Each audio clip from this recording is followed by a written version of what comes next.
A very good morning to all of you who are watching me right now. A very warm welcome to this very special IoT India Global virtual session.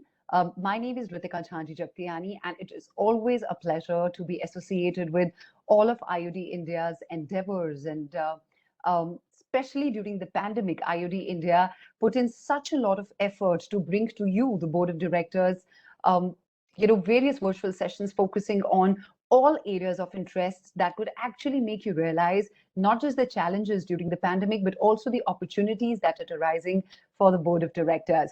And also, I would like to say a very good afternoon to all the members of IUD who are joining me from different parts of the world, because I'm told that I have people with me right now from the US, from UK, from Canada, Singapore, UAE, parts of Europe. So thank you so much for joining us despite the time zone that you are in. It's great to have you once again. Let me just quickly go through what is going to be the focus of today's session. Today, we're going to be focusing on board leadership for creativity, innovation, business excellence, and risk management, something the board of directors really need to focus on at this time. And now that we look ahead, hopefully we're leaving the COVID horrors behind and we're looking at the economy growing again and hopefully putting it into a fast track economy. In fact, the government has taken so many initiatives to actually expedite the growth, to put the economy on fast track, including infrastructure development, creation, national infrastructure pipeline project to reform and perform. And we all know that if we really want our economy to grow, then there are certain sectors that need to contribute. And of course, infrastructure is really important. Logistics, manufacturing, healthcare, the startup ecosystem, all these need to come up. Agriculture, how can we forget agriculture in case of India? So all these sectors need to come together and they need to grow together and need to put the economy on a fast track. And while we talk all of that, no doubt that India has managed to gain a lot of traction, attract a lot of attention of global investors. But to keep attracting that attention and to sustain it, there is one thing that is the most important, which is infrastructure development. So very importantly, I must mention here that we also have a very special session lined up today on powering India's inclusive growth through infrastructure development, role of boards. Not just that, before I move, I would really like to express our gratitude towards our state partner today, that's Government of Andhra Pradesh. And of course, there'll be a lot of focus in the session on that and its participating organizations. Let me just quickly take you through that. Andhra Pradesh Economic Development Board, Andhra Pradesh Industrial Infrastructure Corporation. Ladies and gentlemen, we all know that Andhra Pradesh has really come up as an investor's paradise, and especially in the last few years. So I'm sure there'll be a lot to learn from all the speakers who will be talking from Andhra Pradesh today in terms of how have they managed to do that and how are they sustaining this kind of attraction towards investors. Not just that, I would also like to thank our principal strategic partner, ACCA Global. Our gold partners today are UP Tourism, Government of Uttar Pradesh, UP Nahi Dekha to India Nahi Dekha, One District, One Product, Uttar Pradesh, Department of MSME, Government of Uttar Pradesh, National Industrial Corridor Development Corporation Limited. These were our gold partners. Moving on to our silver partners for today's event, we have J. Lakshmi Cement, India Sub Soch Karo Buland to thank for, UP Electronics Corporation Limited, UP State Industrial Development Authority, the nodal agency for developing industrial infrastructure. Also, our associate partners for this session are Hindustan Prefab Limited, NBCC India Limited, Uttar Pradesh Metro Rail Corporation, HUDCO, Housing and Urban Development Corporation of India. So, of course, this session packs a lot and there'll be a lot to take back home and learn from. But without further ado, let's get started. Let me invite Mr. Ashok Kapoor, retired IAS, the Director General of Institute of Directors India, to deliver the opening remarks. Over to you, Mr. Kapoor. Good morning to all our India members and associates. And a good afternoon or good evening to all our members and associates who have logged in today from across the globe. On behalf of the Institute of Directors India, I welcome you all to the webinar today on board leadership for creativity, innovation, and business excellence, and risk management, and felicitation of Golden Peacock Award winners for risk management, innovation management, innovative product, innovative service, quality, business excellence, and training.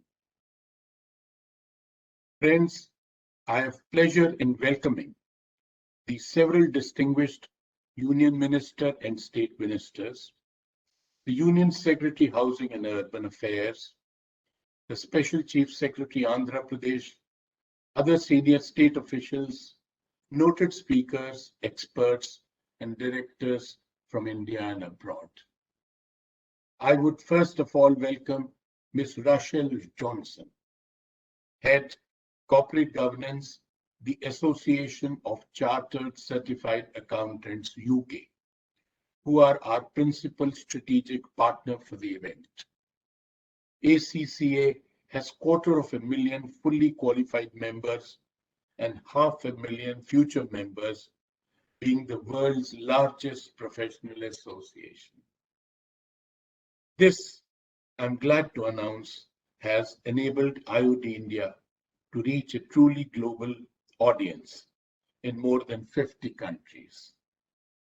Dr. Graham Wilson with us today, Professor, Leadership and Organization Development, University of Oxford, UK, is a leading international authority on good corporate governance and will moderate the discussions.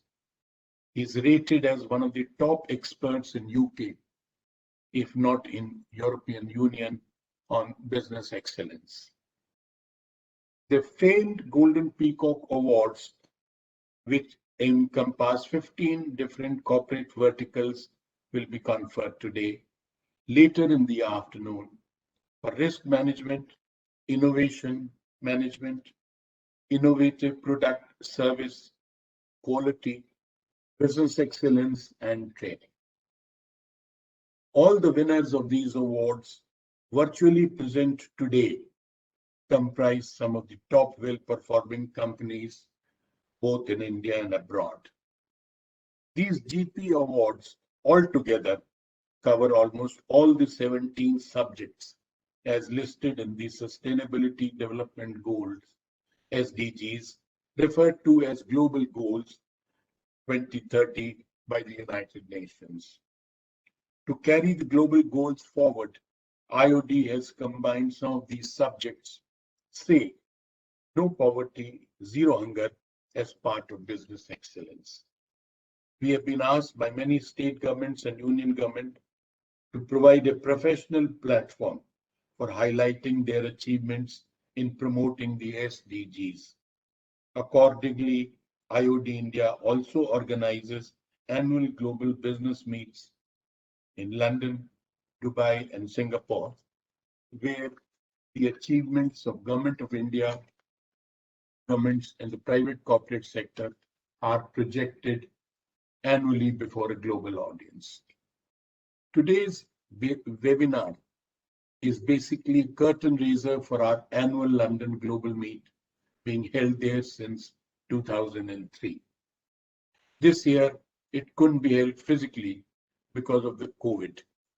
Accordingly, we have simultaneously organized a business meet today where some of the prominent state governments, Andhra Pradesh and UP, which are promoting business excellence in a big way, are present. Our earlier global meet saw the participation at the level of the State Chief Minister, Andhra Pradesh, who addressed a similar London audience physically. This time, we have great pleasure welcoming Shri Arjun Ram Meghwal, Honorable Union Minister of State, Parliamentary Affairs and Culture. He is one of the most capable members of the present Union Council of Ministers. I welcome Andhra Pradesh government and its Honorable Minister for Investments, Shri M. Gautam Reddy, along with Shri R.K. Velavan, IAS, the dynamic Special Chief Secretary of the state, who are our honored guests today. Shri Reddy is rated even outside Andhra Pradesh as one of the most efficient and dynamic ministers, ably assisted by Shri Velavan. Shri Velavan is reputed to be one of the most eminent civil servants, not only in Andhra Pradesh, but in India. Also present today is the dynamic Shri JVN Subramaniam, IAS, Director Industries, Andhra Pradesh. Shri Gautam Reddy Friends is a well-known public figure who heads almost all the key state economic ministries such as industries, IT, skill development and infrastructure. He is most investor friendly and fully committed to making Andhra as the hub of investors' paradise in India. I have similarly great pleasure in welcoming Shri Siddharth Nath Singh, Honorable Minister, Khadi and Village Industries, Sericulture, Textiles, MSME, and Export Promotion, Uttar Pradesh. He is also well known as a very decisive and positive leader. He is accompanied by his Additional Chief Secretary, Shri Navneet Sehgal, IS, who is one of the most experienced and able officers in UP, who has been entrusted with special responsibility to promote the state as an investor's paradise, which he is doing for all of us to see. I especially welcome one of India's most able and distinguished senior-most civil servants, Sri Durga Shankar Mishra of the IS. He is the Union Secretary, Housing and Urban Affairs, who will be delivering the keynote address as a guest of honor on business excellence and infrastructure. He has been entrusted by the Government of India with some of the most prestigious ongoing projects in the country, that is, development of smart cities, the Central Vista project, metro rail, housing for all, and infrastructure for the weaker sections of the country. It is a reflection of the absolute and full confidence in his abilities by the government. We have today with us some of the top experts and civil servants from various sectors of the economy. That is the distinguished Shri Abhishek Chowdhury, Vice President HR, National Industrial Corridor Development Corporation, who is representing his chairman, Shri Sanjay Murthy IAS, who is held up elsewhere. Shri Murthy has been entrusted with the responsibility of arguably the most prestigious projects in India, that is National Industrial Corridor Development Corporation. He is one of the ablest and dynamic civil servants of independent India. Shri M. Devraj, IS Chairman, UP Power Corporation, is arguably handling the most difficult and challenging job in the power sector in any state in India. Shri Balwinder Kumar, IS, retired, member UP Real Estate Regulatory Authority and former Distinguished Secretary, Ministry of Mines, Government of India, will deliver a special address. Shri Kumar, who has written several books, has been chosen specially for this responsibility post-retirement by the government. With us today is Shri Vijay Karya, Chairman and Managing Director, Praveen Group of Companies, who will deliver a special address. Shri Karya heads one of the fastest growing energy companies in India, if not in Asia. You will be glad to know. I also welcome Dr. Shailendra Choksey, full-time director, J.K. Lakshmi Cement. He is a very distinguished technocrat who has been a member of Managing Committee for Cement Industry in India for the last 25 years and is the past president of Cement Manufacturers Association. Logged in today with us is what has been termed the dynamic duo of tourism in UP. Shri M. Meshram, Principal Secretary Tourism, Government of UP, and Shri Shivs Pal Singh of the IFS is the CEO, Tourism Development Corporation, UP, who are logged in. For constraint of time, we are not able to slog them, but they will be with us in the deliberations. I heartily welcome all the winners of the GP Awards today, who are the top performers in their respective industries. I further welcome numerous senior executives from a large number of well-performing PSUs who are all participating by logging in, despite the short notice. I'm sorry, for constraint of time, we are not able to have them speak to you, but they are with us. Each one of the winners of the famed Golden Peacock Awards, in his or her own way, has achieved business excellence in managing their present responsibilities. I'm sure their words of wisdom on receiving the awards will be of great benefit to the other participants. We are particularly grateful to our numerous generous partners, both from the state and private sectors, who have encouraged us today. The Association of Chartered Certified Accountants, ACCA UK, our principal strategic partner and their members in more than 50 countries. Our principal strategic partners and their members in more than 50 countries have logged in today. Secondly, Andhra Pradesh as the state partner from India, including Andhra Pradesh Economic Development Board, Andhra Pradesh Industrial and Infrastructure Corporation, Uttar Pradesh Tourism, National Industrial Corridor Development Corporation, the Uttar Pradesh State Industrial Development Authority, J.K. Lakshmi Cement, UP Electronics Corporation, the UP Metro Rail Corporation, Lucknow, NBCC, National Buildings Construction Corporation India, HUDCO, Housing and Urban Development Corporation, and Hindustan Prefab Limited, India.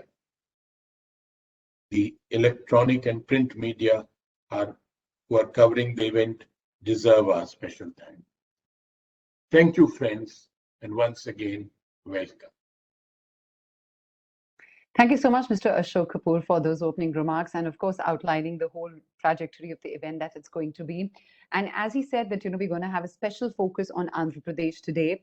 Well, talking of Andhra Pradesh, we all know that it is the 8th largest state in the country and has the 2nd longest coastline. Now, that makes it very, very strategically located to become India's getaway, not just to the world, especially Asia, through port-led development. Also, we all have heard a lot about how the infrastructure turnaround has happened in the state and how it's being able to attract so many investors. In fact, we're told that recently there were some investors from Japan that visited the state and they called it an investor's paradise. So, of course, through the lineup of guests that we have for this session, we will be focusing on various aspects. But for the first one, I think to start with, we would like to start with a presentation on the investment opportunities in the state of Andhra Pradesh.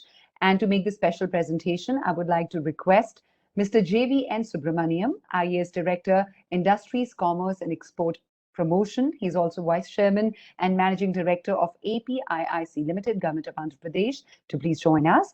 He is a distinguished civil servant of Indian Administrative Service of 2009 batch of Assam, Meghalaya cadre. He is an experienced public administrator with a demonstrated history of working in the various forms of government and industry. He is skilled in industry and investment promotion, crisis management, budgeting, analytical skills, government and emergency management. He also holds a Shivanik Gurukul Fellowship to his credit, focused on leadership excellence from King's College London. Thank you so much, Mr. Subramaniam, for making up time for the session. Over to you. Thanks for that generous introduction.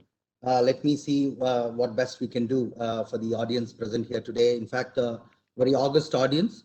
So, Mr. Ashok Kapoor, Director General IOD, and Lieutenant General G.S. Ahluwalia, President IOD, distinguished guests present today.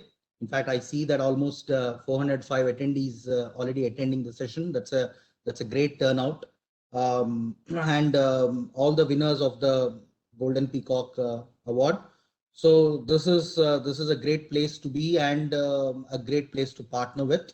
In fact, we are very happy today as a state that Andhra Pradesh has got this opportunity to present itself before this August audience to tell what we have done in the last few years in making Andhra Pradesh a truly investor's paradise. In fact, we call this place AP. AP stands for A for abundance and P for prosperity. This is a place where abundance actually meets prosperity. So that's how it actually becomes an investor's paradise. Now we are also joined today by our Honorable Minister for Industries, Investment, Skill Development, IT, Mr. Mekapati Gautam Reddy. So he will join us in some time. Before that, and also our Special Chief Secretary Industries, Mr. Karikal Valvan, he will also be speaking a little later. So before that, I'll take this opportunity to quickly present on the opportunities that the state of Andhra Pradesh has got to offer for the investors worldwide. Now we have we as Economic Development Board, we have a presence across the globe in terms of our wide embassy connect. And out of the Fortune 500 companies, the 50 Fortune 500 companies have already made Andhra Pradesh their home. In fact, when you talk about the combined Andhra Pradesh, it would be much higher. After the demerger of AP into AP and Telangana, the number is almost about 50 of the top Fortune 500 companies have already made Andhra Pradesh its home. So what made this possible? How the state is driving infrastructure-led industrial growth. I would try to make a presentation on how this is all being done and what the investors can pick, what are the threads that the investors can. Okay, so good. If it's on, then I'll tell you why Andhra Pradesh and then what all are there in Andhra Pradesh to actually make it an investor's paradise. All of you know that Andhra Pradesh is the #1 state on the ease of doing business. We have been the #1 state on the ease of doing business for the last 3 years. And even last year, we had the #1 position. Now, when someone thinks about India has grown from a particular position to 67th position on the ease of doing business world over, we obviously think of, yes, there are reforms which the country as a whole has implemented to make business easy. Similar is the case with Andhra Pradesh, wherein more than 25 departments comprising of more than 120 services come on to the single window, and we deliver government services, we deliver approvals in a time-bound manner. So, and close to almost 1 lakh of approvals have already been given on our single window portal with a SLA of 99.03%.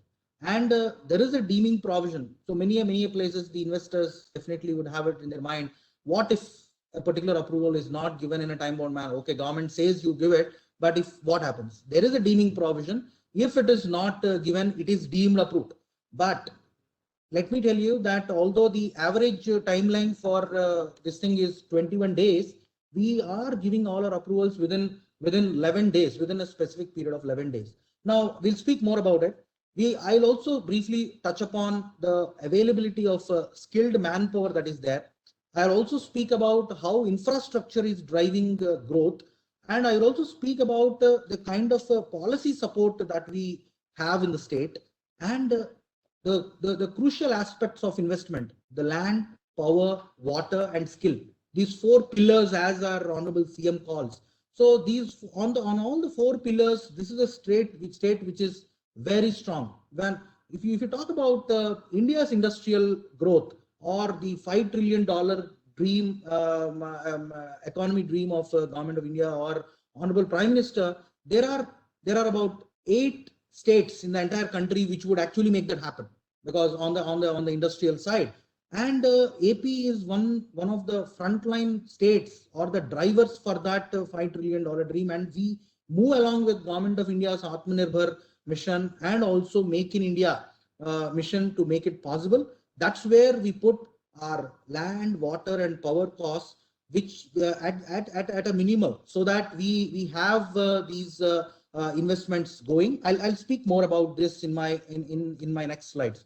So quickly, you know that we are the eighth largest state in the country, but we have a GDP, a double-digit 138 billion USD GSDP, and we have the second longest coastline in the entire country, and we are the longest coastline on the east coast. Many people actually, many investors actually see this with so much of awe. Gujarat has got about 1,060 kilometers of coastline, and we have got about 974 kilometers of coastline. What it effectively means is that the entire coastline is dotted with 6 operational ports, and these 6 operational ports give out an ethos of opportunities for the investors on the east coast, opening up the entire entire region on the eastern side, Singapore, Vietnam, Japan. So the entire east coast, even for food processing, this all opens up. Now, let me tell you one more statistic probably which would be of interest to you. AP as a state exports 46% of the India's shrimp exports. So, which means that even within AP, there are 2-3 districts which capture the entire export potential of the state and export potential of the country. 46% of India's shrimp. Now, where is the opportunity?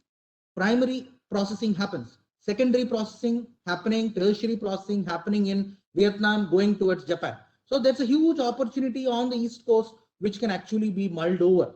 Now, we do have a lot of investments happening on the MSME parks.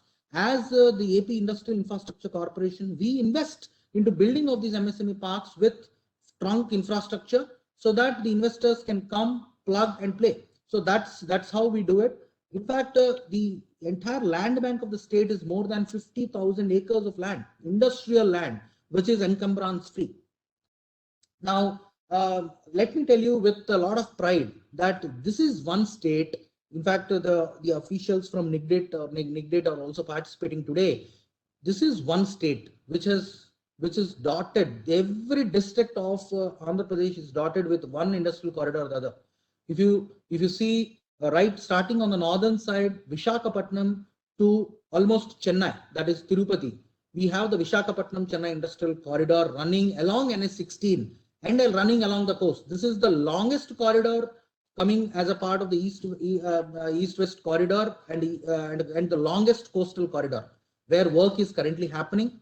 The Chennai-Bangalore industrial corridor, where Government of India has recently approved the Krishnapatnam city, the Kris city as we call it, and the Hyderabad-Bangalore industrial corridor, wherein huge industrial land parcels measuring almost 10,000, 15,000 acres of single parcels are available on the Hyderabad-Bangalore industrial corridor side. So this is the state which is blessed with 3 industrial corridors and industrial nodes.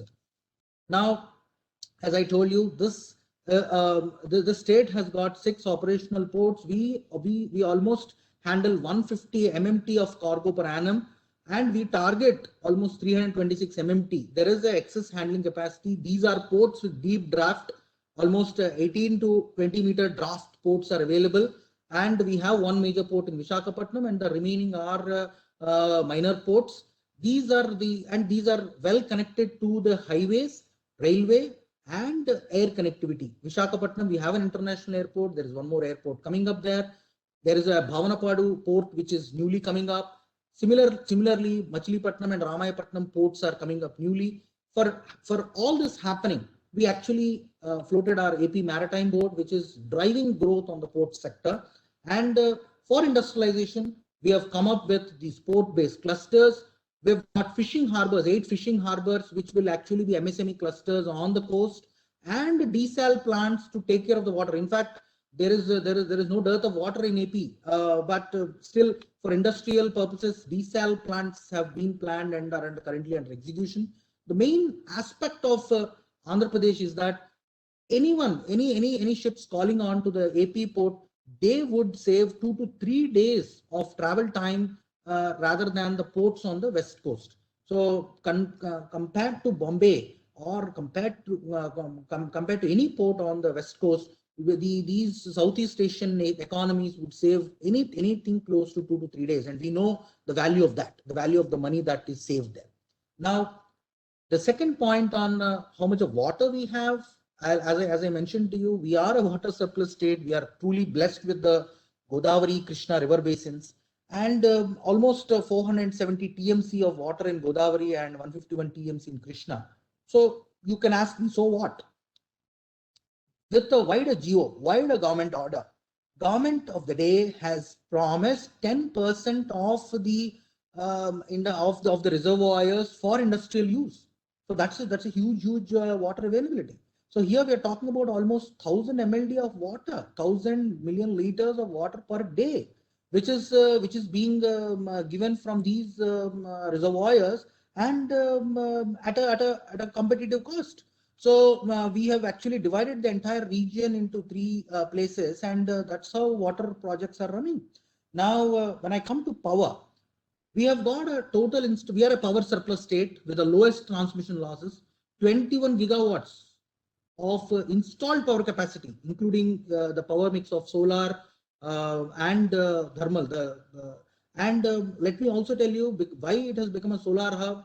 We've got almost 300 sunny days, which is almost equal to the amount of sunny days that Rajasthan as a state receives. So that's again what is natural abundance that we have. So that's what I've been talking about, abundance and prosperity. Now, to make this happen, to make investments into this sector, we have recently come up with the renewable energy export policy. In simple terms, you set up a solar plant here in Andhra Pradesh, solar panel manufacturing happens here, solar park lands are given, you export power, and that's how you export power into the grid, and that's how you also receive certain incentives for manufacturing and employment that is created. So that's the renewable energy export policy which has come recently. And Andhra Pradesh is the first state to have created a separate grid for agriculture power, which means that 10 gigawatts of solar power plants are coming up, where under the Solar Power Corporation, wherein 10 gigawatts out of 10 gigawatts, 6 gigawatts of power is already tendered out. And we have got people like Adani's and many other leading players, leading PSUs who have participated and are going to set up these solar power plants and solar parks. Now, again, on the governance side, ease of doing business, I just briefly touched upon it in my starting presentation, starting slide.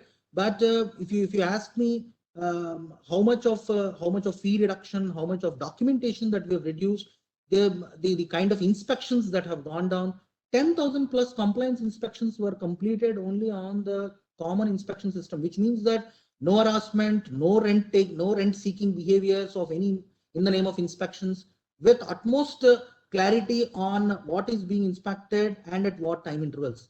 So this is the kind of this thing, and every district we have investor facilitation centers with relationship managers. On the governance side, if you ask me what is the manpower that is available to me if I set up a unit, set up an industry here, if someone wants to make an investment, this is a state of where almost 200,000 engineers come out of various engineering colleges every year. So almost 300 plus engineering colleges, similar number of polytechnics, ITIs, 7 national universities, and if you take the Silicon Valley, 1 in every 4 Indians are from Andhra Pradesh. So that's the kind of technical prowess that this state has got.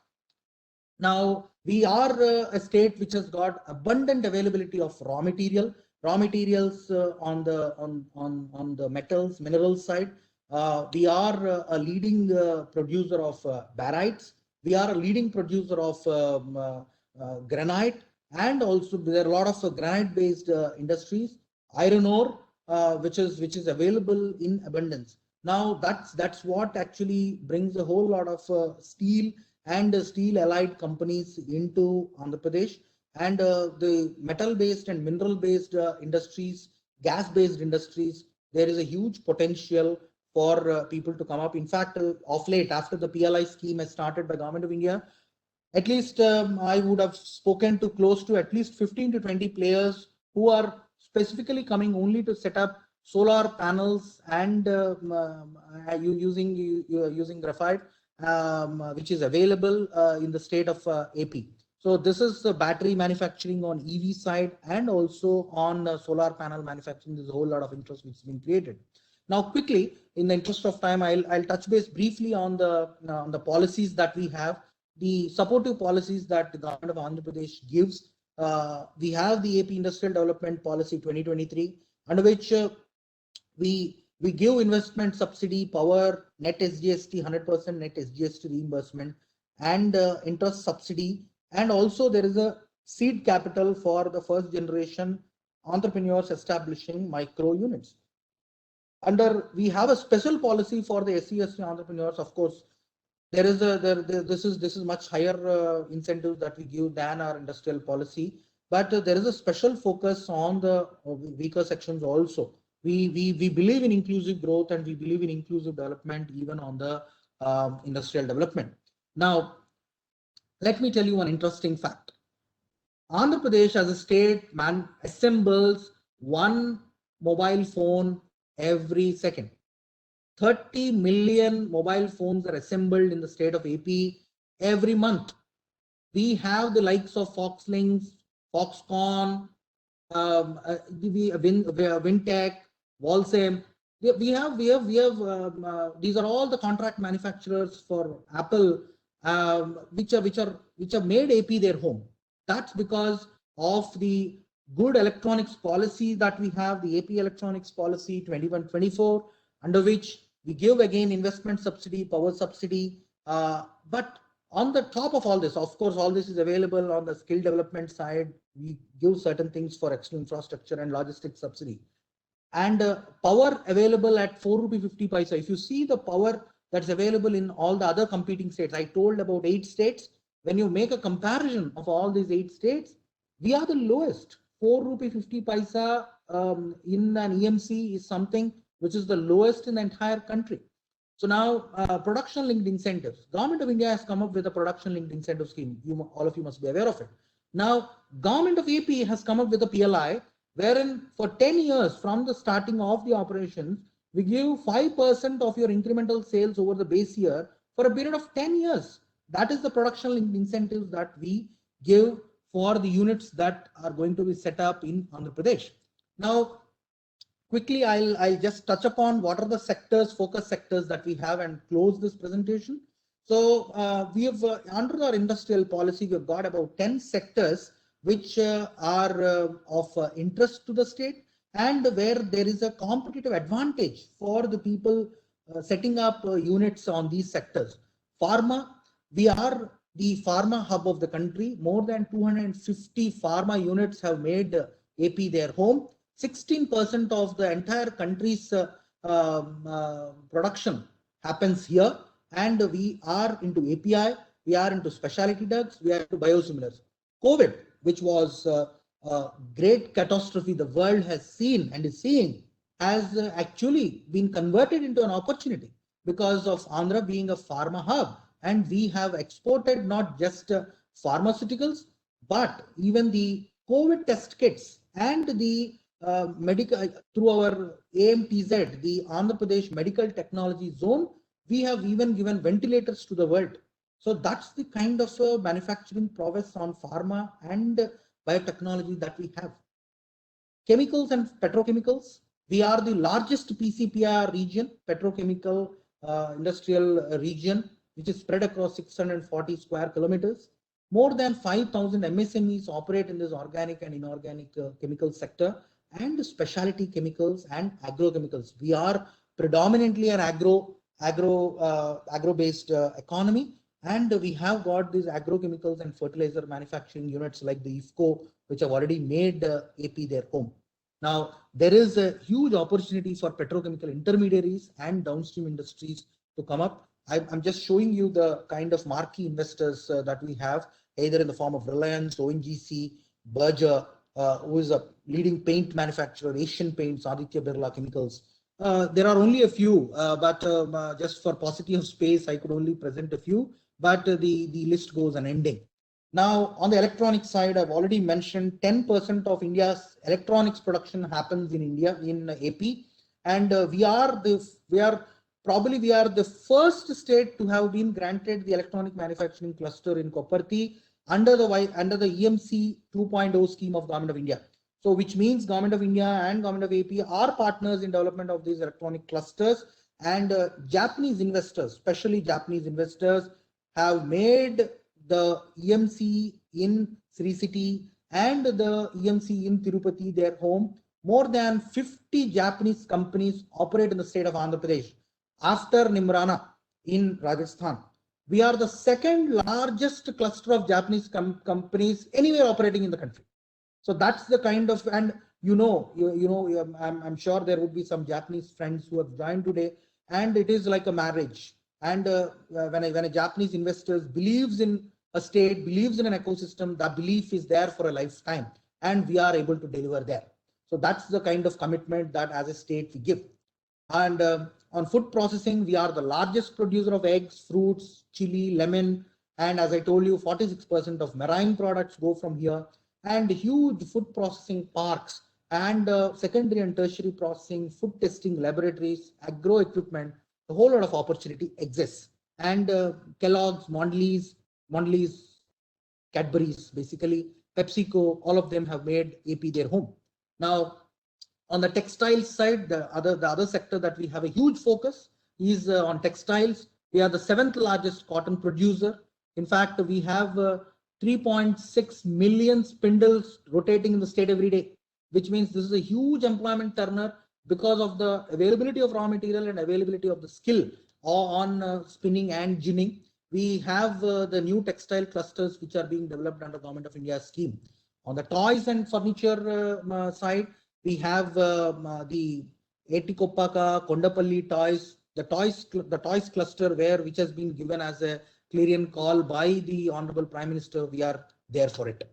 Then on capital goods and on EV, we have a huge ecosystem which is already built. And Kia, which is automobile major, has invested $2 billion into the state. And this, as a state, we could ensure that investment is grounded in a straight 18-month time period. So think about it, $2 billion investment coming down into the state in 18-month period with almost 18 of its ancillaries. So if you come to Anantapur near Bangalore, you would see a changed ecosystem there. And that all happened in a straight 18-month period. So, there are ancillaries coming up. And Andhra Pradesh is home to more than 250 plus auto component manufacturers, so which means a huge opportunity for auto components and EVs also exists. So this is all from my side and from the state of Andhra Pradesh. Thanking you all for the opportunity and for a patient hearing. Thank you very much.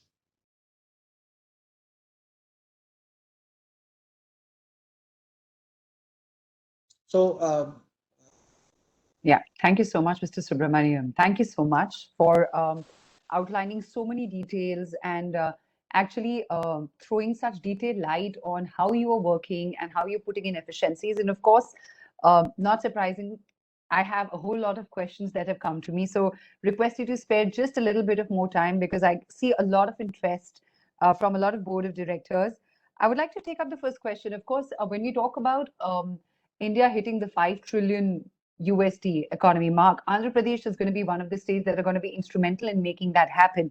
The question that's come your way is that how can business leaders leverage the myriad opportunities to work hand in hand with Andhra Pradesh?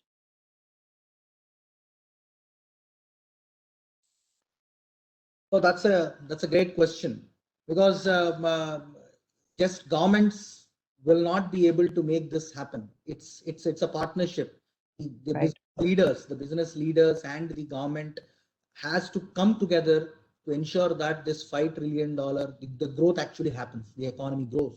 So in that manner, as government, what either the government, state governments or the central government, we would be coming, we are there with policies which are supportive.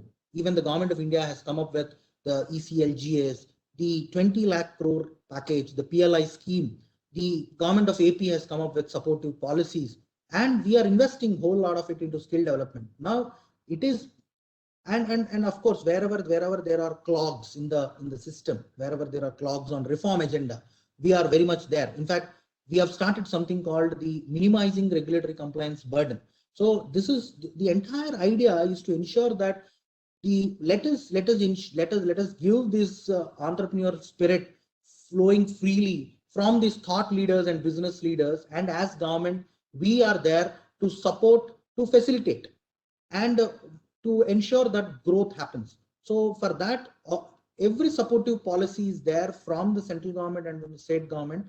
And on the top of it, what we have done is we have also come up with something called relationship managers and a thorough grievance redressal system. So any entrepreneur coming obviously would whom do I approach first, and how do I go through the maze of bureaucracy? Basic questions that we ask are these. Now, these are questions which we have answered.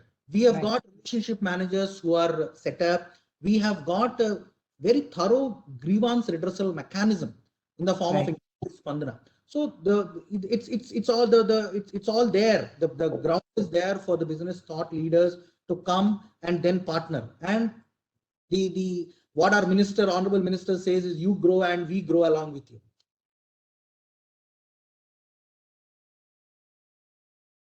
Yeah. Mr. Subramaniam, can you hear me? Yeah, I'm able to. Yeah. So that in such an exhaustive way, though you did outline in your presentation towards the end the industry that you would be focusing on, but considering this has come from too many people, I would like to take this up. If you could quickly outline the new and upcoming interests of the industries that would be of special interest to you as government. Yeah, I think that's a very pertinent question. Now, the business interest or the interests that are predominantly coming up are very much linked to the PLI scheme, because PLI has got almost 2 lakh crores of incentives which government of India is giving. One, on we as a country, APIs, we are importing almost 70% of the APIs from China.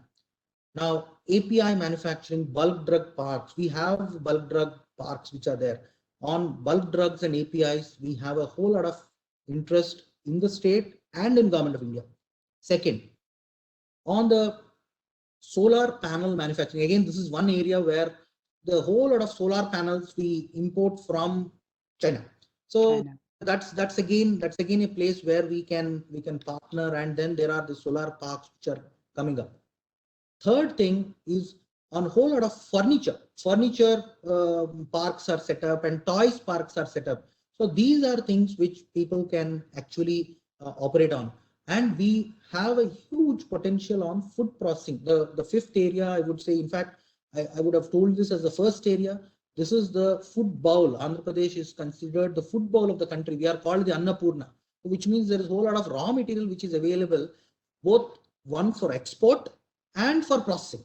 So even anyone wanting to export, even we had talks with investors from Saudi who said that we want your raw material, we will take it for our food security needs. In fact, that's a partnership which is ongoing. So they're either on a joint venture basis, export basis, or for manufacturing. These are the sectors probably I can quickly outline. Right. Electronics, of course, is there. Electronics, electronic components and medical technologies are something which definitely investors should look at.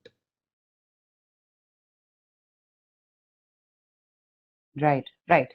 So that's a good outline of the APIs, the solar panels, furniture parks, and of course the electronics. I hope that answers the question a lot of you sent. Also, we were talking about the strategic location the state has and the long coastline, and of course its abundant natural resources.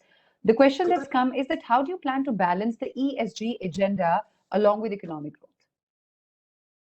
Oh, that's again a wonderful question. In fact, I thought our Honorable Minister would have spoken on the ESG part of it. See, on environment, social and governance, we are a state who strongly believe that development should be sustainable. For that, they should also not, there would be certain costs which would come on to the business when you talk about ESG, but how much of that cost can be taken up by the government is something which we are closely working on. I'll tell you an example. I spoke about API paths. I spoke about formulations, drug units, which can come up in a big way, which are already there. Now, AP as a state is the first state to have come up with the AP Environment Management Corporation. We're talking about the first, the E in the ESG. Now, the AP Environment Management Corporation works as an aggregator between the waste generators and the waste treaters and ensures that both of them, it becomes a good integrator like the Ola, Uber, and says that, okay, you do your business and here we are there to treat it with these treaters and we become your aggregator. So the AP Environment Management Corporation, whole lot of CETPs which have actually come, the common effluent treatment plants which are done on government expenditure, so that businesses don't need to bother about these infrastructure being set up. On the social side, skilling, we have heavily invested into skilling, almost 30 skill colleges. As I told you, we are a state which is almost obsessed with the engineering prowess on the STEM, but on the finishing school side, we have set up 30 skill colleges, so that from the social point of view, we have these skills matched with the industry and the industry, the existing industry and the industry that's going to come. So on the skill side, we are there. And of course, governance side, on the minimizing regulatory compliance burden, we are there. The EODB, we are there. And a whole lot of reform initiatives, we are the pioneering state. So I think ESG and growth, I think these are very well married into the growth story of Andhra Pradesh and the growth story of India. And sir, as far as the international attention is concerned, the international investments, international companies, how is the government of Andhra Pradesh preparing to welcome that?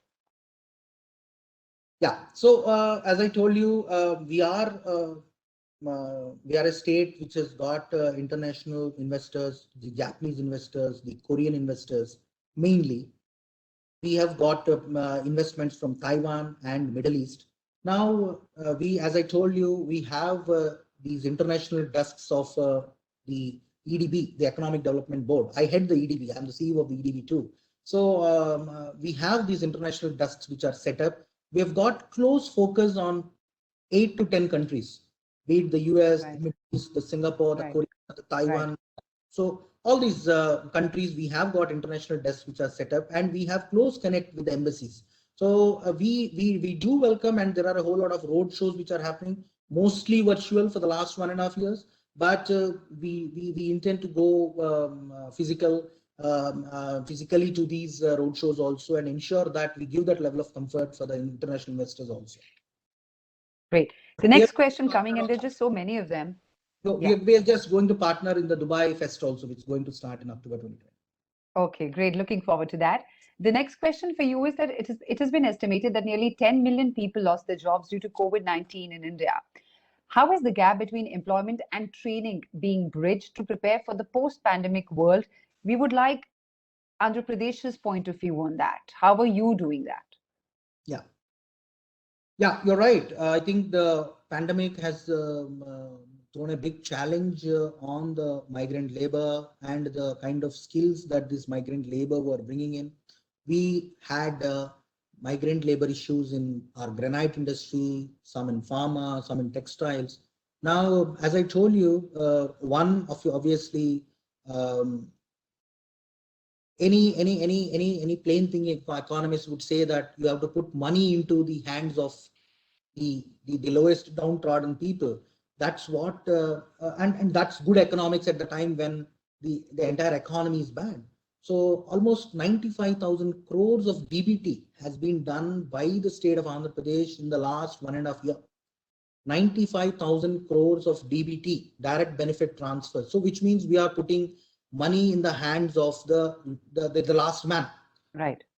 Then the other thing is, of course, we are heavily invested into skilling to ensure that the people who have lost their jobs, who have come back, are skilled and then reskilled and then deployed, and they're made employable. So these are the two things that we are currently doing in, and ensuring that this pandemic effect of the pandemic is minimized or reduced. Right.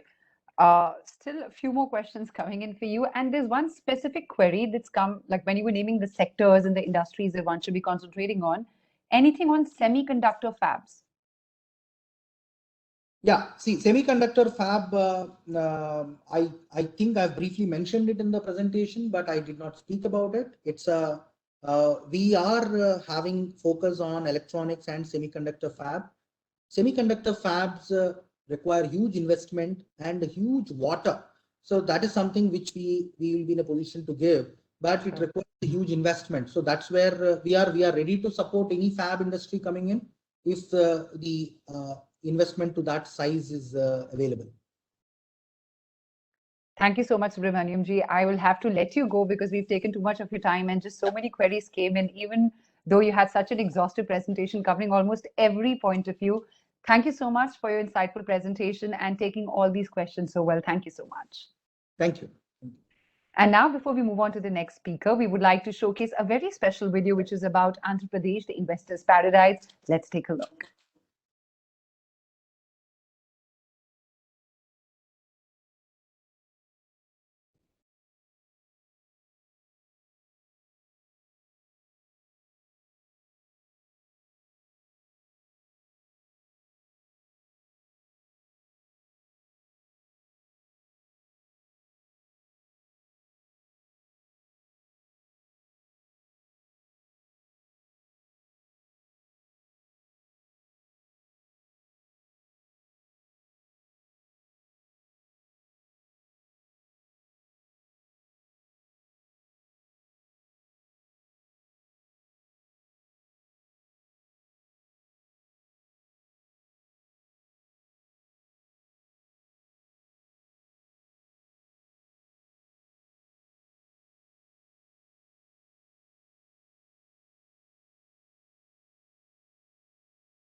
So after that very, very exhaustive presentation and a detailed video out,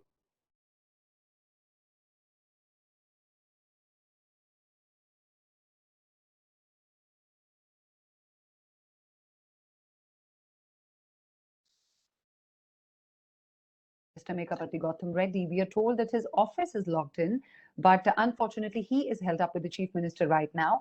So we hope he can join us soon. But for now, we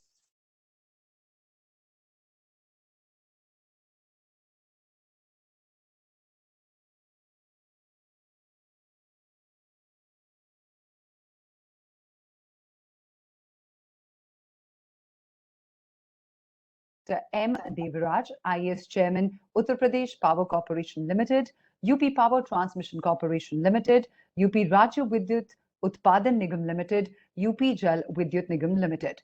Mr. Devaraj is a distinguished civil servant of Indian Administrative Services of 1996 batch of Uttar Pradesh cadre.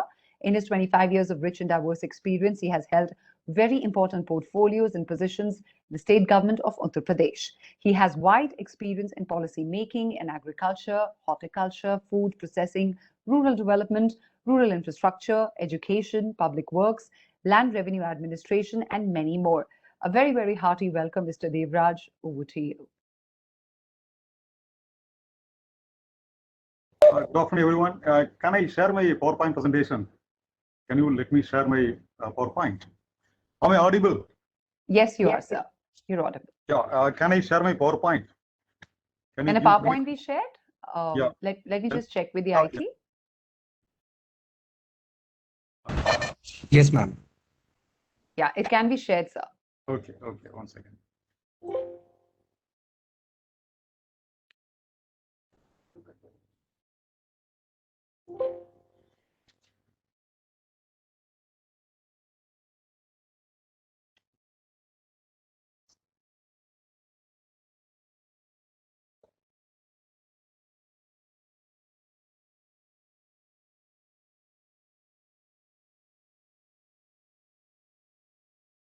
Yeah, is it visible? The slides? Yes, sir, it is. It is visible. Yeah, good afternoon again. So I'll make a brief presentation about the power sector in UP. Then we'll have some question and answers if you have something. Let me start with the structure of power sector in UP. Am I audible now? Let me know if there is any problem. Yes, sir, you are audible. We can hear you very clearly. Yes. Electricity board was unbundled in 2000, about 20 years ago. We created EPPCL Power Corporation to deal with distribution transmission. Later on, transmission became a separate corporation in 2006. Then we had created this UP RVUNL. Basically, that is for a generation. UP Rajya Vidyut Utpadan Nigam Limited to deal with the thermal generation of power. Other corporation created was UP Jal Vidyut Nigam Limited to deal with hydropower. So then in 2003, EPPCL was again unbundled. We created 5 DISCOMs to cater to distribution of power to different areas of UP state. Right now we have got 5 DISCOMs in UP. In Agra, we got a franchisee only for Agra city area that comes under the Kranjal DISCOM. In Noida area, we got a private licensee also. So it's called NPCL. So this is the overall structure of power sector in UP state. When you look at the board of this corporation, see we got a chairman at the corporation level and MDs, the directors. We got normally 4 directors in the DISCOM, 5 directors in the EPPCL. The government nominee directors from different departments like finance, planning, and all. This is the overall board structure of the whether it is PCL or GENCO or TRANSCO or DISCOM. Coming to generation sector, when you look at our capacity for generation, it has gone up from 22,500 4 years ago to 27,000 now, and we plan to take it up to 35,000 in another 3-4 years. In fact, this year we'll be adding another 660 megawatt, and next year we'll be adding about 1,300 megawatt. So by 2024, it will go up to 30,000 megawatt. So when you look at our power energy mix in UP state, so 20% of it comes from our own GENCO, and 2% from our own hydro generation corporation. About 50% power we get from the independent power producers. and about 1/3 of them are in state, remaining are outside the state. From NTPC, we get about 70% power, and NHPC hydropower, we get 7%. This is the overall power scenario, power energy mix of the UP state. When you look at the renewable capacity, it is about 5,000 megawatt, which will go up to 8,000 another 3 years. And within renewable power, solar dominates, which is about half of the renewable power, and followed by bagasse-based power, which is about 1/3 of the renewable power. So again, it will go up to 8,000 another 2-3 years. Coming to transmission side, our capacity has increased from 16,000 3-4 years ago to 25,000 now, and it will go up to 30,000 another 3 years. And our TTC has again gone up from 8,700 megawatt to 14,000 now. Again, it will go, it will more than double by 20,000. So coming to distribution sector, the most challenging sector in the power sector. So when you look at the consumer profile of UP state, so we got 2.97 crore consumers, out of which 1.36 crore we added in the last 3-4 years. It's a huge addition, mainly due to new consumers added in rural areas under Saubhagya scheme. When you look at consumer mix, 90% roughly is a domestic consumption, agriculture is 4%, commercial industrial only 7%. So, I mean, the subsidized consumers are predominantly, I think they are the predominant, whereas commercial industry consumers are only 7% of the whole consumer mix.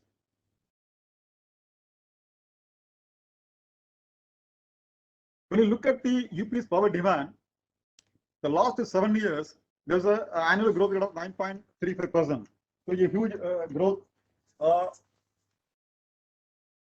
And this year, it was historic. We met about 25,000 megawatt on 16 July. So another peculiar thing about power demand is that when you look at the, this graph now, my maximum demand goes up to 24,000 megawatt, whereas the minimum is about 12,000. So there is a huge gap between maximum and minimum demand intraday. So this is a kind of a major challenge for us, how to kind of meet the demands of different consumer sectors during the day. So supply hours.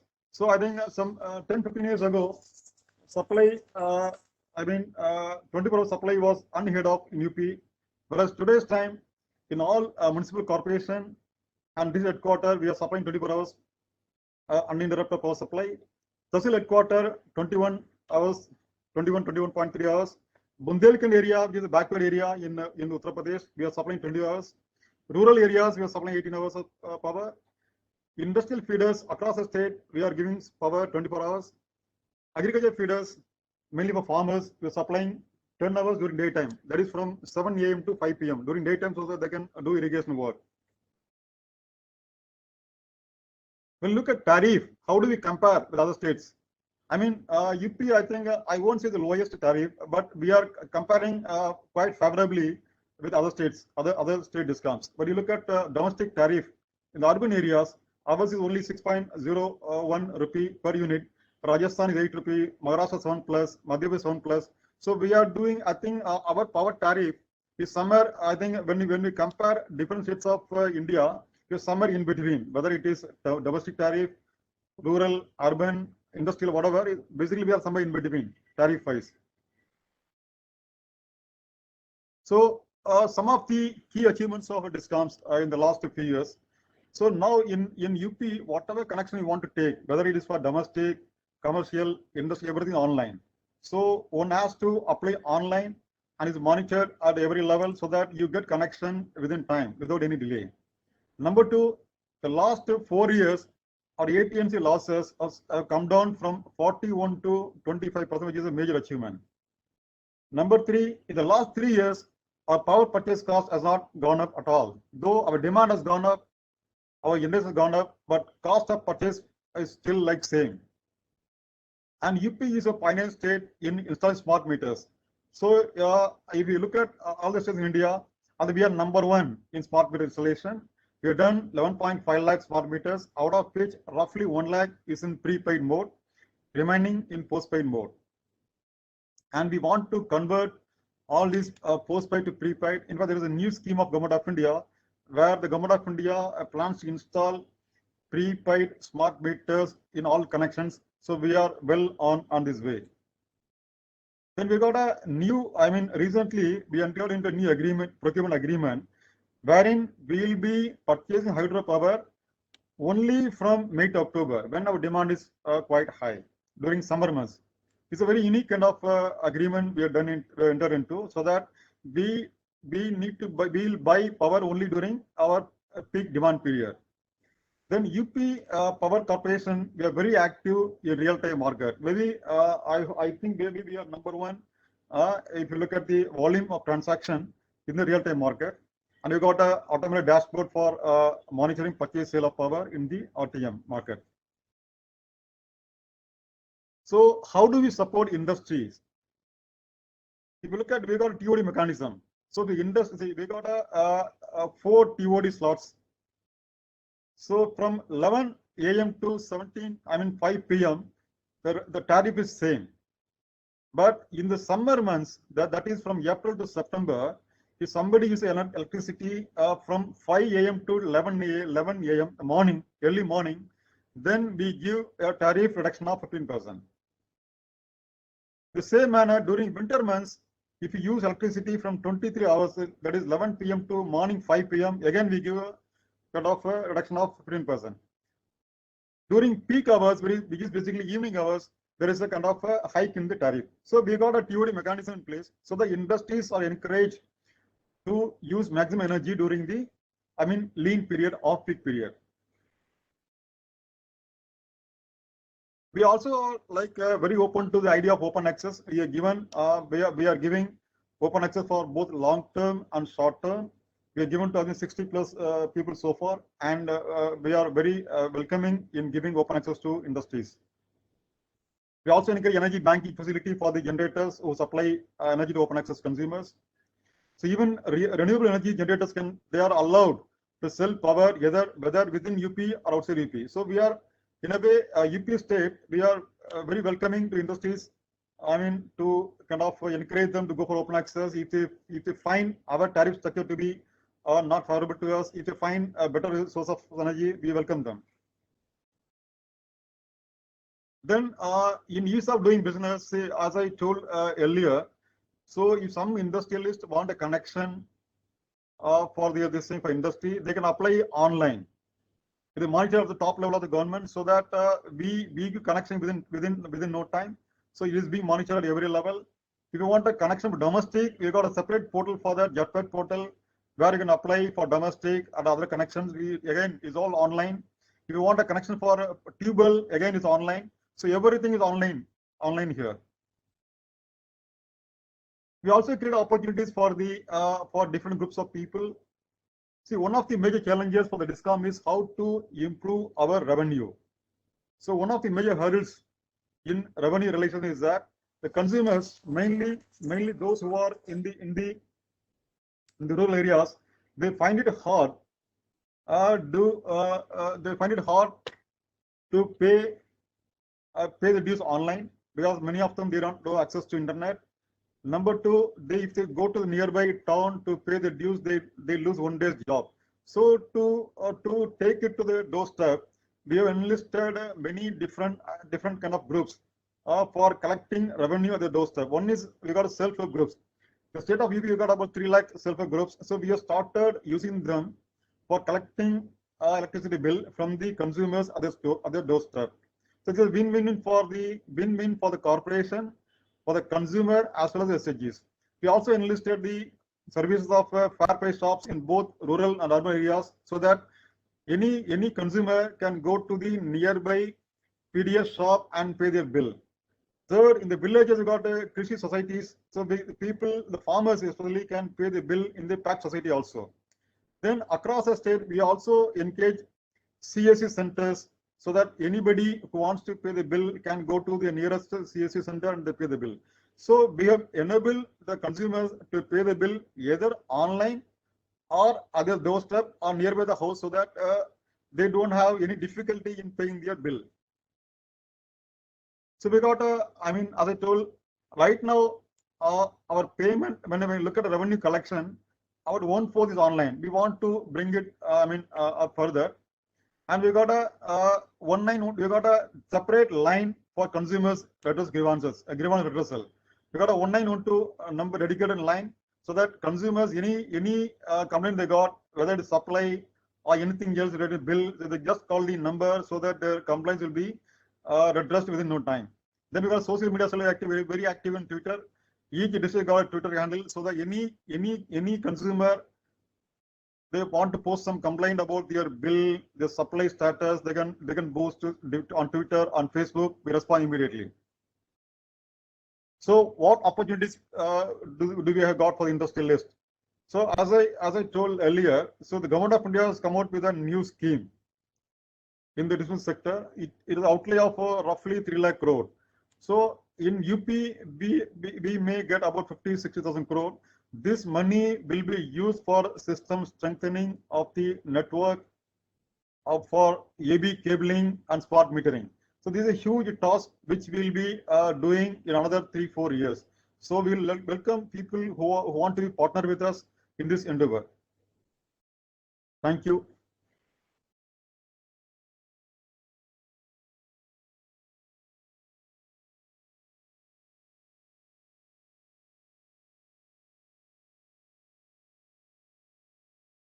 No, I'm not able to hear you. Adi, you are muted, I think.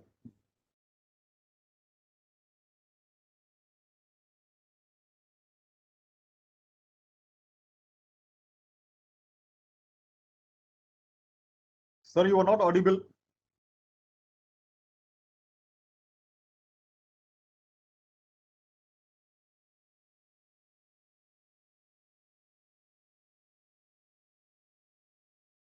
Sorry, not audible.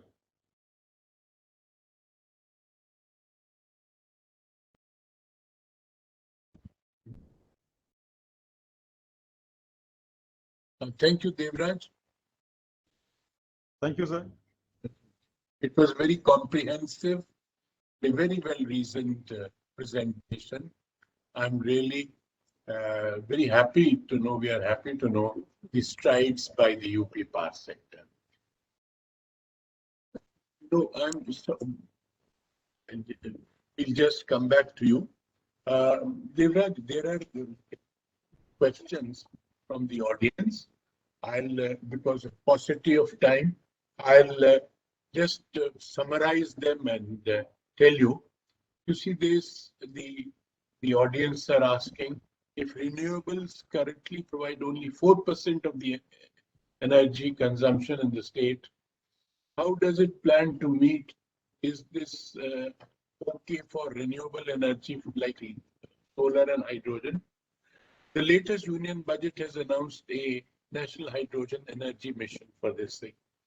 How is Power Department contributing to this? As chairman of multiple power and water companies, how are you driving the ESG agenda in the states? Are these states, state organizations that want to come to UP required to disclose their ESG agenda in advance?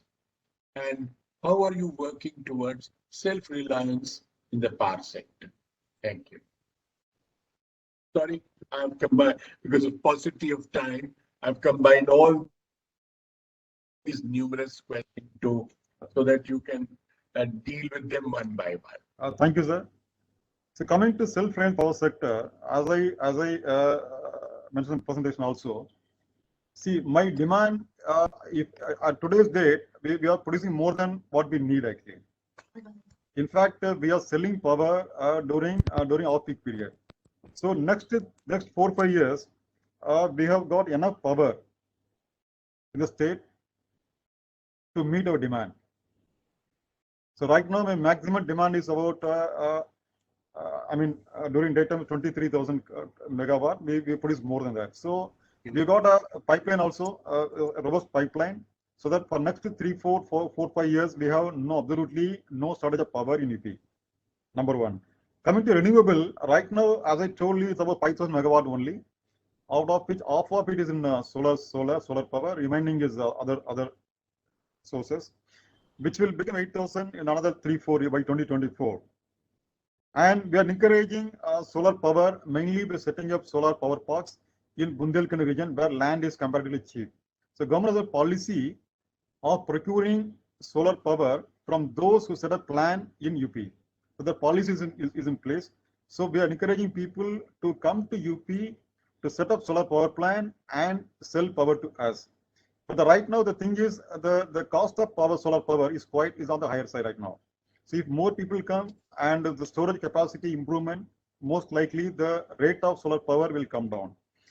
We're also like in talks with SECI and other players to kind of buy wind power so that our mix becomes a bit more balanced. So we got an RPO obligation mandated by UP ERC so that we have to buy power which is non-solar, non-hydro but renewable. So we are doing that also. So I think overall, as of now, we are meeting our RPO obligation, and our power pipeline for the future is quite robust. Thank you, Devraj. That was a very well argued and a very comprehensive presentation. Thank you. And other questions, Devraj, for positive time, we will send them to you in due course. Thank you. Friends,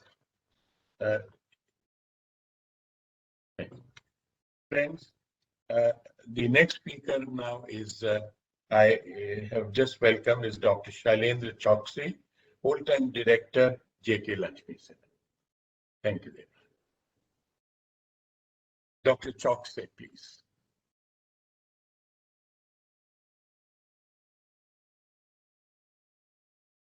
Welcome, Dr. Thank you, Kapoor sir. See, I'm going to present a bit of a different version. So while yes, we all recognize that the economic growth of a country is dependent on the infrastructure development, it's an essential ingredient. And I belong to a sector which supports the infrastructure from a cement sector. And we all know that the economy has grown rapidly in the last few years, and that Indian government continues to lay down a lot of focus on the infrastructure development. India has already worked out that it requires an investment of close to 50 trillion, that is about $780 billion in the course of next 3 years to reach the type of infrastructure development that we are looking at. But it has its own pitfall, and that is what I'm going to talk about. So can I request my IoT to please place my slides? I've already sent you my slides earlier. Ritika, can you please ask that? Yeah, sure. Tech team, can you hear me? Yes, ma'am. Yeah, if you can hear me, please, if you could play Mr. Choksey's presentation. Just a minute.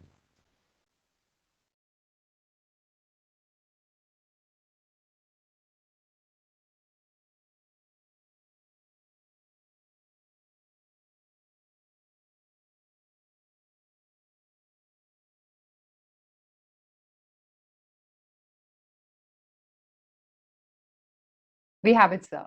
It's on now. Thank you. Yeah. Can you move on? Now, this is what, creates that dichotomy. We have India's population, which is close to 18% of the world population. But then what we have is just 2.3% of the world's land mass. So on the other, and we also recognize, as I was just mentioning in my preface, that we require a huge infrastructure development plan in place. The government is continuously laying the required focus on that. We have already worked out that we need 50 trillion in the course of next 3 years. In 2021 alone, in just the infrastructure, the budget allocation was close to 233 crores, that is about $32 billion, and so on. We have today FDI participating in our infra and the construction related to the extent of $26 billion in just 1 year alone. Now, that obviously means a lot of focus on the infrastructure and a lot of construction. And I actually see that the percentage of cement consumption steadily moving up in the infrastructure sector, as against about 9 to 10% of cement consumption in the country. It is currently at about 21-22%. So that means that focus has actually translating into the required construction activities. But what does it really mean? It only means that we will further do the and I request for the next slide to please place on the screen here. What does it mean? It means that the resource constraint would increase. So while the infra development is a must, what would happen is that as per the draft national resource efficiency policy, currently our physical resource extraction stands at about 1,600 tons per acre of land, which is 4 times the global average. Now, we are a signatory to the UN Sustainable Development Goal agenda. We have already committed, the country has already committed to abide by what it requires to reach this agenda. Because if it doesn't happen, and as we are witnessing gradually more and more, the calamities, and this year we had seen the type of floods the world across. India has been witnessing that for quite some time.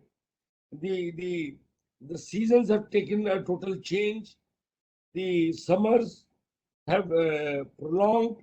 The winters are much more serious, and the rains, of course, as we are seeing the type of floods all across the country. What it only means is the natural calamities are going to increase as the global warming takes place. Unfortunate part is that in all such calamities is the poor population which suffers the maximum. The next slide, please.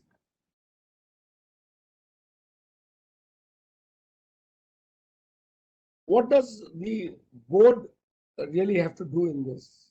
And I think every company, every corporate sector will have to place this as one of the top on the agenda.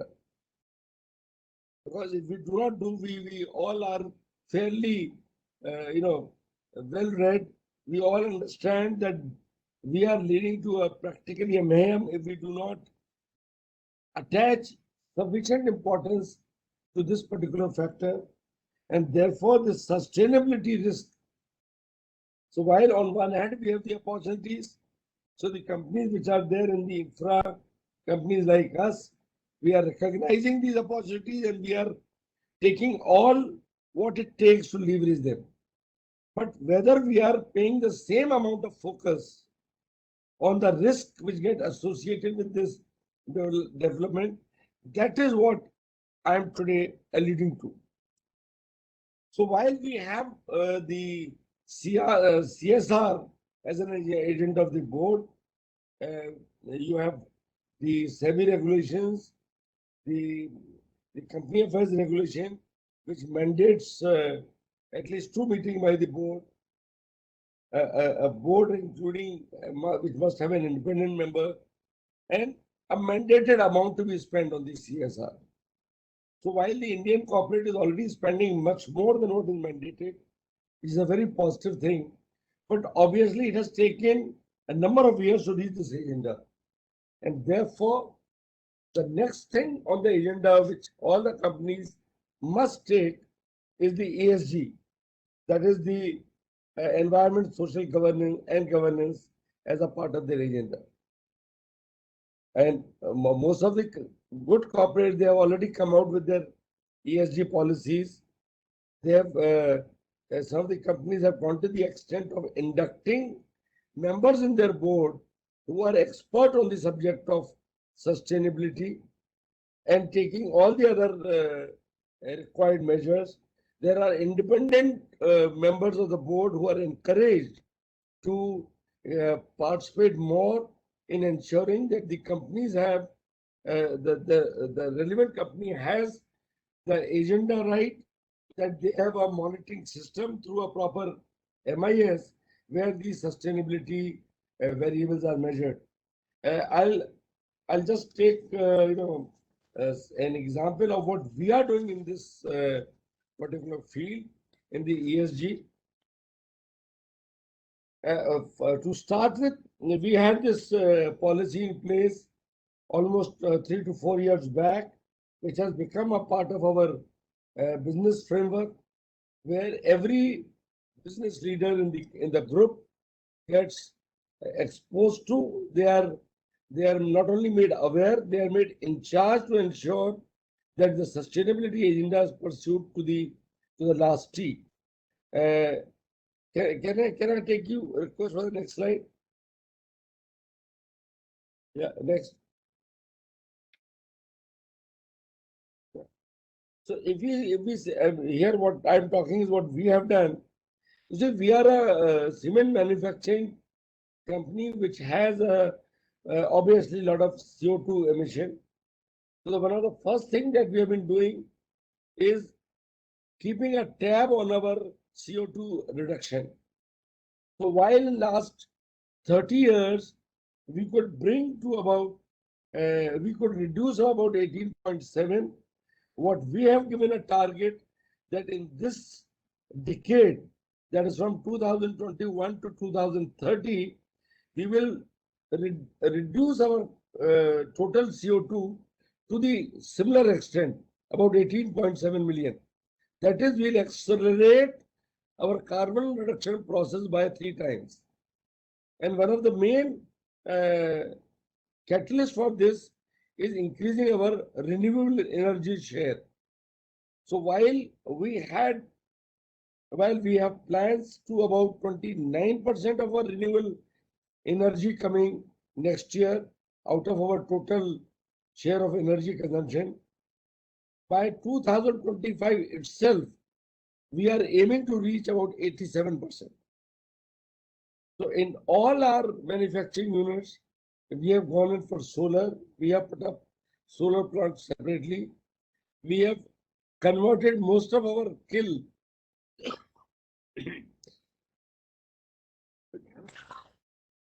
by installing waste heat recovery processes, equipments, increasing our water positivity, and all the other measures which can help us to accelerate our renewable energy consumption by three times, which will enable us to accelerate our CO2 reduction by equivalent, that is 3 times in the course of next 1 decade, which we took earlier prior to this 3 decades to reduce. We have members in the board who are very particular on this particular aspect, and we have already incorporated this as an agenda for detailed discussion every year, once in a year, which I'm sure we'll raise to about twice in a year, to lay specific plans, involve the board, and that there is this much amount of expenditure which would call for to reach these targets. So while yes, the infrastructure calls for throws a lot of opportunity, but it throws a lot of risk, and until we take sufficient measure, I think we will not be able to reach the business framework agenda that we have drawn for ourselves. In terms of CSR, the next slide, please. Which again helps us in our social governance, and that is the emphasis in all our measures are how do we really support their livelihood. If the carbon reduction or the natural calamities which take place, we are a very drought prone area where our units are. until unless we create those livelihood measures for the surrounding communities, we can see that it can create a lot of disparity between the population working in the factory and the population working outside, which can create tension in the social fabric that we have in those areas. Besides, of course, all the activities that normally we take, they are relating to either the education. The women empowerment is one thing on which our entire group is working in a very systematic manner. The education to them, the increasing the livelihood, and bringing good hygiene practices. Next slide, please. These are some of the resultants. By all these measures, we have seen that we have not lost a single man day in any of our plant because of the good industrialization that we could keep, and largely aided by the CSR that we have done in the surrounding communities, as well as for our own people. Then we have absolutely no child labor, and for all these activities, we have drawn our own policies, which we are adhering to the last year. So, gentlemen, this is all that I wanted to present, basically focusing on the sustainability, importance of the sustainability agenda and what we are doing in that field, as while we have so many opportunities which are being thrown for a company like us, which are in supporting sector. But I thought I must present the other side of the coin, as without the sustainability agenda, the infrastructure development alone may not be good for the country. Thank you. Thank you so much, Dr. Shailendra Chokasi, for your presentation and for outlining all the details. But of course, understandably, there are just so many questions specific to the cement industry that have come in. And I would like to take the few important ones out of that. The first question is that the cement industry is closely linked to the infrastructure sector. While infra is getting the big push from Government of India and everybody's talking about the third wave already, how is the cement industry strategizing and hedging risks in that aspect? Yeah, I think that's a very relevant and a pertinent question, especially in the light of what the industry faced in the first phase. For good 35 to 40 days during the first wave, the industry suffered, and the industry ended with close to a double-digit degrowth in the year 2021. However, having said that, I think the cement industry could gear up and put its act together considerably. And I think basically the three-pronged measures that were taken by the industry. Number one is that the protocols. I think almost all the companies laid down very strict SOPs for working in the plants. Strict protocol for for instance, in our own case, we did not allow any truck in which the driver was not having or is not having a vaccination certificate. I mean, that is the extent that we go. We have reached almost a level of 95% vaccination amongst our own workers. When we started after the first wave, we created our own bubble.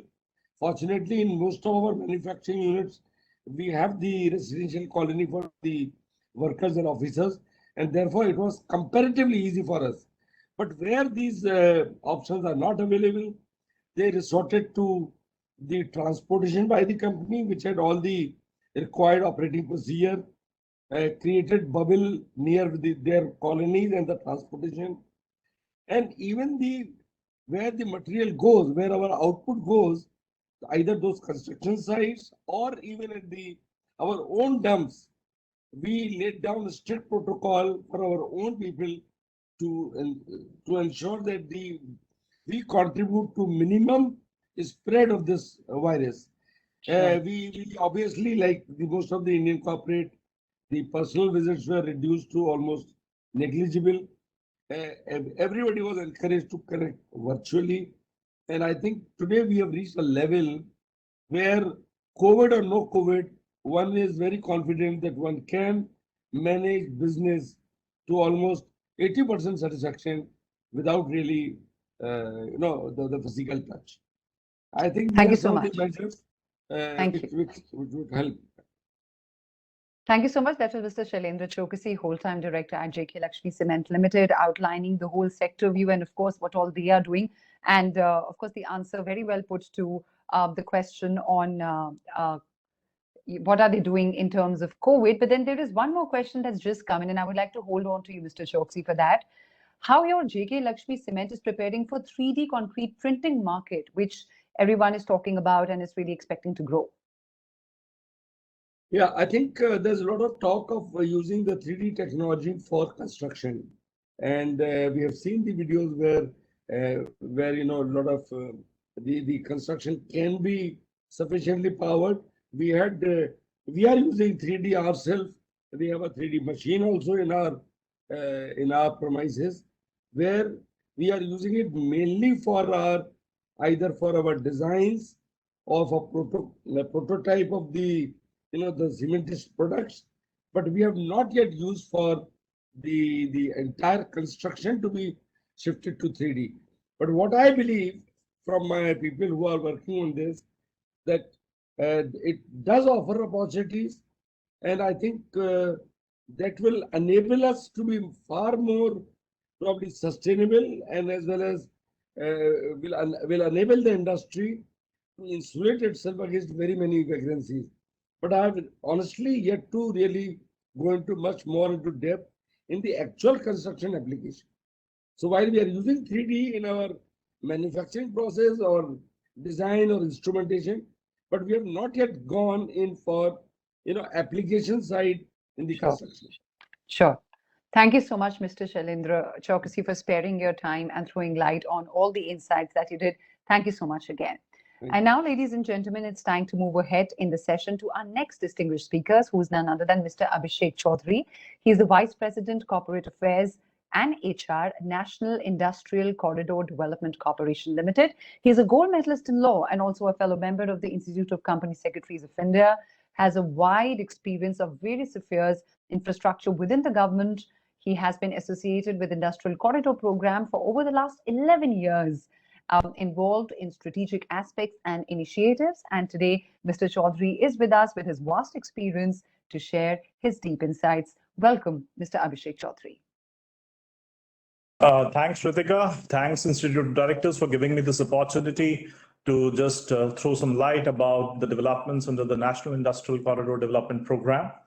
So the infrastructure, to my mind, is one of the key important aspects for any economy to grow. So if India has to grow continuously at the rates of 10 to 12%, it's very important that the share of manufacturing in the overall GDP of the country should increase year on year, because the story to my mind for the service sector contribution to the GDP is more or less over, and the contribution of manufacturing to the overall GDP has to increase.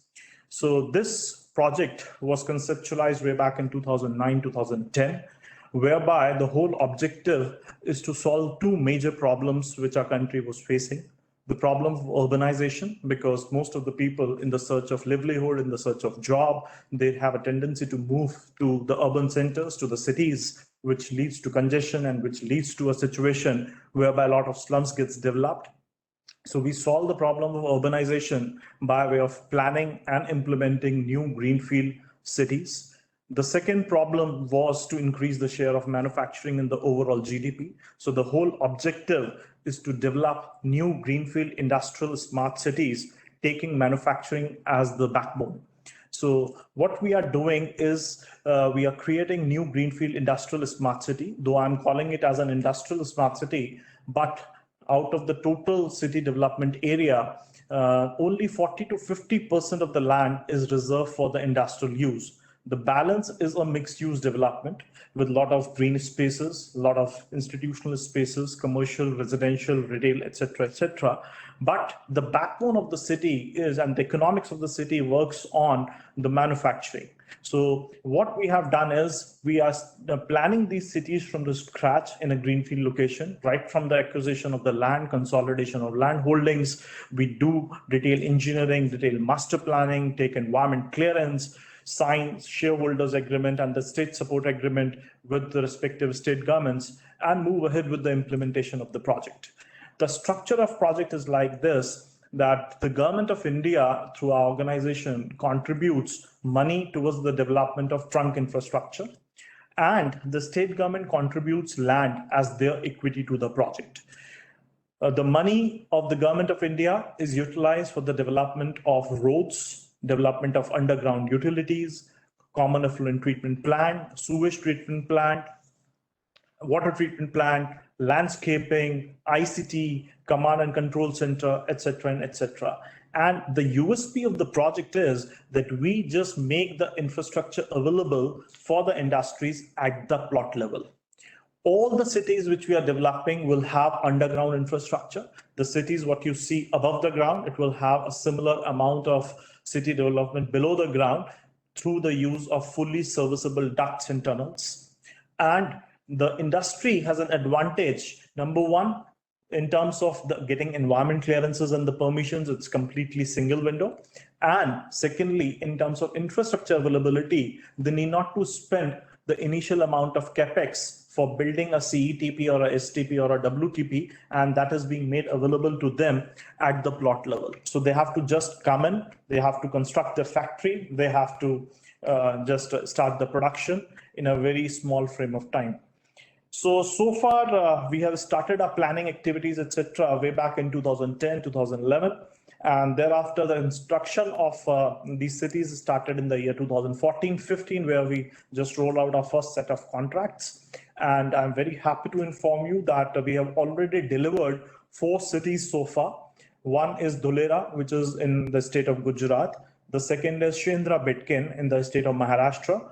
The third is Integrated Township Project in Greater Noida, which is Uttar Pradesh. And the fourth is Integrated Township Project in Ujjain, near Ujjain in the state of Madhya Pradesh, which is called Vikram Udyogpuri.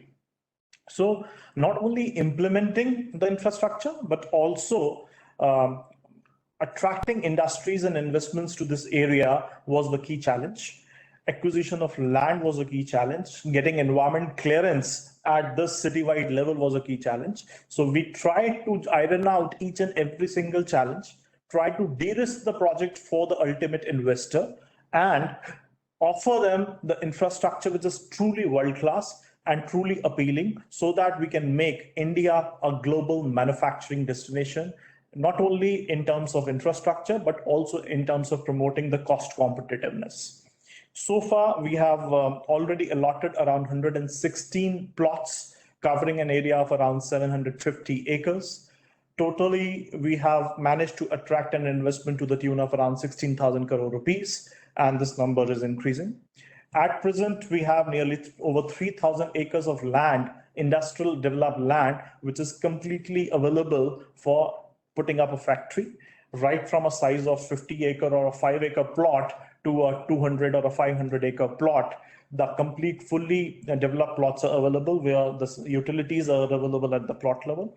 In addition to these industrial plots, we have around more than 4,000 acres of land, which is available for other uses like residential, commercial, green spaces, institutional, etc. And we have adopted a very unique institutional structure, and it's a partnership model for the very first time with the state governments. We signed shareholders agreement and the state support agreement with all the states we work with. And thereafter, we enforce the state governments to delegate planning, development, and the municipal powers to the joint venture company or to the SPV, which is co-owned by the central government represented by us and the state governments concerned. And these planning, development, and municipal powers will empower the SPV to run the city for a period of next many decades. So this is how we are governing the management and solving the issues with regard to the new city development projects. The role of the board, which is the theme of this particular topic, so far in most of the projects which is financed by the government of India, most of the projects, the money is being released as a grant to the state government. So in our structure, we are not releasing money as a grant, but the money is being released either as equity or debt to the project company. So there is a financial discipline or a fiscal prudence which is attached to the money being released. In terms of board composition, we have an equal number of directors nominated by the state government, nominated by the government of India, which just shows that the money is being utilized for the purpose for which it was meant for. And in our board, in the NICDC board also, we have representations from the government of India, and it's being run in a manner because we are dealing with the government money. So all government procurement norms, guidelines, etc. are applicable to us with equal amount of flexibility because we are just owned 49% by the government of India, the rest by the Japanese and the Indian financial institutions. So I'll be very happy to take questions moving forward. And if there is any specific things which I have missed to address, I'll be happy to address them as well. Thank you. Thank you so much, Mr. Abhishek, for sharing all the details with us. Of course, we have a whole lot of questions, starting with the very first one, which says that in FY 2021, the infrastructure industries in India saw a foreign direct investment equity inflow of approximately 7.9 billion USD, up from the 2 billion USD in FY 2020. What factors do you think contributed in such a major jump? Ritika, I'll just answer this in a very, very small line. The infrastructure growth story of India has just started.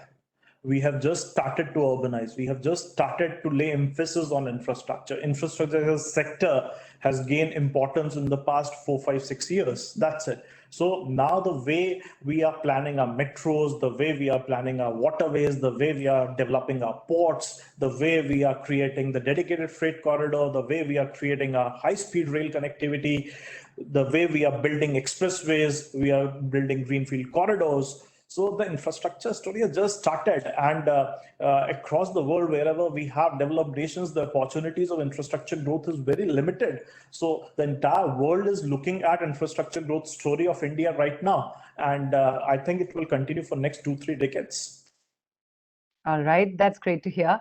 And the second question that's come for you is National Industrial Corridor Development Corporation Limited's projects are positioned to give the manufacturing sector a long pending boost. Yet the Indian manufacturing sector lags behind its global competitors. What strategies are being deployed in these projects to change this? Very important question. One of the major reasons for the cost competitiveness and why we are lagging behind as a country in terms of competing with the other adjoining nations, one of the major reasons which comes to my mind is the cost of logistics to the overall GDP. We are nearly 14 to 15% logistic cost in the overall GDP of the country. As a matter of this particular project also, we are trying to reduce this logistic cost to a single digit number.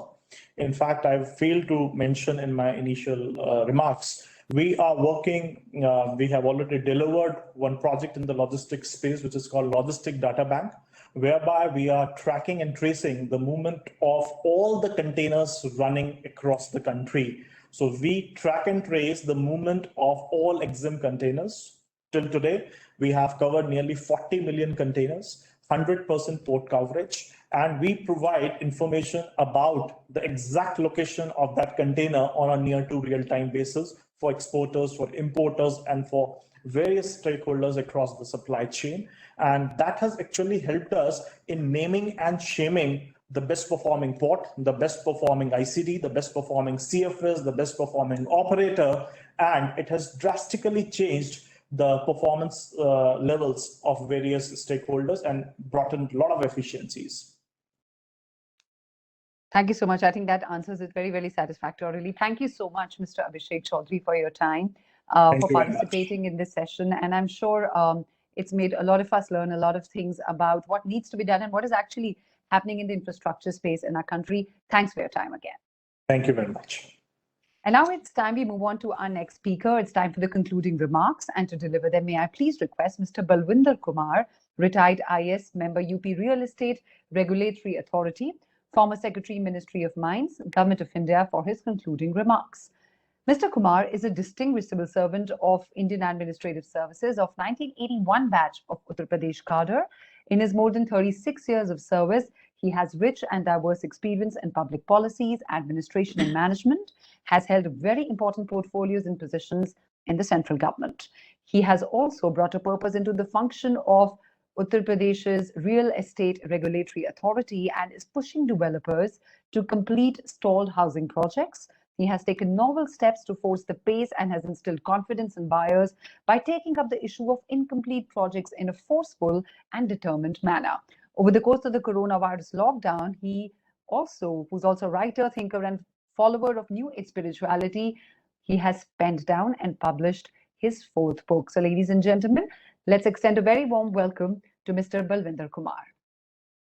So thank you very much, Ritika. I'm grateful to Institute of Directors for organizing this virtual global session and given me the opportunity to address on this real estate. We all know the relevance and importance of infrastructure, especially in context of Indian economy. Having 4 subsectors like housing, retail, commercial, and hospitality, it play a very important role in Indian economy. First of all, our FDI inflow is to the tune of 6%, and prior to pandemic, it was nearly $25 billion, and this is the second highest. This is the sector which generates second highest number of labor. Nearly 44 million people are engaged in real estate, and especially in context of affordable housing scheme, Prime Minister Awas Yojana, wherein there is a target of constructing nearly 20 million affordable houses for the poor. So this sector has gained a huge importance in Indian economy currently, and moreover, it is contributing nearly 9% to India's GDP, and it is projected to increase by 13% by 2025. Especially in view of India's target of 5 trillion, it is expected to grow significantly, and it will reach $1 trillion by 2030. And as per the ICRA estimates, Indian firms are expected to raise nearly 3.5 trillion, that is $48 million, that is about 3.5 trillion rupees through infrastructure and real estate investment by 2022. So even this, as I was talking, this pandemic has impacted real estate in many different ways. During the first lockdown, which started in March 2020, there was a large-scale migration of labor, and this halted real estate constructions almost in all the states. And even during the second wave, though there was no formal lockdown announcement of formal lockdown, but even the labor moved, especially in NCR, to their respective places. So because of these reasons, nearly all the projects of real estate, whether it is residential, commercial, or in retail sector, they all got delayed inordinately. And coupled with that, liquidity crisis also aggravated this the bad phase of pandemic. Even before the pandemic struck in March 2020, real estate sector was in really very bad shape, especially in NCR. It is primarily because of three reasons. Number one is demonetization, which affected across the country. That is in November 2016, because informal economy play a very important role in real estate. And second, there was also a disruption because of GST. And then third, very important point, which pertains only to NCR, is about orders passed by NGT, National Green Tribunal. That is in 2015, August 2015. There was an order by NGT that there will be no construction activity in the eco-sensitive zone, which extended nearly 1.2 kilometer either way of Yamuna River. And this, according to one survey report, this totally 7 cities were badly affected in the real estate sector, and NCR is on the top of this list. Altogether, nearly 6.56 lakh units above the value of 40 lakhs have been stuck just 2 years back when this survey was conducted. And if we take NCR, that National Capital Region, comprising only Noida, Greater Noida and Ghaziabad, nearly 1.8 lakh units have got stuck. In Greater Noida, nearly 50,000, Ghaziabad another 30,000, Noida also 20,000. So altogether, nearly 1.5 to 1.8 lakh units were stuck at the time of survey, which was conducted nearly 2 years back.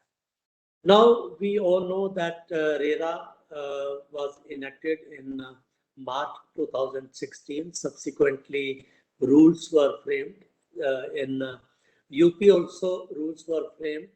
And then in August 2018, UP RERA was set up, and chairman along with 3 members were appointed, and then the work started. So I can say with full confidence that during this last 3 years, we have completed 3 years only 10 days back, 2 things have happened. Number one, financial discipline has come back in the real estate, especially among builders and developers, and they have started complying with various provisions of RERA. This is number one. And second, very important thing is that the confidence has also come back to buyers because of the provision of escrow account, where 90% of amount contributed by buyers goes to escrow account. So because of this provision, buyers have now confidence that whatever money they are depositing, it will not be diverted, it will not be misused. So these 2 very important, rather significant developments have taken place in real estate. I'll just take 2 minutes more. As far as achievement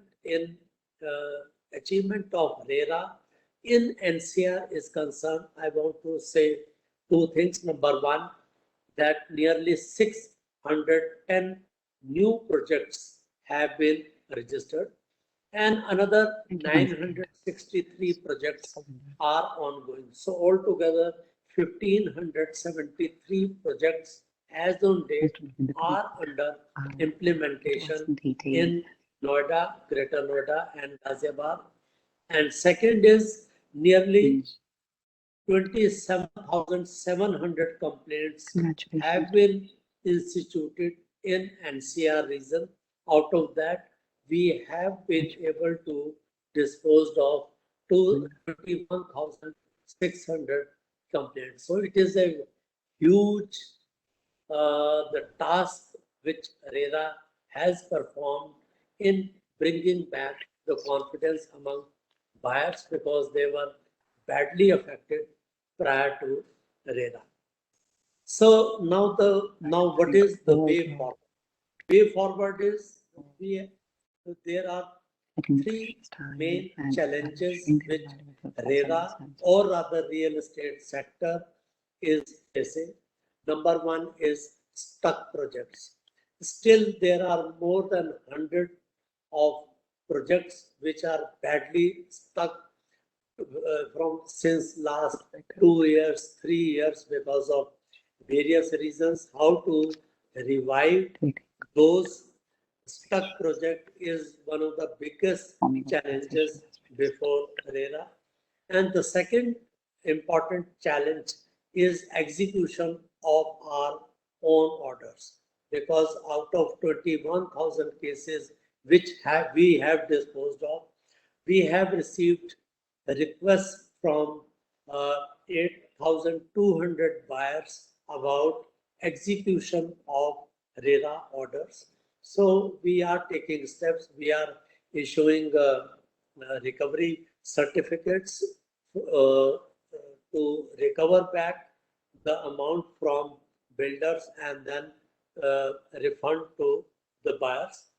And the third, the challenge is that liquidity problem which real estate sector is facing. And because of this liquidity problem, although Swami Fund was announced by Government of India, but little progress has been made so far, especially in context of NCR. So these are the three biggest challenges before RERA as far as NCR region is concerned. So this is just I wanted to tell you about real estate in a very, very brief manner. Thank you very much. Thank you so much, Mr. Balwinder Kumar, for sharing all this information. Many congratulations to you for infusing a new purpose in RERA, and especially the way you've handled the developers to complete their incomplete projects, which is a grievance for so many people. Many congratulations to all your initiators and all the best for the future. Thank you for joining us for this webinar. Thank you. Thank you very much. Thank you. Not just that, thank you to all the distinguished speakers who joined us today for this very, very special virtual webinar that we organized. But that's not all. There's a whole lot coming up for today. I'll be talking about that just in a moment. But before I do that, a big thank you going to the state governments of Andhra Pradesh and state government of Uttar Pradesh for their overwhelming support for this very special program. Now, Institute of Directors India will be felicitating some of the well-performing organizations as the winners of the famed Golden Peacock Awards for Risk Management and Innovation Management for the year 2020 and Innovation Product Service, Business Excellence, Training and Quality for the year 2021. Friends, now we move on to the special session on powering India's inclusive growth through infrastructure development role of boards. Please join me in welcoming the first distinguished speaker of this session, Mr. Navneet Sehgal, IAS, Additional Chief Secretary, Micro, Small and Medium Enterprises and Export Promotion, Government of Uttar Pradesh. Mr. Sehgal is a distinguished civil servant of the IAS of 1988 batch of Uttar Pradesh cadre. In his more than 3 decades of rich and diverse experience, he's held very important portfolios and positions in the state government of UP. During the lockdown, he incorporated major changes in the MSME policy, which managed to draw in several industries in UP. He has been instrumental in branding many important development projects in UP. He's also known to be a very skilled crisis manager. Friends, if people call UP the investor's paradise, you can largely blame Mr. Navneet Sehgal. A warm welcome to you, Navneet. Thank you, Ashokji. It's my pleasure to be with you speaking on a whole lot of issues. I've been watching your interactions this morning. It's a very great body to be speaking at. See, Uttar Pradesh has been on a really a trail of development. Our Chief Minister Yogi Adityanath ji, he's been working on two-pronged strategy. One is infrastructure development. Infrastructure development is basically improving the ease of living, that is the mobility, creating expressways, creating new airports, creating new irrigation facilities, creating new electric, the thermal generation power stations, the total network of power distribution, and simultaneously working with the traditional arts and craftsmen to improve their livelihood potential, to improve their skills, to put them into productive activities, to get them to the markets, simultaneously increasing export of such traditional items. You see, apart from the expressways, the state is building like Purvanchal Expressway, Bundelkhand Expressway, Gorakhpur Link Expressway, now the proposed 549-kilometer long Ganga Expressway. These are all access controlled expressway which will create a world level infrastructure for mobility. Simultaneously, we are working on a scheme called One District, One Product, putting up and identifying a product in a particular district, taking up that product, doing a diagnostic study of that product in that district, identifying and doing a SWOT kind of analysis to identify the strengths, weaknesses, the threats, and the opportunity, and working on all of these to provide for the hard and the soft interventions. Hard intervention in the sense to create an infrastructure like the common facility centers for our traditional craftsmen, and simultaneously working on soft intervention, the policy level changes to help these artisans and the arts craftsmen to market their produce. You see, this has helped Uttar Pradesh to increase its exports by 38% in last 3 years. They were almost 80,000 crore. Now we are at 1,20,000 crore. So this emphasis on the traditional arts and crafts of products, we have identified almost 57 products from the 75 districts, and we have put the modern management techniques. We have put Ernst & Young. We have also put the renowned consulting groups in the country who are helping these artisans to identify their potential, simultaneously creating infrastructure which is needed for their production and also for their marketing. You see, marketing is a major roadblock for these artisans. So we have tied up with not only with the physical marketing systems, but also with virtual marketing networks like Amazon, Flipkart, and all these big e-commerce companies. And we are trying to put these artisans on the e-commerce platform for a direct selling. So they are not, they don't have to run for the marketing of their product, and as well as they get their returns sitting at home. Now the state, for the purpose of helping their traditional craftsmen, is also implementing another scheme called Vishwakarma Shram Samman, where we are identifying the small traditional craftsmen, giving them training, and also linking them with the banks under the Mudra scheme, give them a modern toolkit, also give them financing. So this way, the state has been able to improvise, improve the livelihoods of many of its arts and craftsmen. You see, one district, one product is a scheme which is a game changer for the MSMEs. Another thing that I want to inform the audience is that we have the largest number of MSMEs in the country. We have almost 8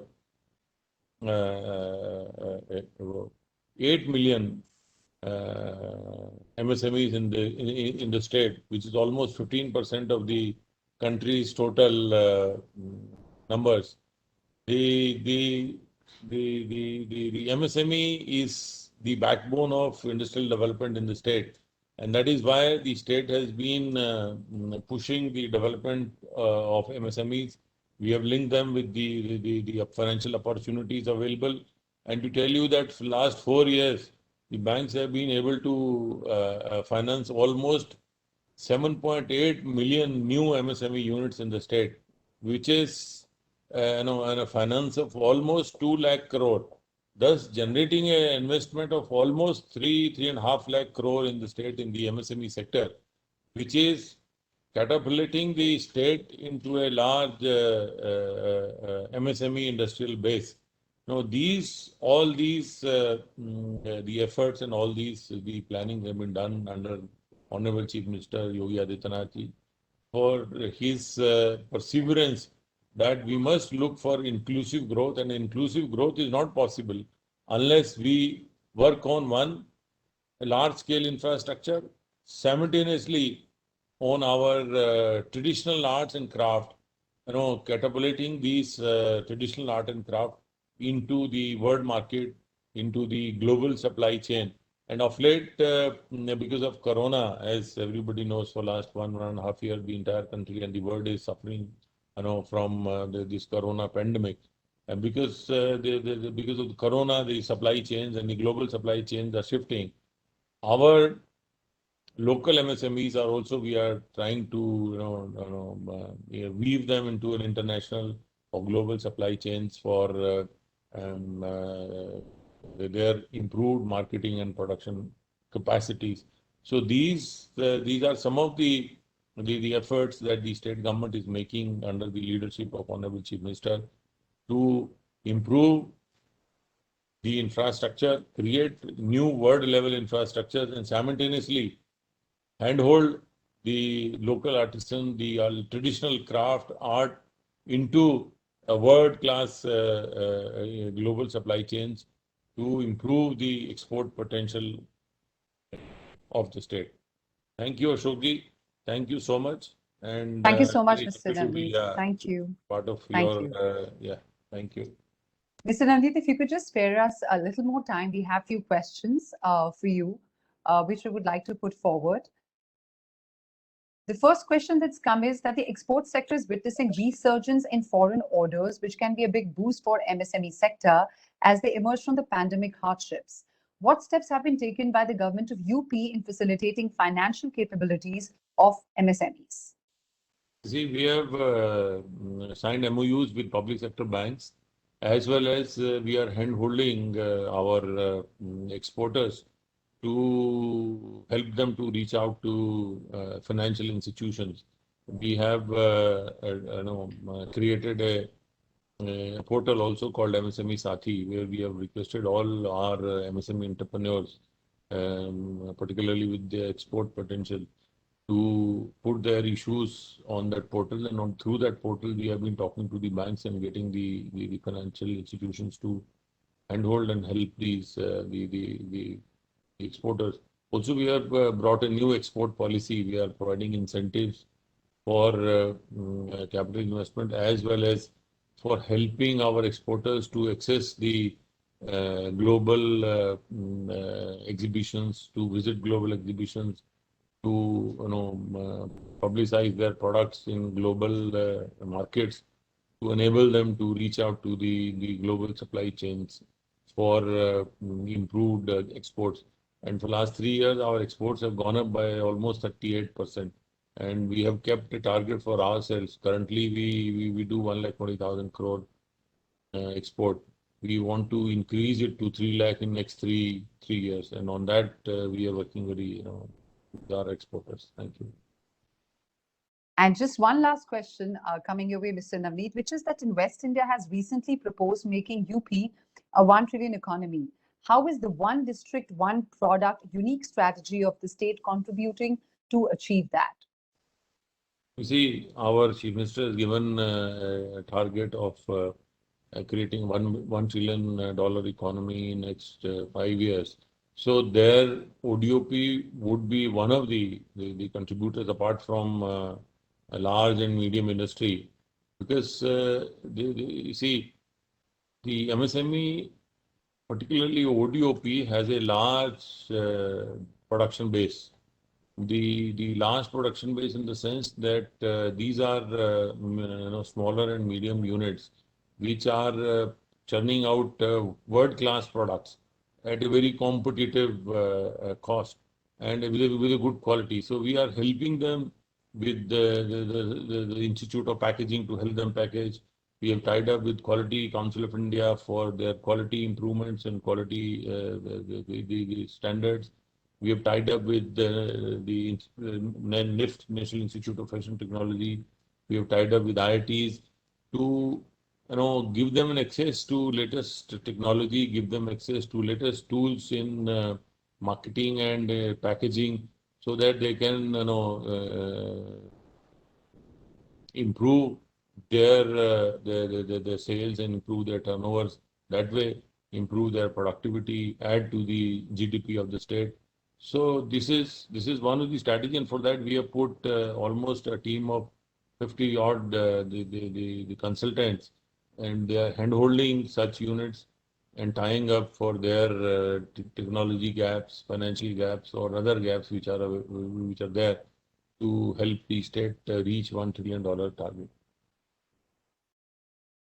Thank you so much for taking that question as well, Mr. Nameet Sehgal. That was Mr. Nameet Sehgal, IAS, Additional Chief Secretary, Micro, Small and Medium Enterprises and Export Promotion, Government of Uttar Pradesh. And with that, once again, we would like to thank the Government of Uttar Pradesh and the Government of Andhra Pradesh for extending their support towards today's IUD India's webinar.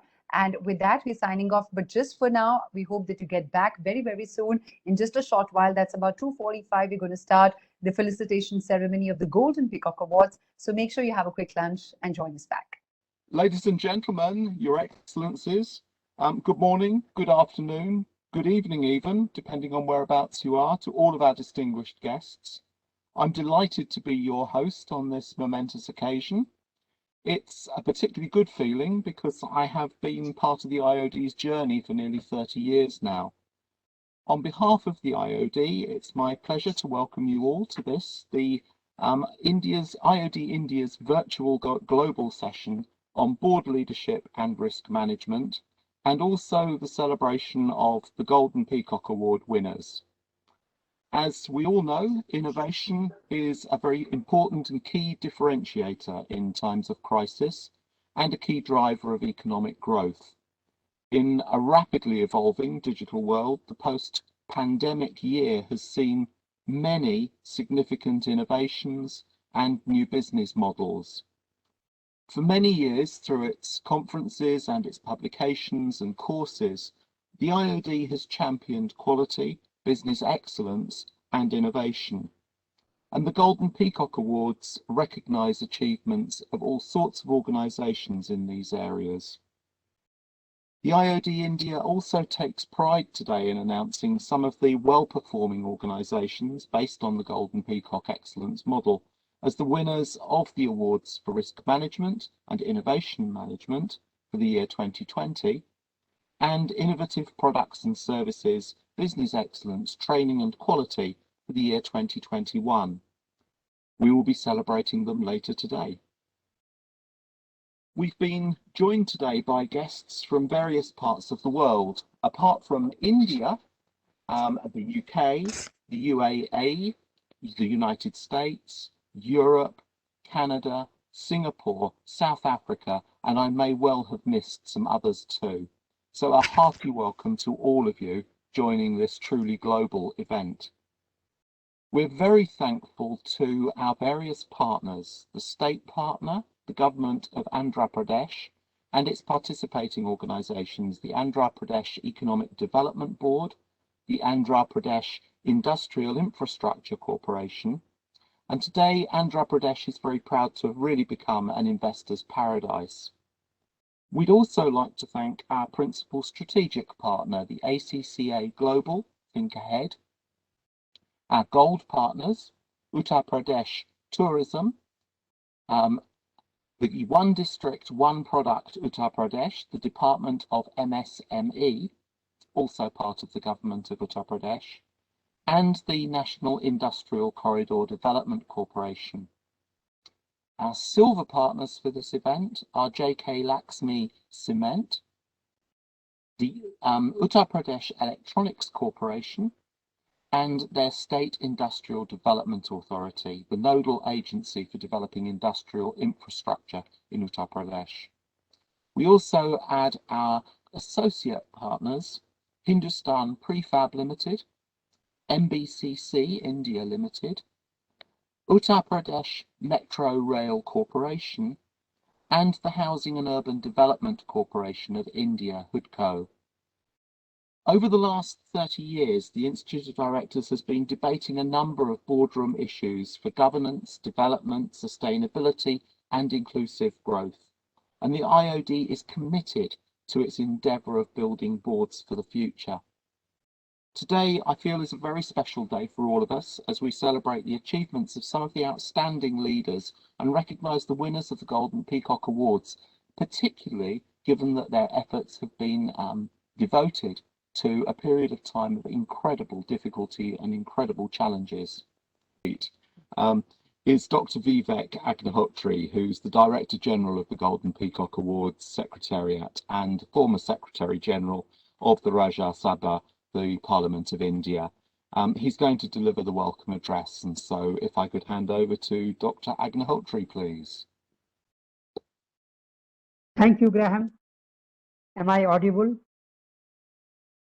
Yes, you are indeed, perfectly. Thank you, Graham. Your Excellencies, ladies and gentlemen, on behalf of the Golden Peacock Award Secretariat, it is my pleasant duty and honor to welcome all the guests to the virtual Golden Peacock Awards presentation ceremony. Let me begin with congratulating all the winners of Risk Management and Innovation Management for the year 2020 and Innovative Product Service, Quality, Business Excellence and Training for the year 2021. All of you are a great source of inspiration to us as you have led your respective organizations amid continuing COVID-19 pandemic. A special welcome and deep gratitude to our chief guests of honor, and distinguished speakers who will be joining us to share their valuable time in addressing this August gathering. A warm welcome to all our awardees and distinguished guests who have joined this global virtual session from India and all other parts of the world. Ladies and gentlemen, today is very special to us as this year the Golden Peacock Awards, instituted by the Institute of Directors India, celebrates 30 glorious years of its existence. Today is indeed an auspicious day as we celebrate the achievements of some of the well-performed organizations assessed to Golden Peacock Awards. These organizations have undertaken significant initiatives to enhance their reputation in risk management, innovation, business excellence, training and development, and quality management practices, as well as created new benchmarks. They have gone beyond the statutory and sustainable compliance requirements to achieve high standards of corporate excellence. I am very happy to note how these corporates have worked hard and put their tireless efforts to drive the economy, even during this pandemic, in making the business and economy sustainable. This year, The Golden Peacock Award Secretariat received altogether 311 responses for the aforementioned categories of annual awards. Out of these, 146 applicants were shortlisted and a total of 43 applicants have been selected as winners and are being felicitated today virtually. I am aware that there are a large number of shortlisted organizations which could have made it to the podium, so to speak. However, like all the members of the Indian Olympic contingent, they too are winners in my opinion, as they have shown extraordinary commitment and zeal to strive for excellence and maintained a high level of quality to achieve global status. We look forward to see them as winners next time around. Congratulations once again to all the winners, and I request all those present to join me in paying tribute to the Golden Peacock Awards winners of this cycle and this year. Once again, I extend a hearty welcome to all of you for joining this special virtual Golden Peacock Award ceremony. I wish you all outstanding success during the Diamond Jubilee year of our independence. Thank you. Thank you very much indeed, Dr. Agnihotri. I love the analogy with the Olympics. I think that's a very relevant and very important parallel. Thank you very much indeed. Let me just introduce Rachel to everybody. Rachel is the head of Risk Management and Corporate Governance Professional Insights at the ACCA Global, and she's very kindly agreed to present the launch of a special report on rethinking risk for the future, an India perspective. A fellow of ACCA, the global body for professional accountants, in her current role at ACCA, she produces research, thought leadership, and CPD content on risk and corporate governance for their members and partners around the world. The ACCA itself probably doesn't need any introduction, but just in case anyone isn't familiar, it operates in 180 countries. It serves a community of nearly 250,000 fully qualified members and over 500,000 future members and student accountants worldwide. The ACCA has been an integral part of the IOD India Global family for some years now, and we're really delighted to welcome Rachel to join us today, who I think is also coming from the UK. So over to Rachel for her special report presentation. Thank you very much, Graham. Yes, here I am in cloudy London, but I'm so delighted to be here today to join in this distinguished thought leadership discussion about ACCA's and the Institute of Directors India shared ambition of advocating sound corporate governance and effective risk management practices in India. It has been an honor to work with the IOD and ACCA members and colleagues in India on this special report, addressing how we approach risk and embed it into our decision-making better in this post-pandemic era. So I wondered if my colleagues could please share the presentation that I put together, because I'm having a few IT glitches myself with being able to share, and I think it's a settings matter on my Mac, I'm afraid. And then I can just ask them to flow through each slide.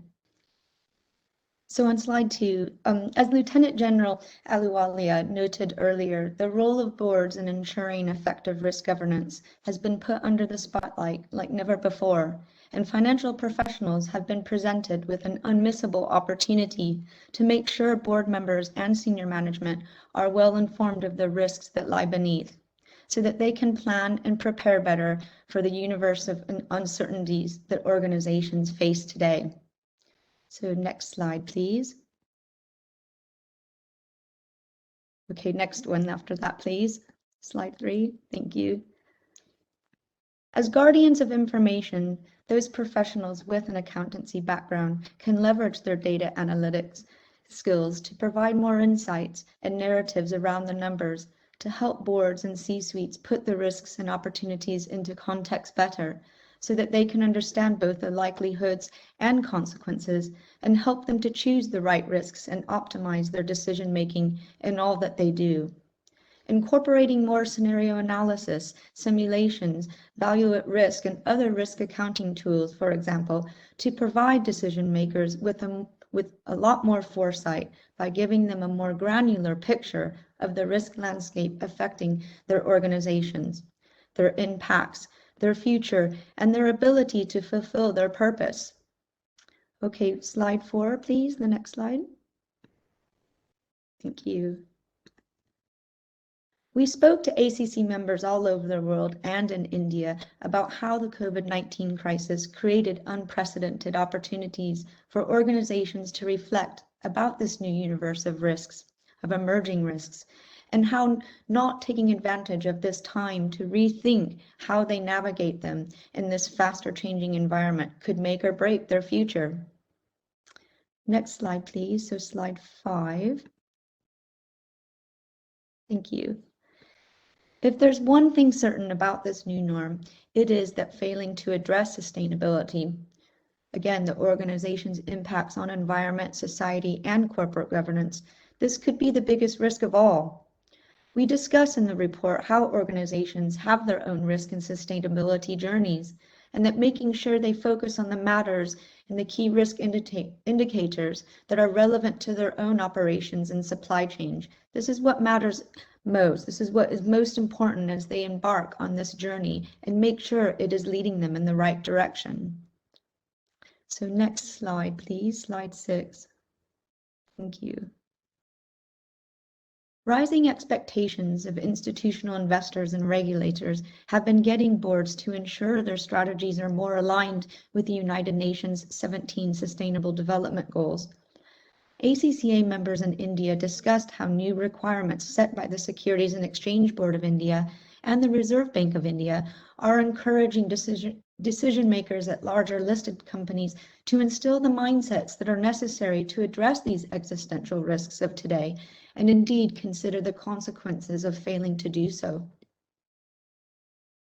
Sorry, the next one now, slide 7, please.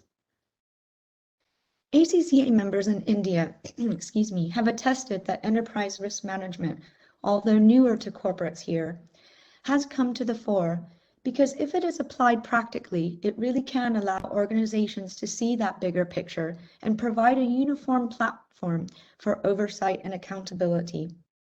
Our member here provided examples of how companies in various sectors, not least in the industrial and even more recently and moving forward in infrastructure projects as well.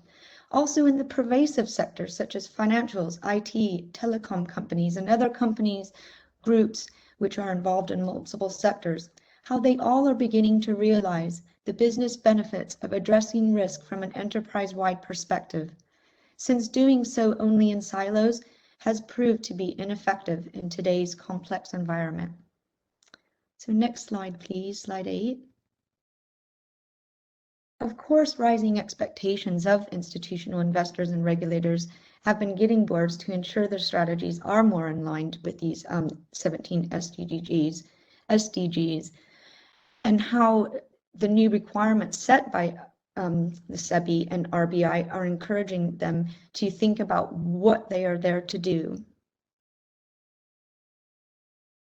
Okay, next slide, please. When we see organizations failing to optimize these reporting requirements and the information that forces them to collect this information, and the information that it forces them to collect, we see the organizations getting pulled down by business and strategic risks, which ultimately are due to the board not setting the tone that is necessary for navigating in this riskier world. Next slide, please. Ensuring that the culture changes and risk consciousness is conscientiousness is done from both the top down and bottom up requires sound risk governance structures. In our report, we discuss how to review and assess these structures to make sure that there is constant collaboration between the three lines and that as much assurance as possible is integrated in them. Risk governance structures, such as the 3 lines and the risk appetite statement, do not need to be reinvented, but rather reassessed and evaluated to ensure that the board has both the risk oversight and foresight needed to lead effectively and meet the changing needs of all their stakeholders. Next slide, please. Slide 11, that would be, I think. Let me just check. Yes, thank you.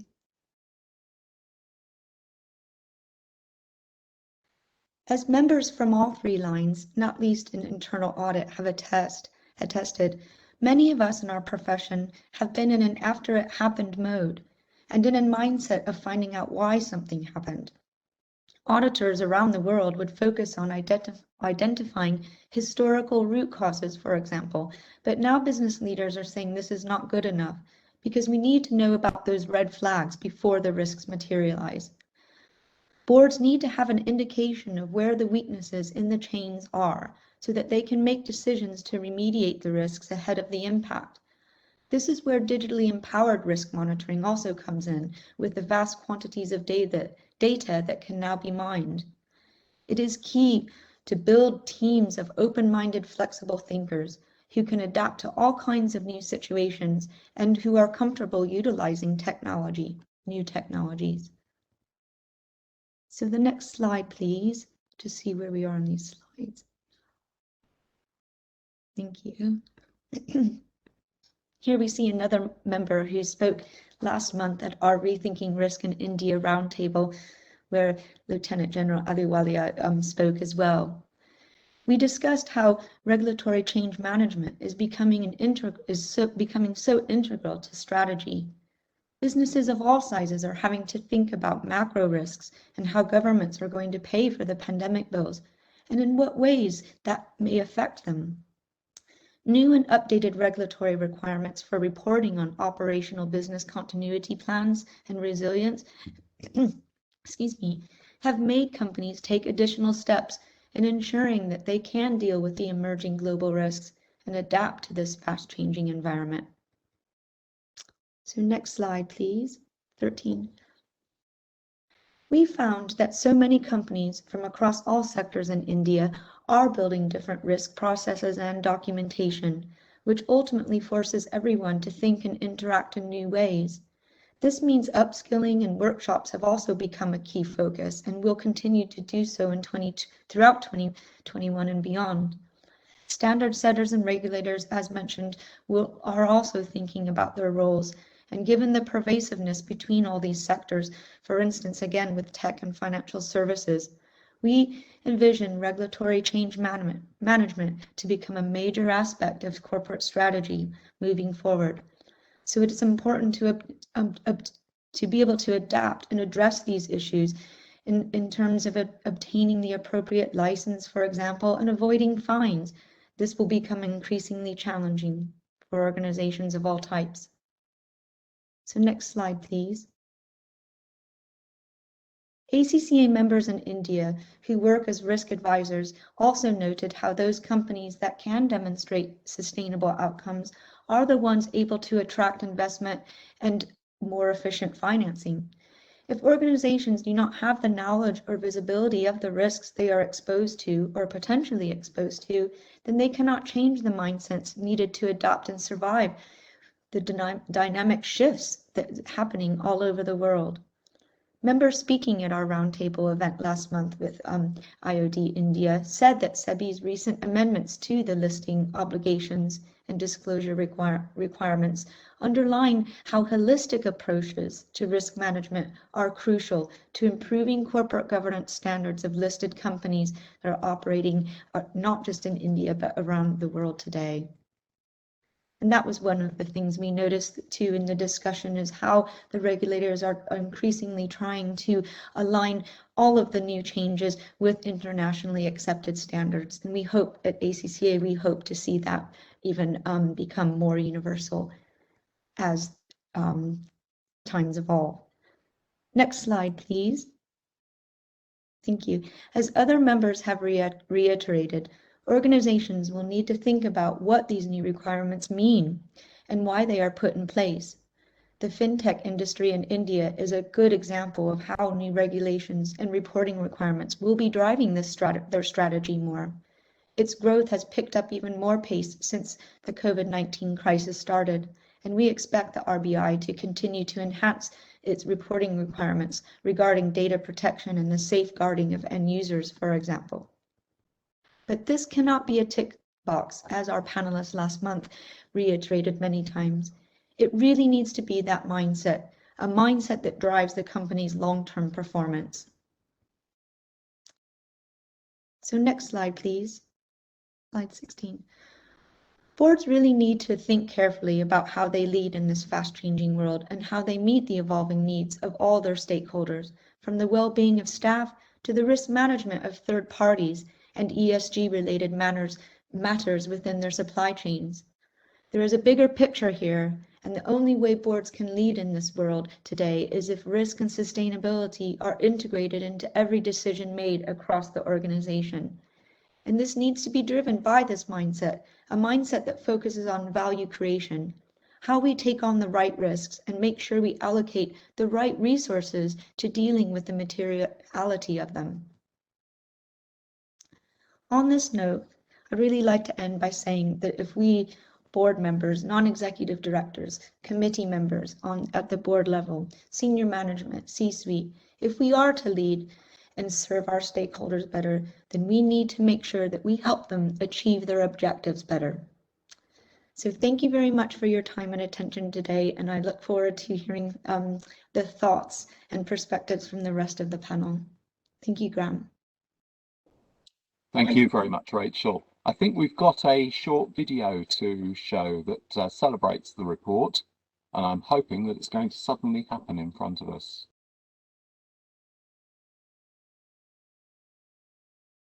Thank you very much, Rachel. I believe that the report is going to be uploaded to the IOD Global's website later on today, I think. So that's going to be great. And I'm hoping that there'll be some feedback that'll then start to work its way through.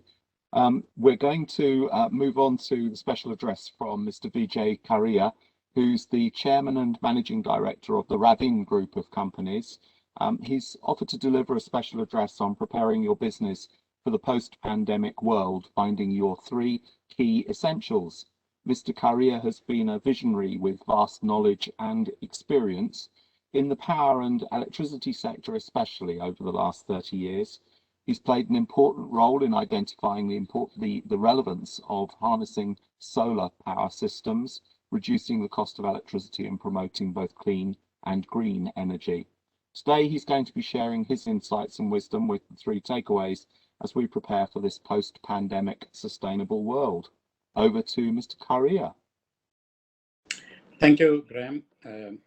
Good afternoon to everybody, and very good afternoon to His Excellency and my dear friend Shri Durga Shankar Mishra ji. Namaskar to all the people from India. Very good day to all the people from across the world. It's a great pleasure and an honor to be addressing such an august and such a large gathering of IOD. And as usual, I don't know how they do it, but their theme this year, which they chose, was powering India's growth through infrastructure development and the role of boards in it. And just one day before, that is yesterday, the Prime Minister announced a 100 lakh crore infra plan to boost the employment and to boost the infrastructure of the country. So compliments to IOD for being so contemporary. And I'm sure with people like Mr. Durga Shankar Mishra at the helm of affairs and the Urban Development Ministry, and we are seeing the urban development growing rapidly across the country. I am happy to share with you some few thoughts that I had. The pandemic has accelerated a lot of changes across the entire world. And when change accelerates, so does the need to learn. The most important takeaway from this pandemic is that conventional and strategic thinking will not help companies plan for the new normal. In fact, the COVID-19 has exposed that even the most established industries have fallen into chasms of their own assumptions. Technology and marketing-driven resilience has proven to be the most future-ready boat to own. There have been a huge amount of failing fundamentals. Oil demand has dropped, but oil prices have risen. Consumer demand has dropped, but share markets have risen. Banks have surplus liquidity, but they are not lending. Aviation markets have dropped, but yet aircrafts are flying with 4 and 5 passengers to keep up their flying slots. Industrial activity has dropped across the world, but commodity prices have risen. How does business really make money? Where do profit margins come from? Where will they come from? All businesses, I'm sure, will take out time to think and articulate critical strategic differentiators and map it out as to how they can make more money.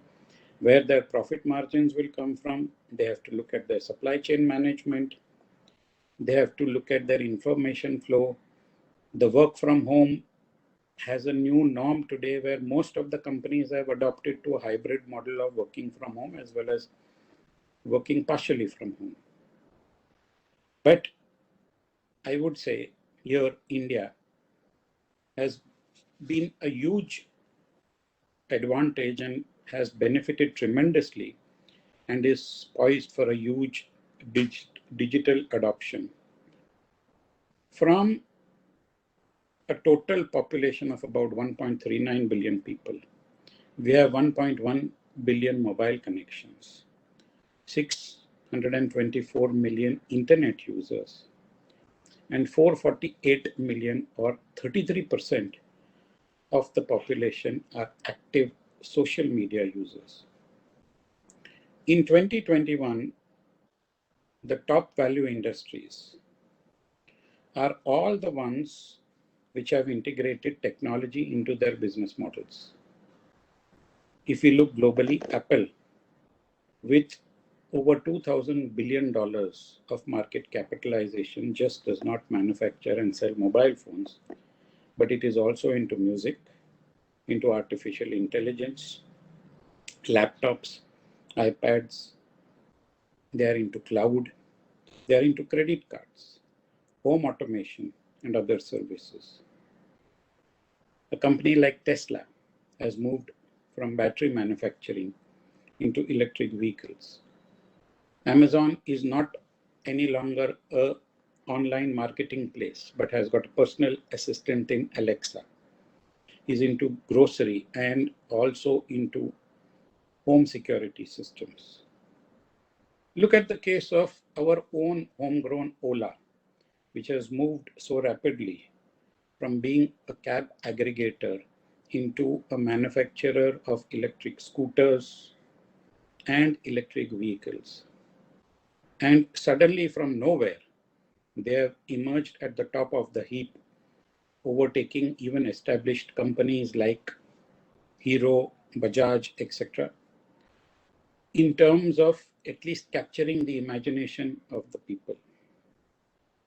Thus, my mantra number one is that artificial intelligence and consumer-centric business are expansionists' monopolies. The way forward for growth in valuation of new companies is to retain but also move away from their core businesses and center around digitization. I would say data is the new oil. Industry leaders are no longer following set paths or known paths. They are ahead of the game in terms of investing their time, and energy into learning new technologies and opening up new financial avenues and helping their people as well as their companies to outperform others and their competition. Thus, my second mantra would be to invest in technology to help your company outperform. Digitization, data analysis, productivity linked data is going to start a productivity revolution. A productivity payment module will create more growth, more income, more wealth, combined with automation and robotics. We have seen that even the government has brought out a production linked incentive for enhancing the growth of certain industries. Thus, data and its analytics will drive the world by a simple formula of much more from less in the coming world. Thus, the mantra number 3 would be that the board and boardroom leaders should be using data and its analytics to help improve profitability through enhanced productivity and also refine data for predictive intelligence. All establishments, whether young or old, need to have the mindset of a startup because in a coming world, there is no such thing as an established company or industry any longer. 57 unicorns in India have created $150 billion in value.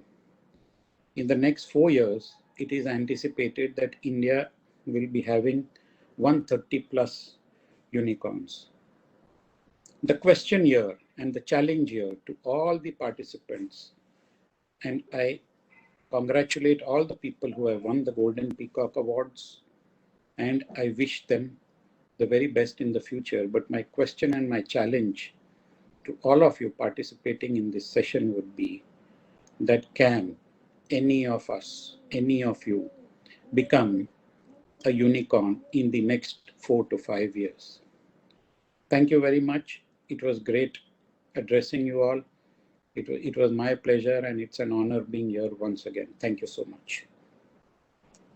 Thank you very much indeed too, Vijay. That was a very interesting analysis of where we're at and what we need to be thinking about as organizational leaders. Thank you so much. I think that has probably given us a focus for many of our thoughts over the next few hours. So thank you indeed. I'm going to move on fairly swiftly to our guest of honor address. We're going to hear this afternoon from Mr. Durga Shankar Mishra. India's transformation has been significant over the last 6 years with some really ambitious programs like Clean India Mission, Smart Cities, the effective use of technology, new urban policies, and Self-Reliant India for etc. for New India. For the special address, we're inviting the transformational leader and change agent, Mr. Durga Shankar Mishra, who is from the Ministry of Housing and Urban Affairs with the Government of India. He is the secretary there. Mr. Mishra belongs to the 1984 batch of IAS from Uttar Pradesh, Satkara. He's held various assignments in union and state governments, covering revenue administration, internal security, vigilance, civil aviation, tourism, sports, agriculture, taxation, medical and health, mining, and urban development. An incredible portfolio of experience. He's also a distinguished fellow of the IOD. We're really honoured to have Mr. Mishra amongst us today. Over to you, sir, for your guest of honours keynote address. Namaskar. Is my voice being clearly heard? Just raise your hand and confirm that. Yes, it is. Thanks a lot. Very good afternoon, Mr. Wilson, all the guests who are attending this webinar and people who have joined from different parts of the country and from different parts of the world on this IOD virtual global session on the board leadership and risk management, along with felicitation of Golden Peacock Award winners, which is going to commence sometime during the evening. So at the outset, let me first congratulate all those. I was just hearing Agnihotri Saab about this Golden Peacock Award. So let me congratulate, my hearty congratulations to all those who are going to receive these awards this evening. And I'm sure you are worthy of the award and you will make us proud by doing something more, much more than what you have done so far. If you have heard the Honorable Prime Minister's speech from the ramparts of Red Fort, that address to the nation on the 75th Independence Day, you must have seen him here speaking about the Vision India 2047. What is that India is going to be when we celebrate the 100th anniversary of the Indian independence.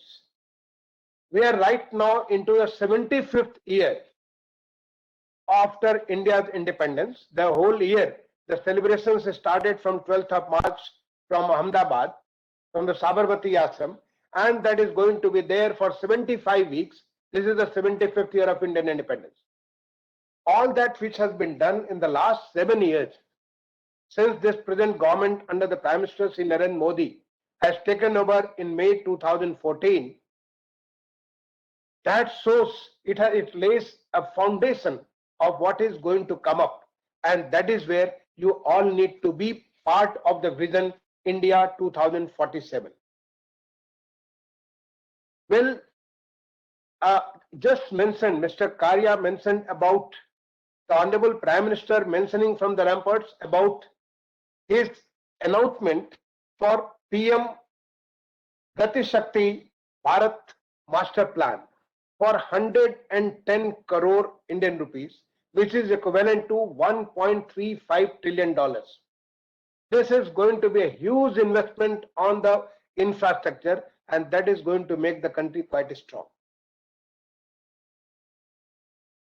Prior to that, some 2 years back, the Honorable Prime Minister announced in 2019 about the National Infrastructure Pipeline, and that National Infrastructure Pipeline was for 110 lakhs crores of Indian rupees, which is equivalent to $1.5 trillion US.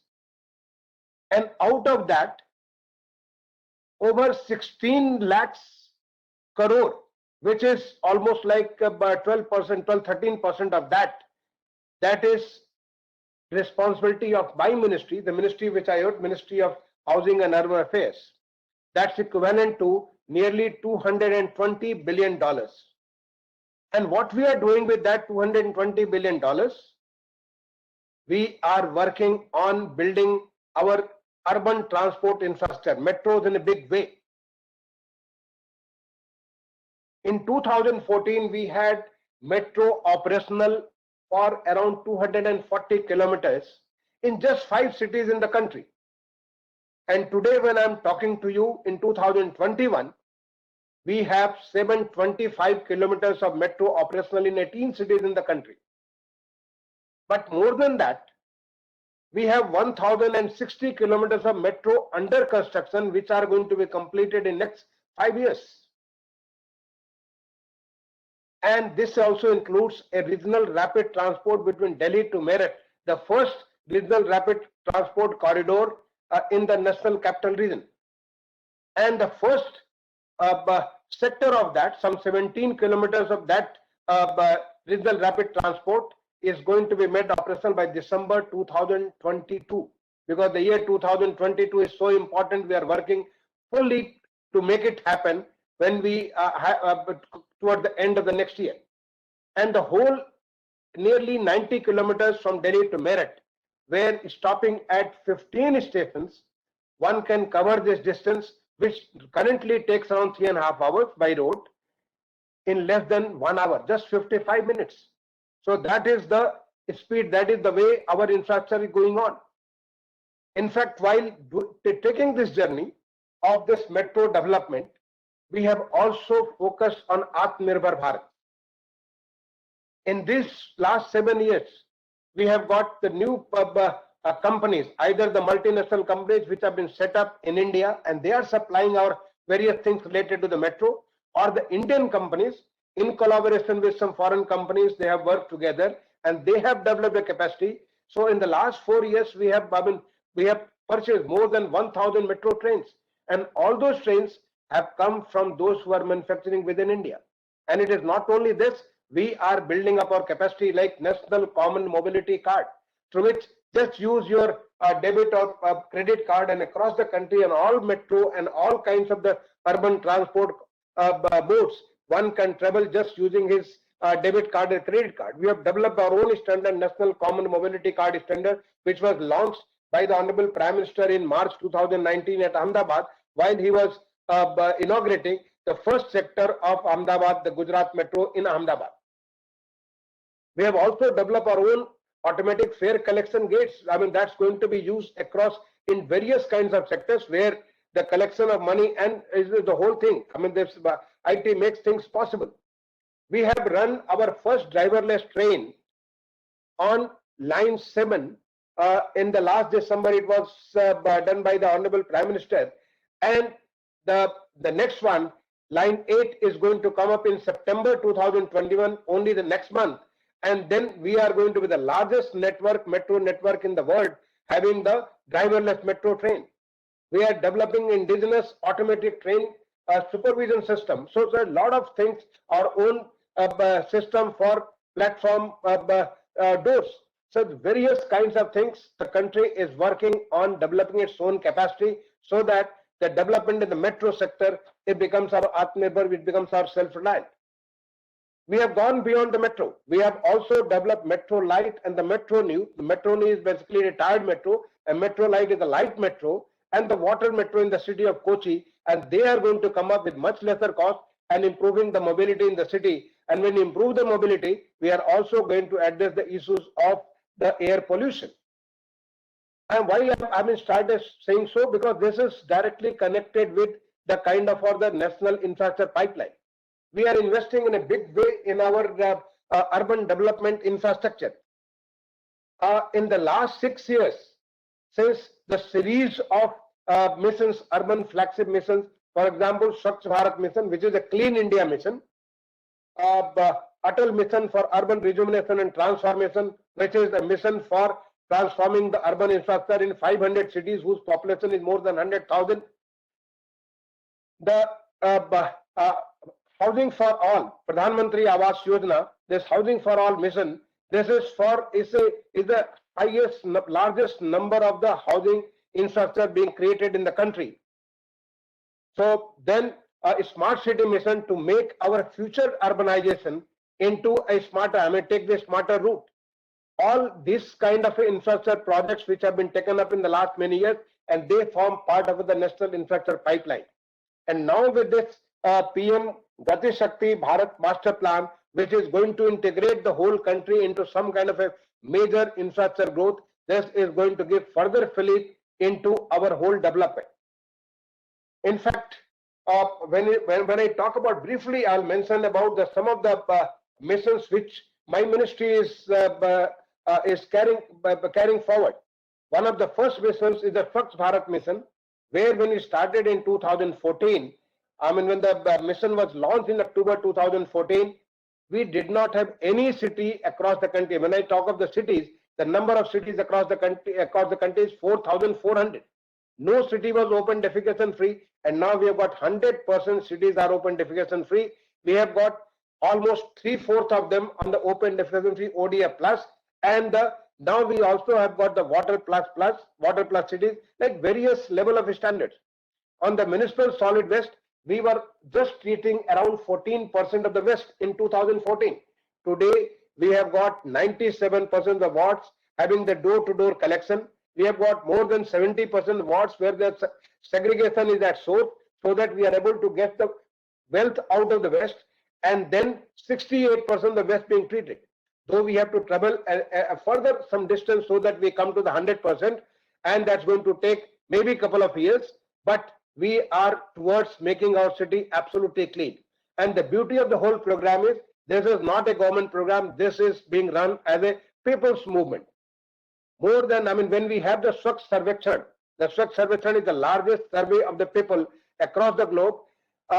For almost like 45 crore, 450 million people survey is being done, and something like 150 million people are participating directly in some mode, through the digital mode, through the email, or through the direct interaction. While we are doing this survey, this is happening across the country, and we do the survey every year. We have got our toilets on the Google map. I mean, more than 65,000 toilets on the Google map. Any city you go, just with the Google map, you can reach to the nearest toilet. So this is what we are doing in the Swachh Bharat mission. Under the Atal Mission for Urban Rejuvenation and Transformation, in the last 6 years, we have given connection to nearly 1.1 crore families. Water connection is given 1.1 crore family. That is like 11 million new connections have been given. Nearly 9 million sewage connections have been given. On the housing front, the target, I mean, it just looks mind-boggling when we, Honorable Prime Minister launched the Housing for All mission in 2015 June. At that time, the initial assessment was we had to construct 10 million houses. It just looked impossible. A program like this has never been done in any place across the globe. But I'm very happy to share with you, when ultimately the total assessed demand was 11.2 million.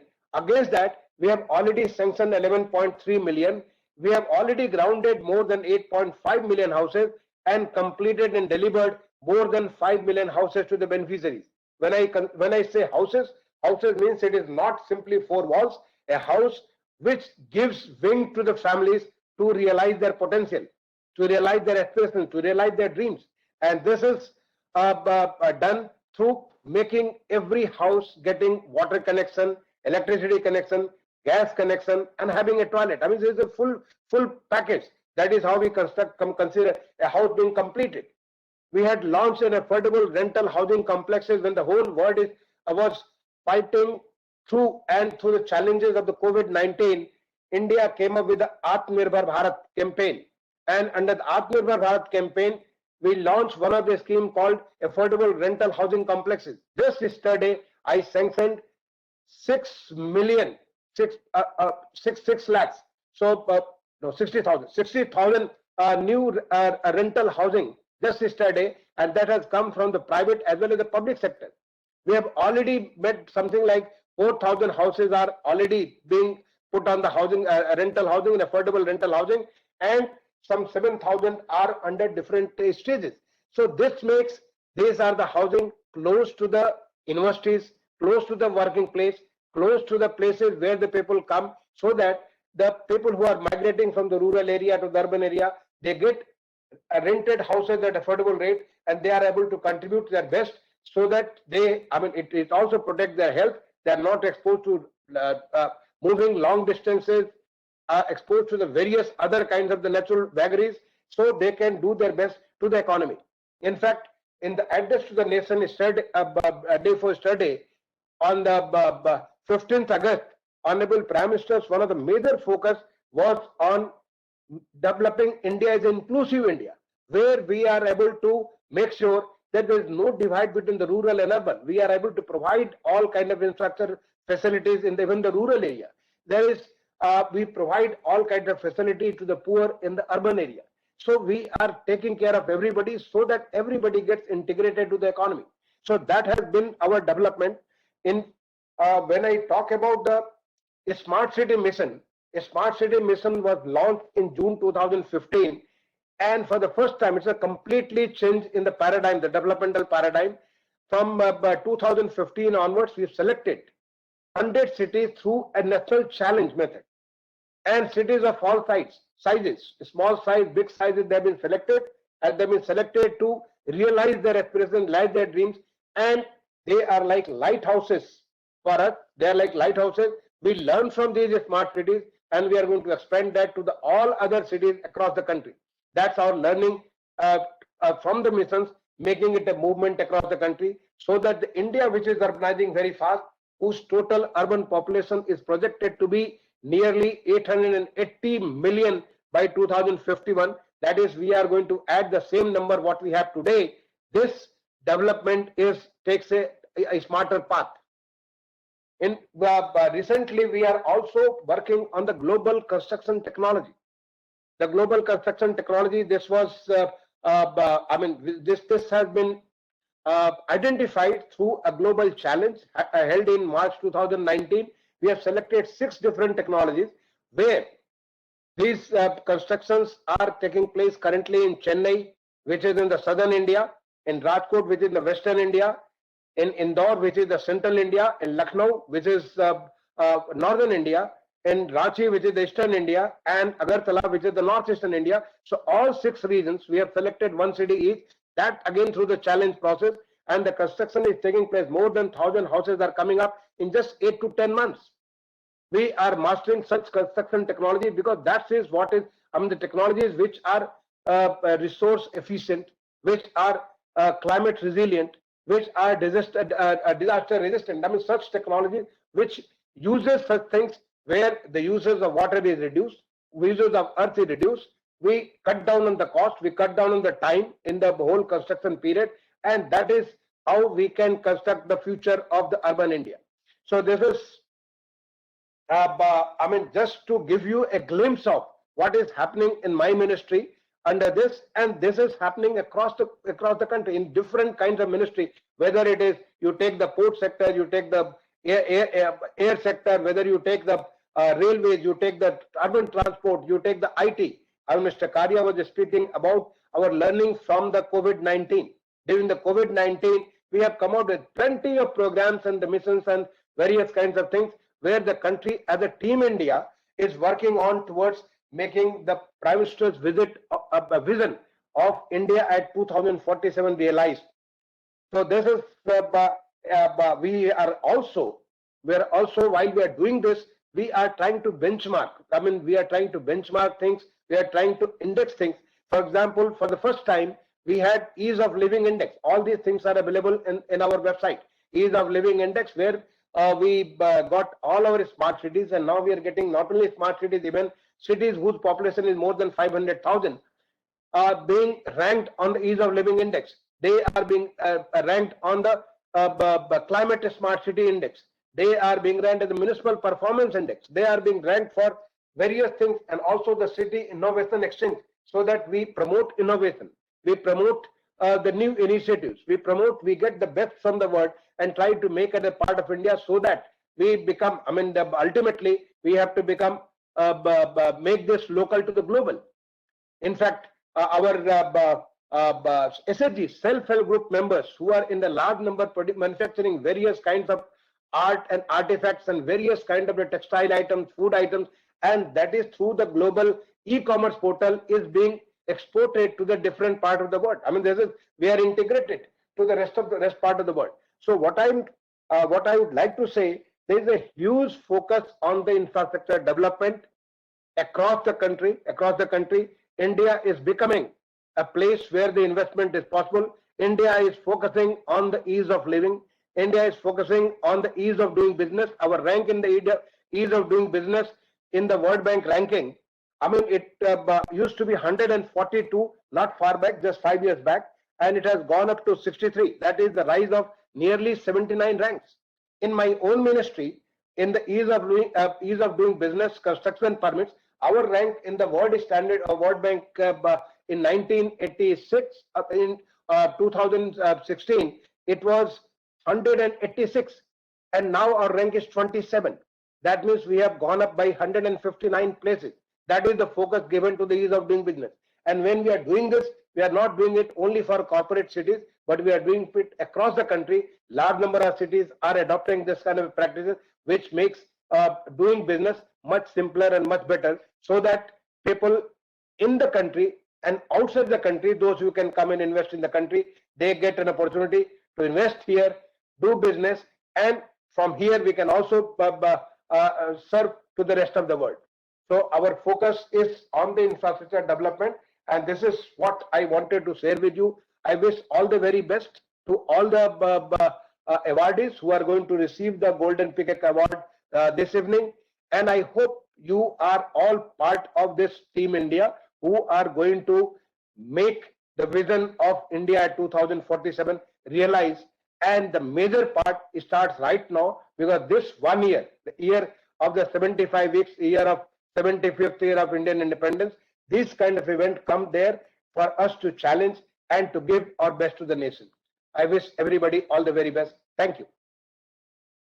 Thank you very much indeed, Mr. Mishra. I think I understand that you've got another appointment and therefore we can't really sort of spend much time sort of asking you questions and so on. But I really just want to flag one of the things that I find so impressive about the presentations from the IOD guest speakers is, as you use the phrase, the mind-boggling scale with which India approaches many of its issues.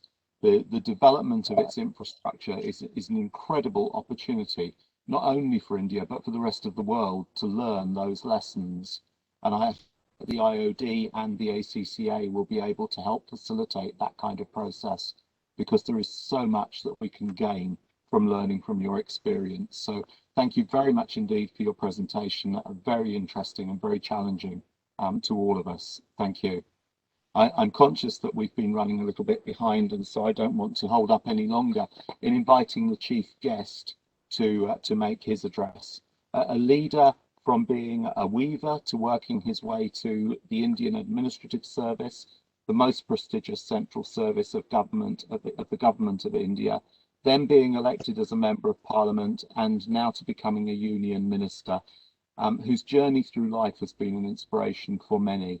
A social worker, a farmer, an educationalist by profession turned politician from the state of Rajasthan in India, after taking voluntary retirement from the IAS in order to join politics, whose aim has always been to do good for society and make a difference. We're very pleased to welcome Mr. Arjun Ram Meghwal, the Honourable Union Minister of State for Parliamentary Affairs and Culture with the Government of India, to deliver his chief guest's address. We're privileged to have you with us today, sir.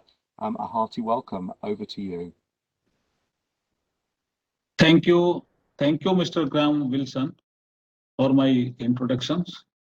Today is the functions of Institute of Directors, IOD, virtual global session on board leadership and risk management, and felicitations of Golden Peacock Awards winner for risk management, innovation management, innovative products, service, quality business excellence, training, etc. Thank you for all the dignitaries on the dais and ladies and gentlemen who invited me to be with you on this great occasion. I would like to thank you, Mr. Vivek Agnihotri also. He invited me on telephone, and Mr. Ashok Kapoor, and Mr. Reddy, and Mr. Karaikal Walven, and all the dignitaries on dais. I thank you all of them. Now I heard the talk of the DP Mishra ji. He was the Secretary of Urban Development. He talked about Swachh Bharat missions, urban housings, sewage, and all that, all infrastructures. I will touch on the self-reliant India, means Atmanirbhar Bharat Abhiyan. Because on 15th August 2021, our Prime Minister, Honorable Prime Minister Narendra Modi ji, told on the Red Fort that this is the period of the Amrit Kal Khand. It's a period of the Atmanirbhar Bharat Abhiyan. Means we have to make India self-reliant. If we want to make India self-reliant, we have to think the 5 I. The first I stand for the intent. Then second I stand for the inclusion. And third I stand for the investment. Fourth I stand for the infrastructure. And fifth I stand for the innovations. Intent, inclusion, investment, infrastructure, and the innovations. These are the priority area of the present government of India. And we want to develop India not only as a self-reliant India, but India should lead in all the sector.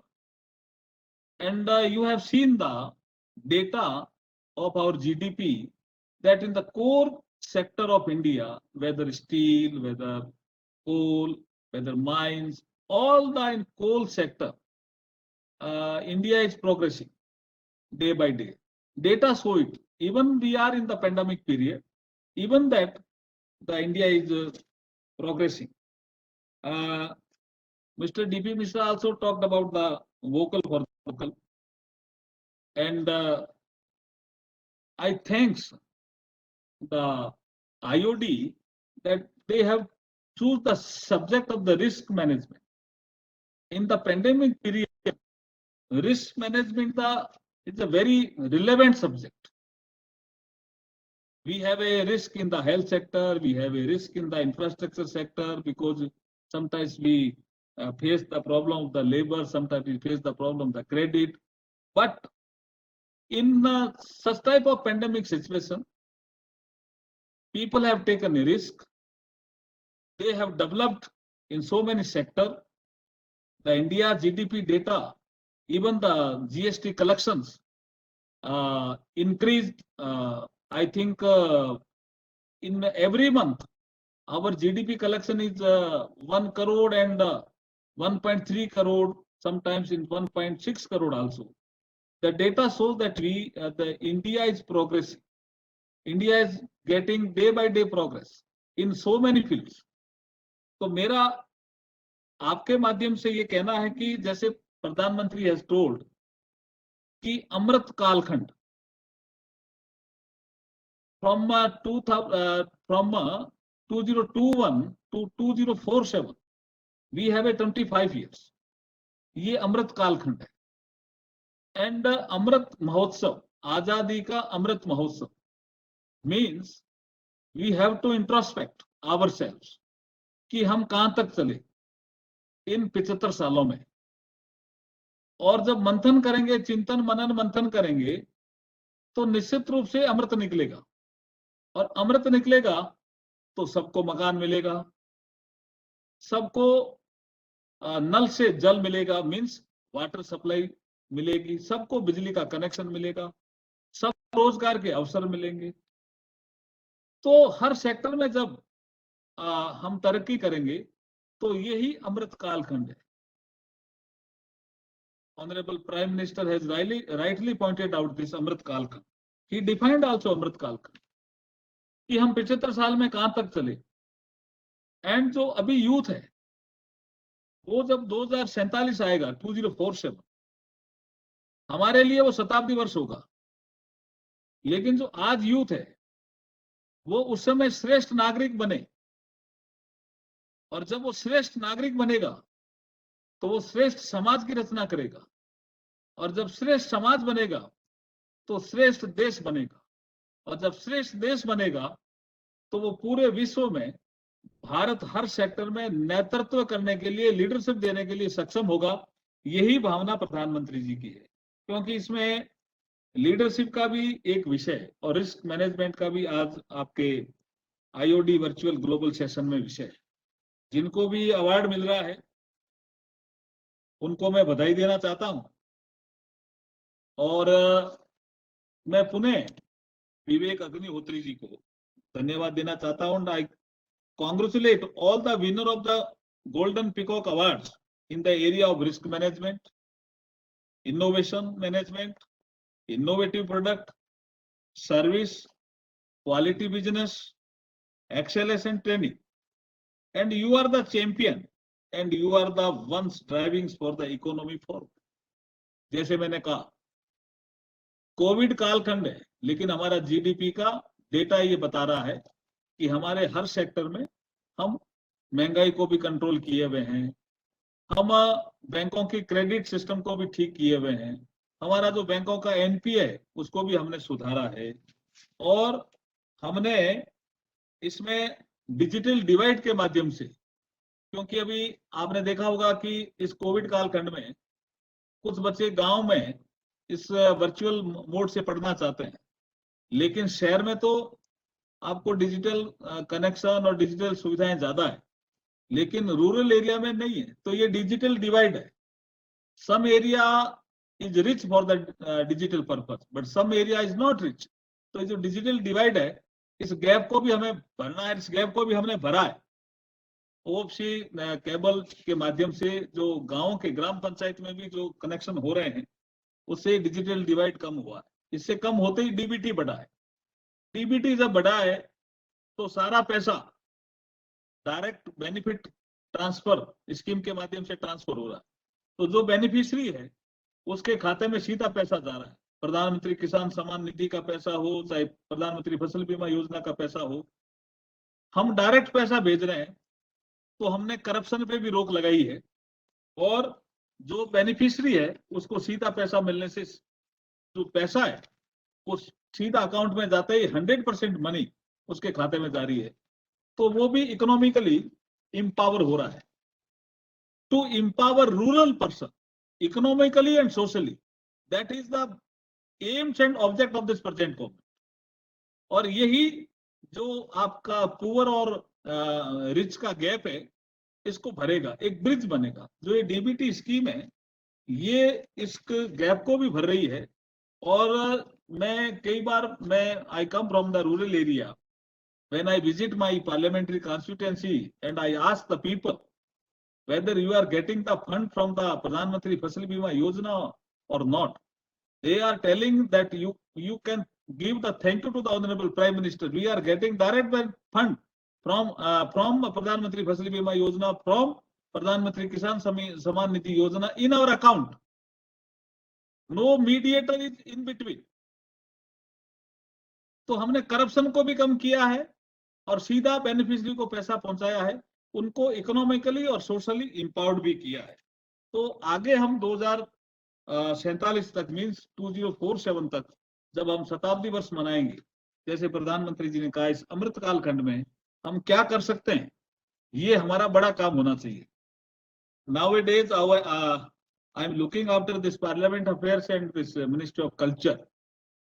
तो culture के मामले में जब तक हम हमारी culture को protect नहीं करते, तब तक हम जो एक लीडरशिप देना चाहते हैं संसार में, उस काम को हम अधूरापन समझेंगे। इसलिए कल्चर, हमारी जो हेरिटेज है, हमारी जो कल्चर है, उसको चाहे वो इंडिया में हो और चाहे वो इंडिया के बाहर हो, उसको प्रोटेक्ट करना भी हमारा काम है। तो मैं चाहूंगा कि आईओडी के जो रणनीतिकार हैं, जो आईओडी के काम को देखते हैं, वो कल्चर प्रोटेक्ट करने के लिए ये श्रेष्ठ नागरिक किसको बनाना है हमें, आप स्कूलिंग से शुरू करोगे तो वो कल्चर के बारे में भी उनका बिहेवियर ठीक रहेगा, उनके संस्कार ठीक होंगे। तो जब हम संस्कारित होंगे, कल्चर्ड होंगे, तो नेचुरली हम नेतृत्व करते समय हमारे में वो भाव दिखेगा, तो हमारी संस्कृति को भी हम प्रमोट कर पाएंगे।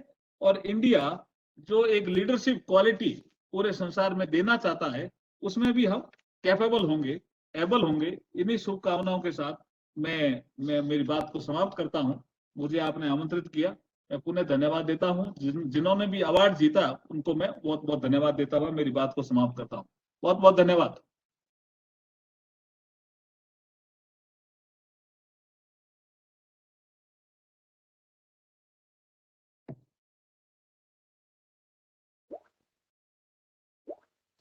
Thank you, Mr. Megwal. I'm sorry I had a little technology glitch at the end there. Thank you very much indeed for your address. I think that the audience here will be most inspired to be thinking about some of the challenges ahead and the way in which the government is supporting them in the process. So thank you very much indeed. I'm Thank conscious you. of Thank time. you. Thank you to you also. We have around 400 people here now today, so you've been inspiring a very interesting and diverse audience. Thank you. We move on.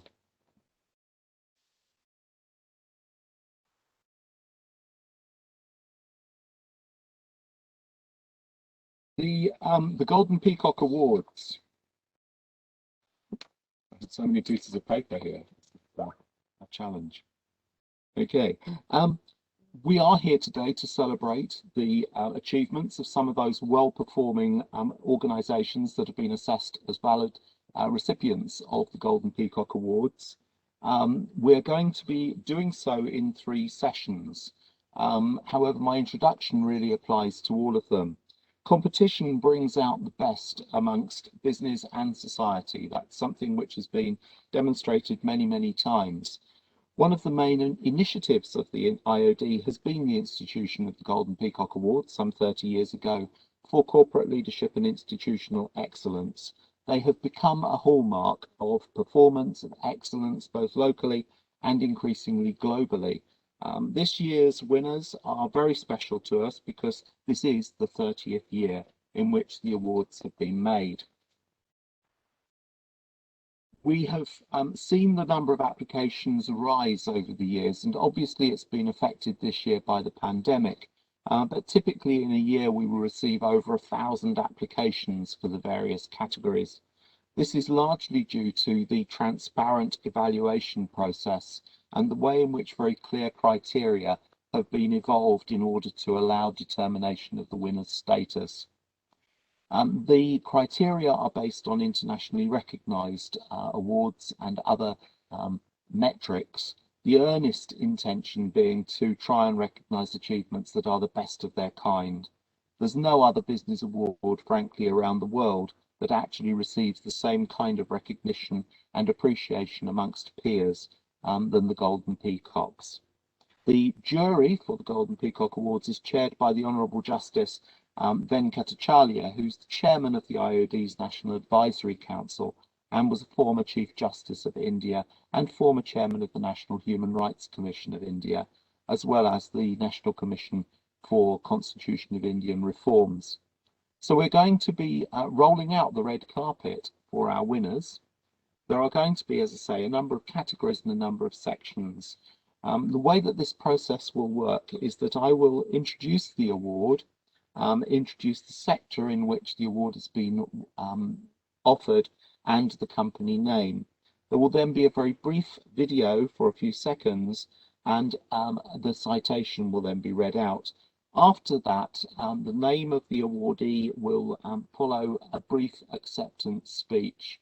I'm going to have to really emphasize that these need to be brief acceptance speeches. You have a minute and a few seconds in which to say your thanks. Otherwise, I'm afraid we're going to run over time quite considerably. So let's move on. The first award session is for the Golden Peacock Award for Risk Management. And in this case, it is the Global Golden Peacock Awards, I believe. So the first sector is consumer appliances.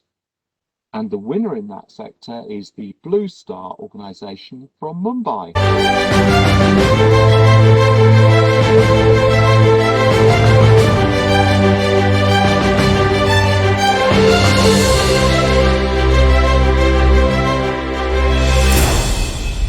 Collecting the award on behalf of Blue Star is Mr. Neeraj Basur, the Group Chief Financial Officer. Blue Star has an integrated business model of a manufacturer, including EPC service provider. The Risk Management Committee ensures that risk management and governance are integrated with the company's strategic objectives. Mr. Neeraj Basur. Thank you. Thank you, Dr. Wilson. Dear jury members, Lieutenant General J.S. Ahluwalia, Dr. Agnihotri, IOD office bearers, distinguished panelists and friends. I am privileged to accept the Golden Peacock Award for Risk Management for the year 2020 for and on behalf of Blue Star Limited. We thank the jury and the Award Evaluation Committee for this award. It is a recognition of our commitment to uphold the principles of risk management and strive for excellence.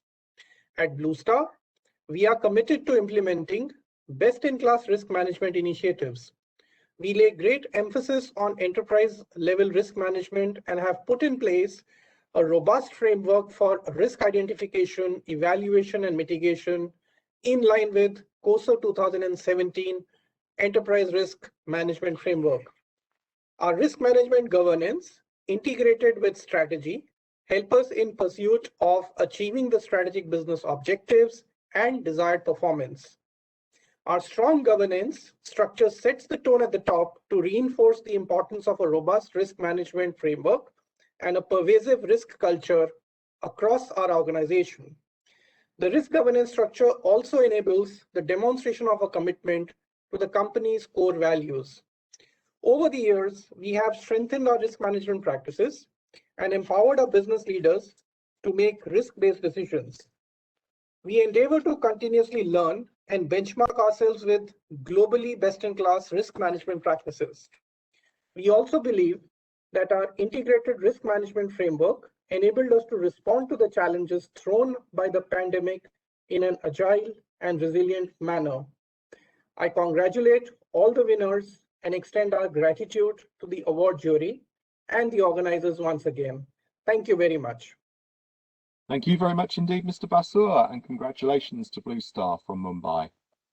The second sector in which the Golden Peacock Award for Risk Management is awarded is the financial sector banking, and the winner of the award this year is Deutsche Bank from the International Private Bank of India, based in Mumbai.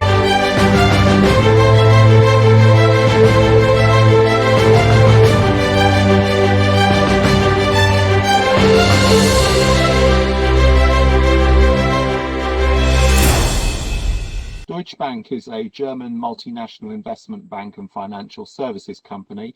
The risk assessment that they conduct is a primary instrument for documenting the assessment of internal risk for all applicable categories, including fraud.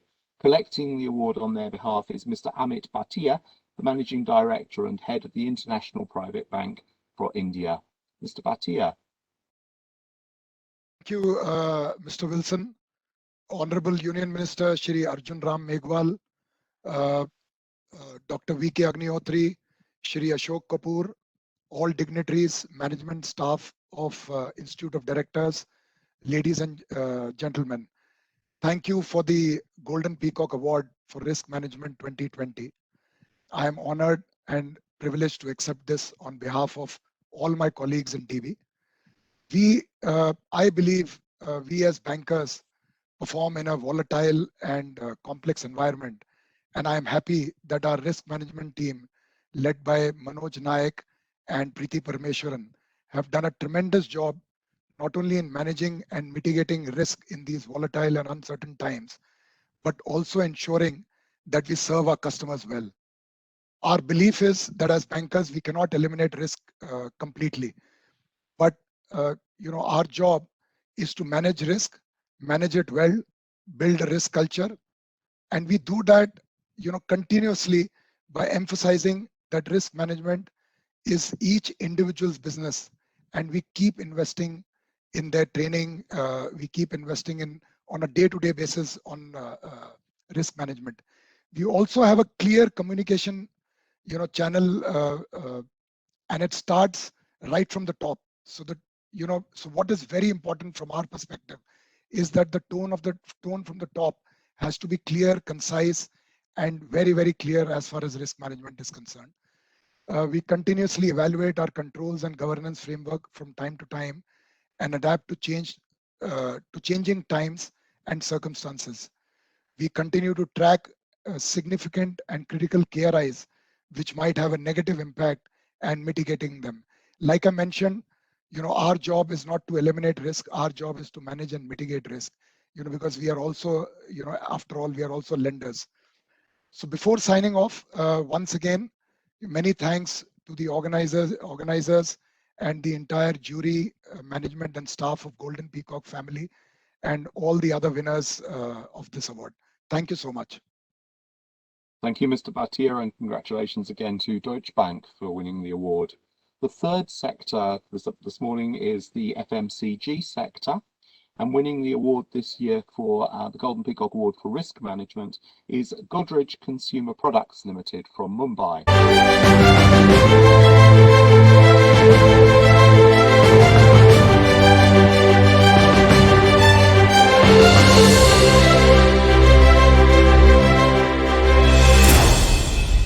Godrej Consumer Products has a product portfolio which comprises health, hygiene, and value for money products.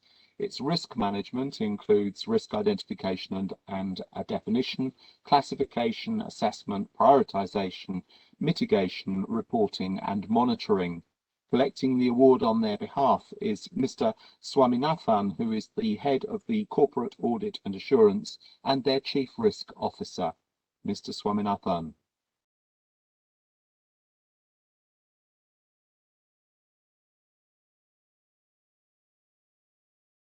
The jury panel and all members of the jury for providing us this award. We are very delighted to be honored with this prestigious award. For us, living up to and exceeding our stakeholder expectations comes with its own set of risk, which makes it vital for us to implement a pragmatic and effective enterprise risk management framework. We have been following a very comprehensive and structured approach to risk management. Across our geographies, we have integrated the way we manage risk into the operating framework and reporting channels of our business, starting with the board level oversight to a dedicated risk committee, a cross-functional team within the business. We routinely assess risk across our companies and all geographies. Our risk management framework effectively binds different emerging markets that we operate in. At the same time, the framework has been customized for local environments, given the diverse geolocations of our businesses across different cultures and regulatory environments. Thank you once again for this award and this recognition. Thank you so much. Thank you very much, Mr. Swaminathan, and congratulations again to Godrej Consumer Products from Mumbai. The fourth sector in which we're awarding the Risk Management Golden Peacock this time is the IT sector, and the winner of the award in that area is NTT, Data Information Processing Services from Bangalore.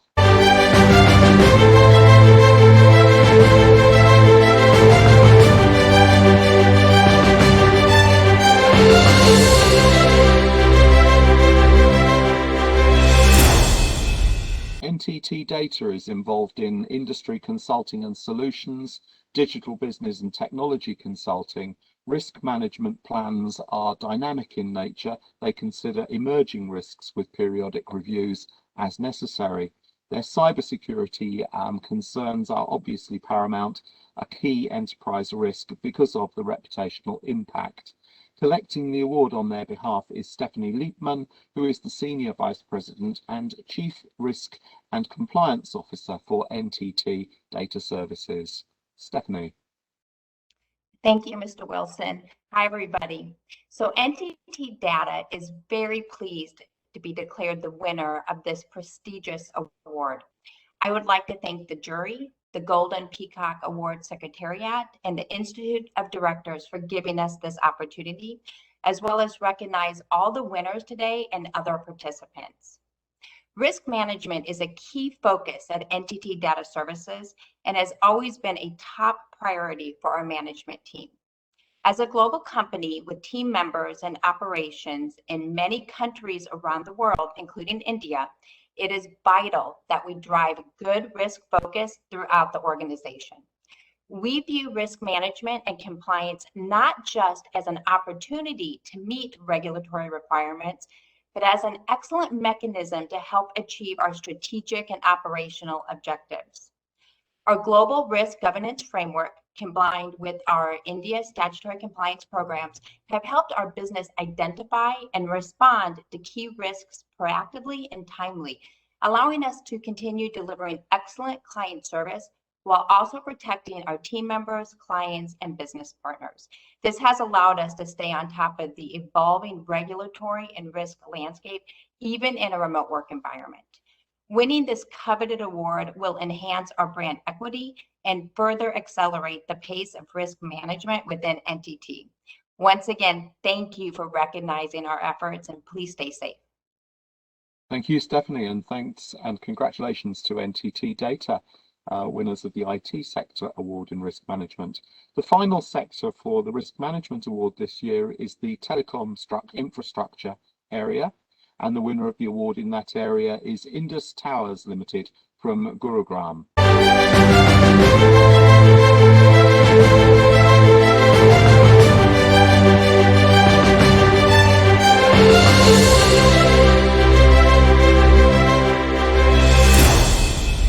Indus Towers provides an affordable, high quality and reliable services portfolio to the growing network connectivity needs of organisations. On cyber risks, the company has an approved risk management framework which states IT-related risks and mitigation plans. Collecting the award on their behalf is Mr. Vikas Podar, who is the Chief Financial Officer. Mr. Podar. Be honoured to accept this award on behalf of Indus Towers. At Indus Towers, we believe risk management is fundamental to effective corporate governance and development of a sustainable business. Despite many risks that our operations face every year in the form of cyclones and natural calamities, etc., we have been able to maintain business continuity and deliver high quality and reliable service to our customers through a robust and comprehensive risk management process. And this is what really inspired us to nominate ourselves for the award. To tell the audience briefly about who we are one of the largest telecom infrastructure company with nationwide presence and with over 180,000 towers serving the 3 major telecom players in the country. As a culture, we consider risk management as everyone's responsibility within the company and regularly evaluate our risks through a robust framework, including potential future risks that can impact our operations in future. Furthermore, while building our risk management process, we have incorporated the principles and the framework as defined under ISO 31000. We include not just the objective and quantifiable risks, but also look at the subjective risks and try to work out a mitigation plan on that basis. It is indeed very motivating and reassuring for us to know that we are amongst the best in risk management and recognized by the Institute of Directors. And thank you once again for awarding Indus Towers with this honor. Thank you so much. Thank you, Mr. Podar, and congratulations again to Indus Towers from Gurugram.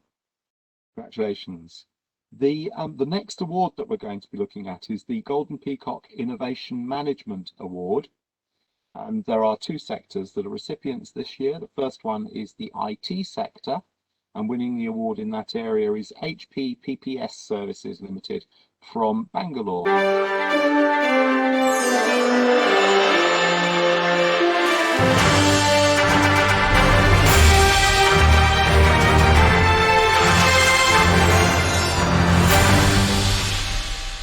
HP's PPS Services provides business services and has been reinventing its commercial and customer products by fusing together physical and digital works.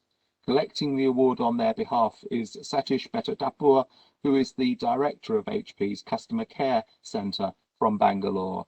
Mr. Betadapur. Thank you so much, Mr. Wilson. I want to start by quoting our HP founders, Bill Hewlett and Dave Packard, who said that the biggest competitive advantage is to do the right thing at the worst time. Of all the quotes that I could pick, I chose this one because I realized that this rings true more in today's times than ever before. I'm really so honored to be here this afternoon and grateful to receive this Golden Peacock Innovation Management Award 2020 on behalf of my extraordinary team, a team that showed tremendous resilience under extremely challenging circumstances, determined not to just meet, but exceed the value we offer to our customers, partners, the company, and the communities that we serve in, swiftly building a mindset shift that doesn't fight the old, but starts building the new, and incredibly creative to be able to effectively navigate the challenges and look at the obstacles in the new normal as an opportunity to innovate, to survive, to build, and to thrive. So thank you so much to the honorable jury of the Golden Peacock Awards for this honor. We humbly accept this with encouragement, with a promise to keep nurturing our innovative streak, growth mindset, and passion to find the better path leading to success in what we do. Congratulations to all the winners as well. Thank you again. Thank you very much indeed, Mr. Vettadapur, and thank you to HP for congratulations on winning. What an impressive array of awards you have behind you as well. So we're honoured that the Golden Thank you. Peacock has Yeah, we've been on a streak over the last several years, Mr. Wilson. Thank you. The second sector for an award this in the innovation management area is the steel sector, and the winner this year is Tata Steel's Innovent department from Kolkata.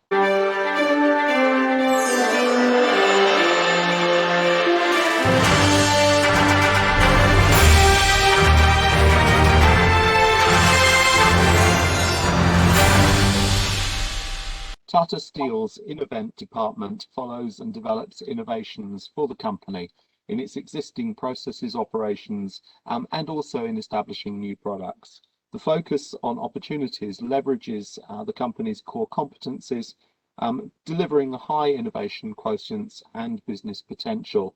Collecting the award on their behalf, I believe, should be Mr. Chakrabarti, who is the head of the Innovent department. Can I just check if he is there?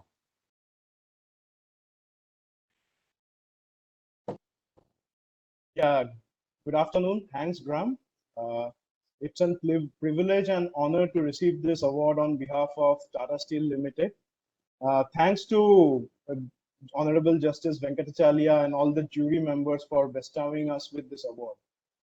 Innovation is something which has always been taken at the core of Tata Steel, and over our 100 years of journey, while we have pioneered in various aspects in steel, this innovation is something which we take very seriously. And the last 10 years, the journey has been very different in terms of creating and enabling an Atmanirbhar Bharat, creating solutions which are not only true in terms of augmenting our businesses, but also contributing to the society in terms of forming sustainable solutions with access to all. And this access to all is very important because you can create very sustainable businesses, but until unless you touch the core of India, it doesn't matter much. And that is something which we truly believe at Tata Steel. And thank you so much for this award. And with this, we really do commit to the Golden Peacock jury to continue with this effort at Tata Steel and come back with greater success as we go along. Congratulations to all the other winners as well. All the best. Thank you. Thank you very much indeed, Mr. Chakrabarti, and congratulations again to Tata Steel's Innovent department from Kolkata. That completes the first of the awards sessions. We're now going to move swiftly into the second one of these. This is the Golden Peacock Innovative Product and Service Award. And the first winner in that sector area is the automobile sector, Tata Motors, CVBU division from Dana.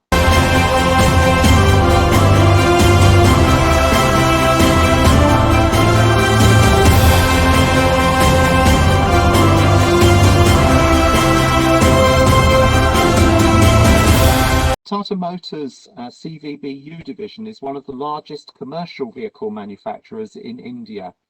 Their innovation, eDukan, is a digital platform which integrates multiple technologies to solve customers' spare parts requirements. Collecting the award on their behalf is Mr. Avinash Kumar Gupta, who is the Senior General Manager for Spare Parts. Mr. Gupta. Good afternoon to dignitaries from IOD, esteemed jury members, and everyone present here today. On behalf of Spare Part Division of Tata Motors, I have proud privilege to accept this award. This is a great honor and recognition to create value for our customers done by Tata Motors. Our obsession with customers has been behind this innovation. In our constant endeavor to look for success of continuous delight customers led to identification and discovery of this potential area. In commercial vehicle segments, uptime for vehicles and thereby parts availability becomes are of paramount importance. Customers have wide choice to make, but many a time they end up making compromise and buying something which is not in their best interest. Also, when customers' operations of pan-India nature, sourcing genuine parts in different parts of country becomes a problem, and the area is actually unfamiliar to them. They don't know where to buy parts from. So working on this problem statement, we decided to create a platform which could offer best value to customers, create a differentiated buying experience, and also mitigate risk of buying a non-genuine part. We used in-house software tools available to build this platform ourselves, rather than using someone else's platform which was readily available. Our key account customers who have been onboarded have been consistently us with a 5-star rating, which is a great endorsement to the value that we have created and the value seen by them. Tata Group has got a great culture of innovation, and company and group level forums which are available to nurture and support innovation and innovative spirit of employees. This has been a great enabler for this innovation. Finally, I thank all the esteemed jury members of Golden Peacock Award for bestowing this honor on us. We're humbled by this honor. We also want to congratulate all the winners as well. Thank you very much. Thank you very much indeed, Mr. Gupta, and congratulations. I'm very conscious that the spare parts sector in almost every area of the automobile industry is under incredible pressure to innovate and deliver in a far more effective way and efficient way than it's perhaps ever had to, even though it's always been lead generating performance. I'm aware that e-Dukaan, the e-shop, is going to be a major contribution to Tata Motors. Thank you very much indeed, and congratulations again. The second innovative product or service winner in this award is the automobile ancillary sector. For their innovation e-axle T35, the winner is Takshi Auto Components from Pune.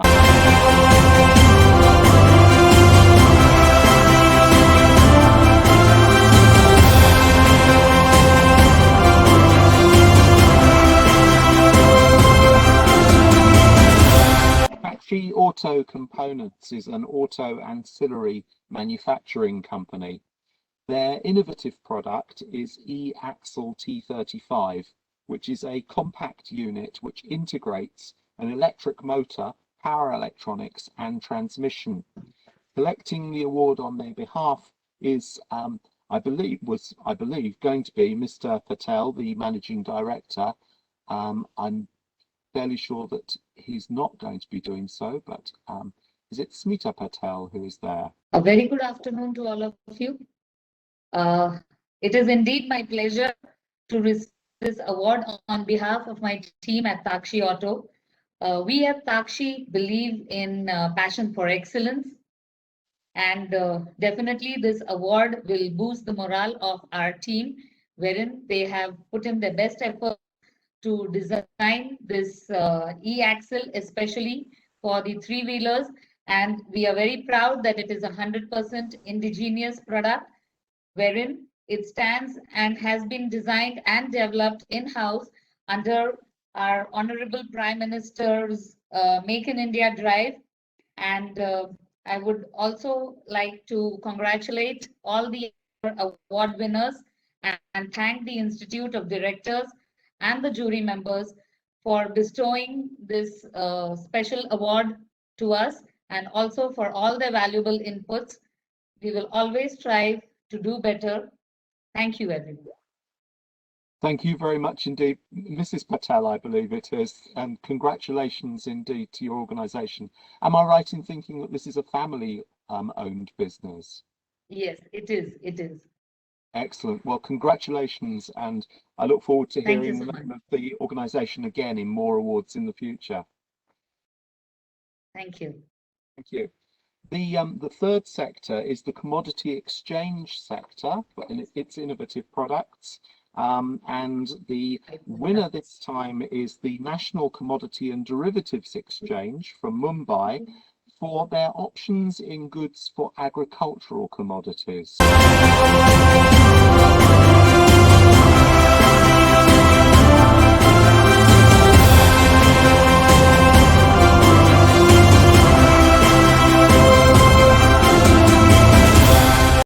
National Commodity and Derivative Exchange is also operating as the agri-commodity exchange. Its innovative service is options in goods for agricultural commodities.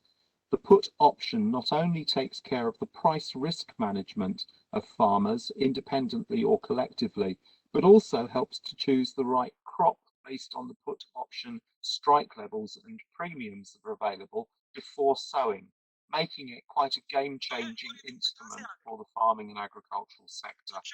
Collecting the award on their behalf is Mr. Kapil Dev, who's the Chief Business Officer. I would like to accept this award on behalf of NCDX in all humility. The Golden Peacock Award is regarded as a benchmark of corporate excellence worldwide.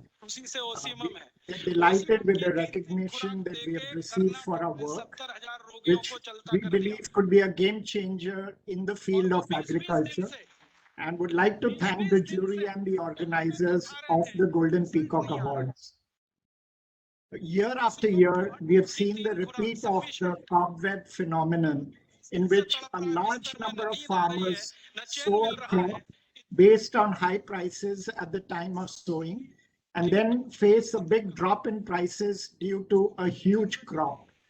We felt that the time has come to encourage farmers to manage their price risk and lock in their sales price in advance, possibly before or at the time of sowing.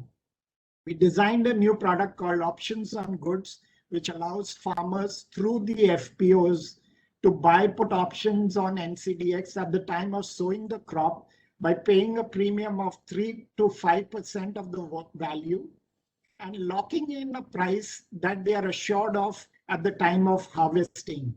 They are protected from a drop in prices through exercise of the option, while retaining the option to not deliver if the prices go up and delivering the same in the spot markets and allowing the option to expire. This product will also allow farmers to take better cropping decisions at the time of sowing by choosing the crop which will provide them the highest income. In an extremely cost-effective manner, this product, with government support, could be scaled up to reach a huge number of farmers, including those not currently covered by the government procurement programs. This is a small innovation by us to help increase and also bring certainty into the incomes of our farmers. Thank you for recognizing our efforts with this coveted award. Thank you. Thank you very much indeed, and a fascinating product to be offering to a community that finds it very hard to plan ahead sometimes. So congratulations, excellent. Thank you. The fourth sector for this Innovative Product and Services Award is the construction sector. And with their innovation Dusk to Dawn, D2D construction, we're recognising Larsen & Toubro, whose Water and Effluent Treatment Centre at Chennai is the winner.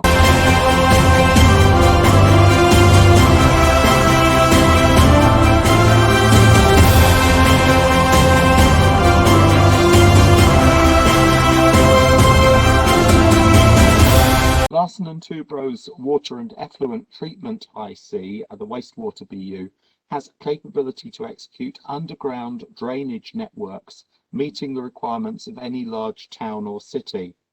Their innovative service is known as Dusk to Dawn, D2D construction, and it's the first of its kind in the construction sector in India, according to which a specific portion of the alignment is earmarked for sewer network construction after evening peak hours, so that it's completed by dawn and work is then finished. Obviously has a huge benefit to the local communities who would otherwise be inconvenienced enormously. Collecting the award on their behalf is Mr. K.S. Suresh, who is their Vice President and Head of the Wastewater Business Unit. Mr. Suresh. Thank you, Graham Wilson. Warm greetings to the Honorable Chief Guest and August gathering. Golden Peacock, a different league altogether, subjecting to the selection process itself is learning. And the visibility that it can bring to the innovative solution is immense. How many times many of us have felt miserable by the messy road excavated and left for weeks and months and for the installation of a utility? Almost all of us certainly thought, can we not do this in a better manner with less inconvenience? We wanted to change that.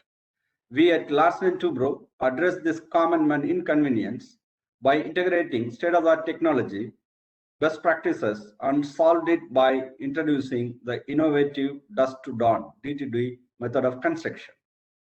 It's not only for our productivity improvement, but an inclusive one, external oriented, the public at large. That is the differentiator. I take this opportunity to request the dignitaries of this gathering to advocate and propagate this innovative initiative to reach a greater extent. Thank you, Institute of Directors, esteemed jury members, Honorable Chairman, and other dignitaries present today. I dedicate this award to the warriors of L&T who laid their lives down during these pandemic times. Jai Hind. Thank you. Thank you indeed, Mr. Suresh, and congratulations again to Larsen & Toubro. The fifth sector this morning is the consumer appliances sector, and for the world's first aerostation 3-in-1 kitchen chimney. The winners is the Frankie Faber India private company from Pune.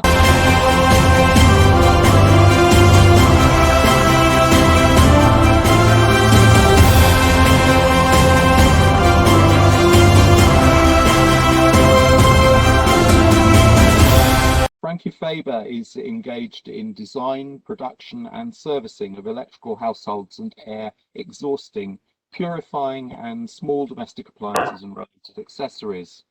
Their innovation is the world's first aerostation, a 3-in-1 kitchen chimney.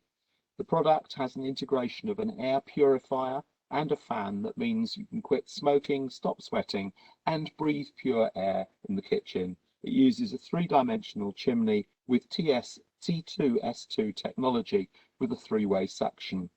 Collecting the award on their behalf is Puneet Gupta, their managing director. Mr. Gupta. Yeah.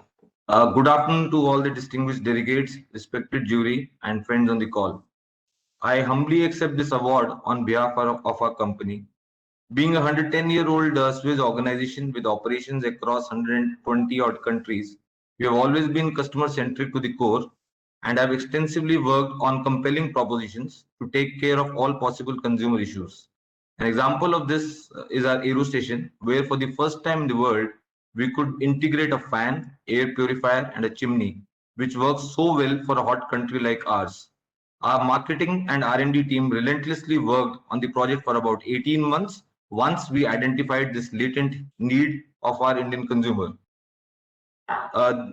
Just to explain the point, the housewife who cooks regularly in the kitchen has to inhale a lot of toxic smoke, odor, and also has to face the heat. And that makes her uncomfortable and terrible during cooking. So in order to solve this problem, we came up with this unique 3-in-1 concept where not only do we extract heat, smoke, odor, and airborne grease, but at the same time, we get the air purified through the front fan of the chimney, which gives a comfort and also cooling in the kitchen.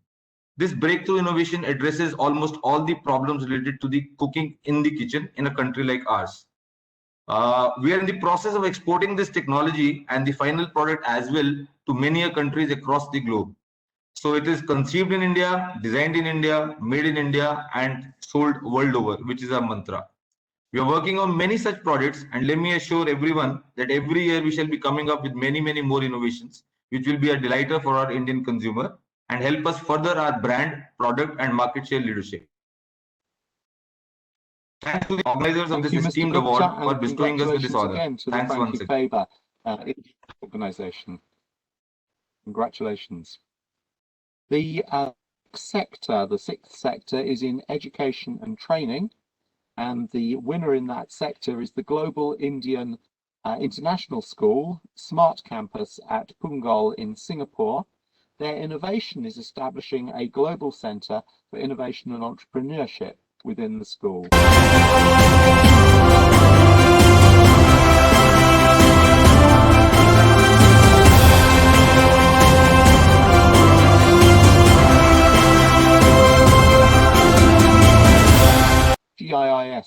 in Punggol in Singapore is part of the Global School Foundation, and it provides education up to grade 12 of the CBSE.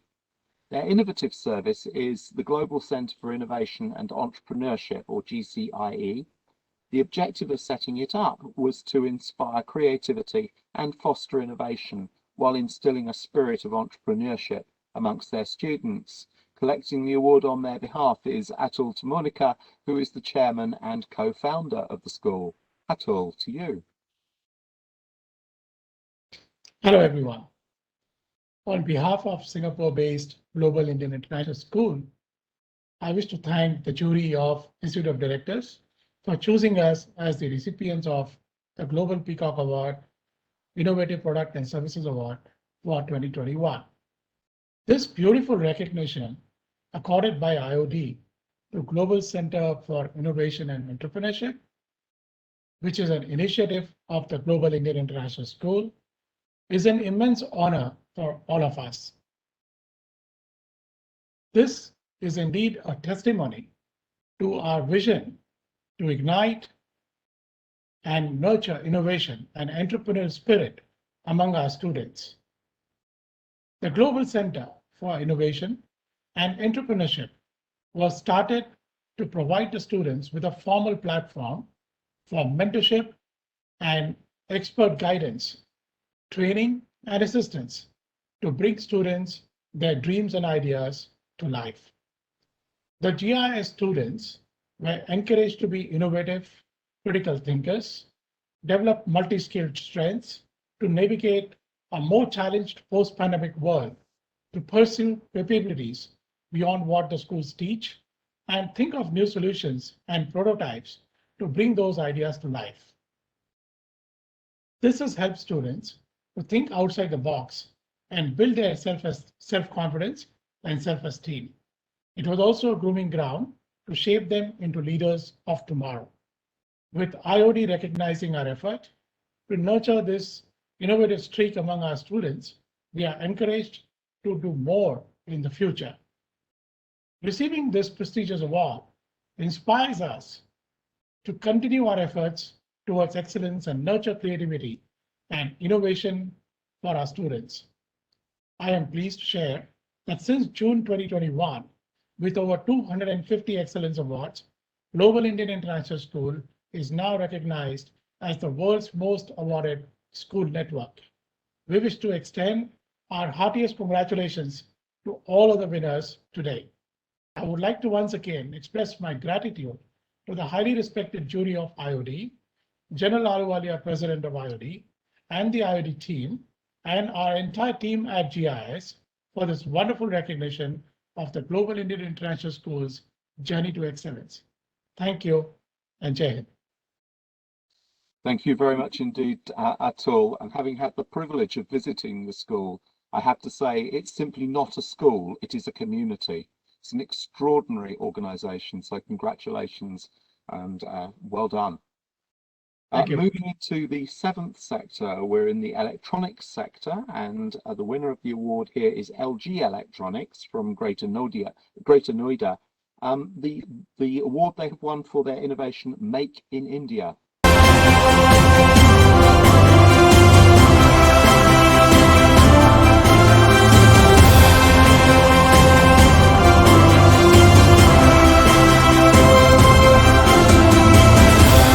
Make in India is a product which has been developed for the water purifier area, combining true filtration, preservation and maintenance of water sources. LG Electronics is a wholly owned subsidiary, as you might imagine, of LG Electronics from South Korea, and collecting the award on their behalf is Mr. Kandi, who is the factory head.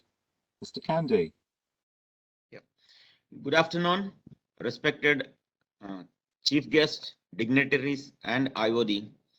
We are delighted to receive the Golden Peacock Innovative Product and Service Award for this year, and we are very happy to add value to the consumer's life by giving features-equipped products which are making their life more healthy and hygienic.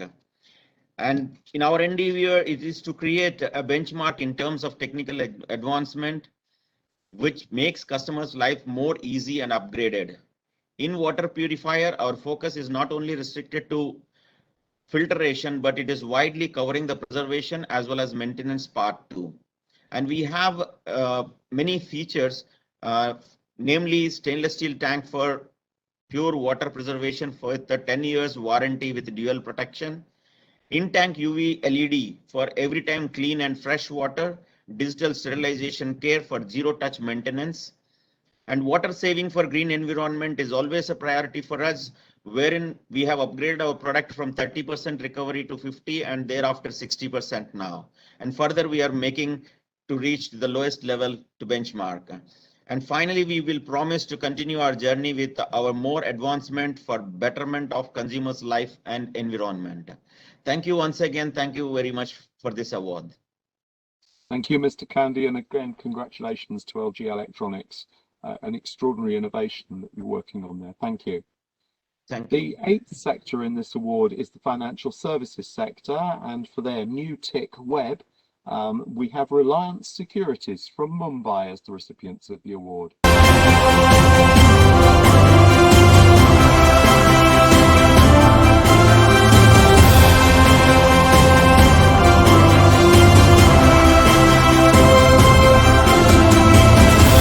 Reliance Securities is part of the Reliance Anil Dhirubhai Ambani Group.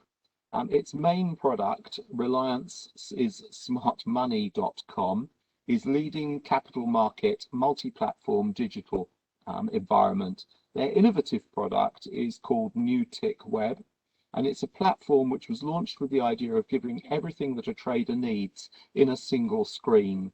Collecting the award on their behalf, I believe, should have been Mr. Deepak Singh, the President and Chief Business Officer, but I have a feeling that we have Sunil Gangawat in front of us. Thank you, Mr. Wilson, and a very good evening to all of you present today. It is an immense pleasure to be receiving the Innovative Product Award for our AI-based TickWeb and TickPro, which has transformed trading experience for our customers. The Golden Peacock Award over the years has become the pantheon of corporate excellence worldwide. To be part of this pantheon was one of Reliance Securities' most important aspirations. I would also like to thank the jury for the recognition of the innovation. At Reliance Securities, we have been creating continuous value for customers as part of our SDE initiative. We have been continuously creating IPs and analytics-driven solutions for digital customer engagement across all categories. The trading platform are part of a series of digital initiatives introduced by us with customer engagement at its core. Our goal is to provide market knowledge and financial literacy, insight and expert views for ensuring faster, smoother, seamless, and educated investment decisions across asset classes. Last but not the least, I congratulate the team of Reliance Securities for their constant zeal to be better and to our customers for being us in this journey. And also congratulations to all the winners. Thank you so much. Thank you very much, and congratulations again to Reliance Securities for your AI-based product. Congratulations. We're moving on to Sector 9, which is the oil refining sector. And the award winner for this area for their K model is the Bharat Petroleum Corporation from Greater Noida.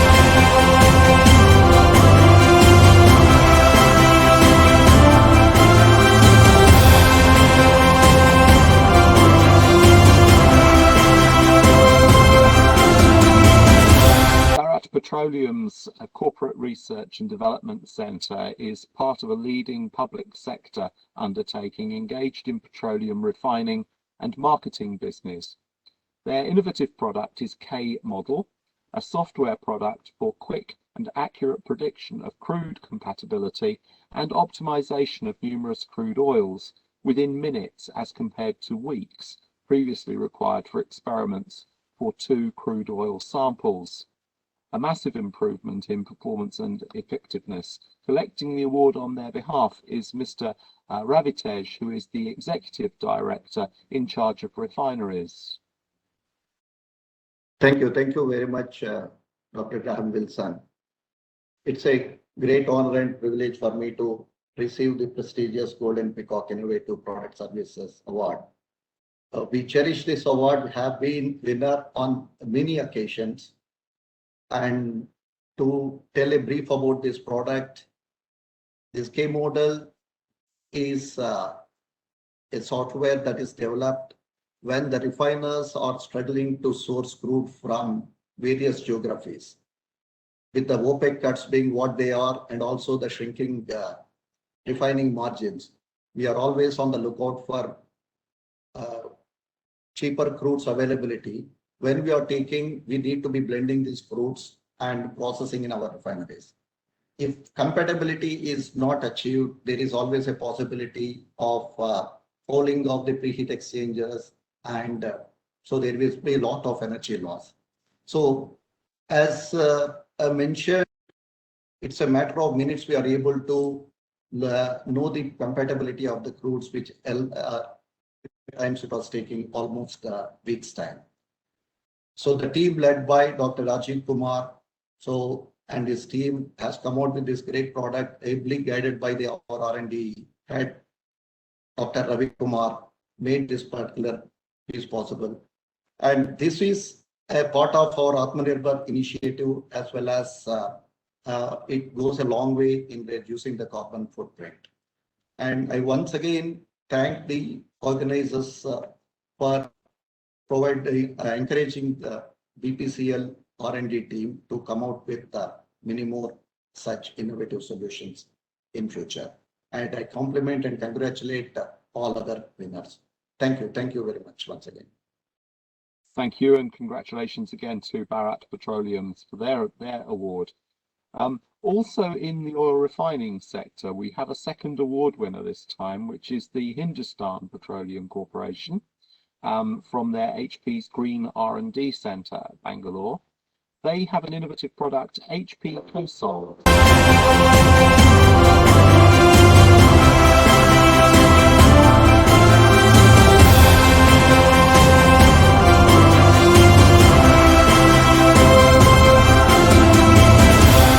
HP's Green R&D Centre is part of Hindustan Petroleum's overall undertakings, and it's a public sector organisation involved in petroleum refining and marketing business.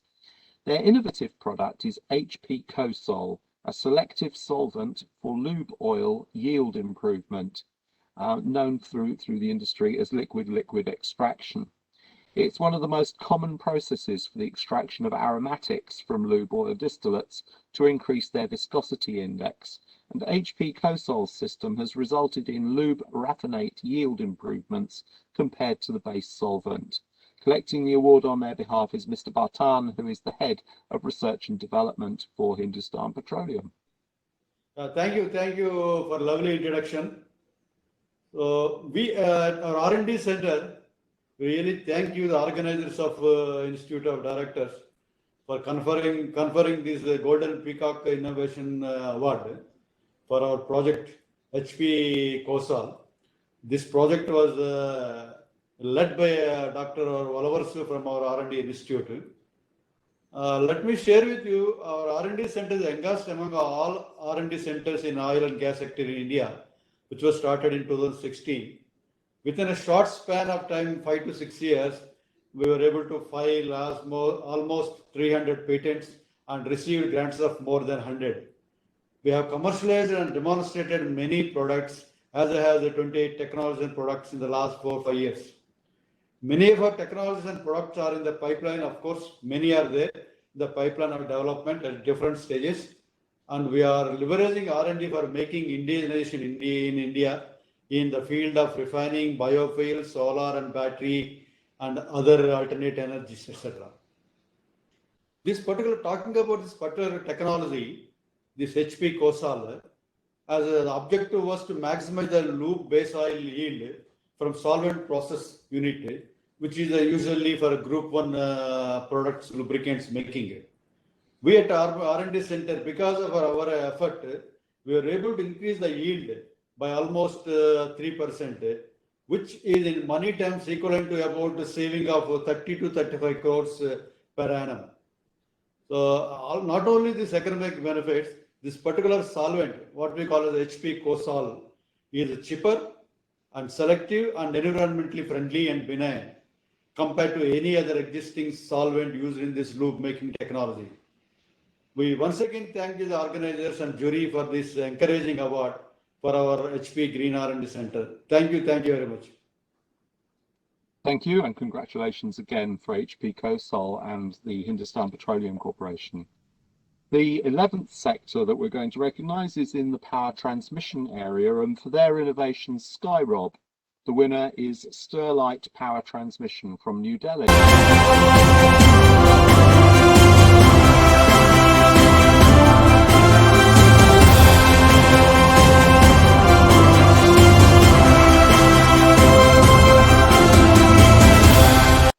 Sterlite Power Transmission is a developer of power transmission infrastructure projects.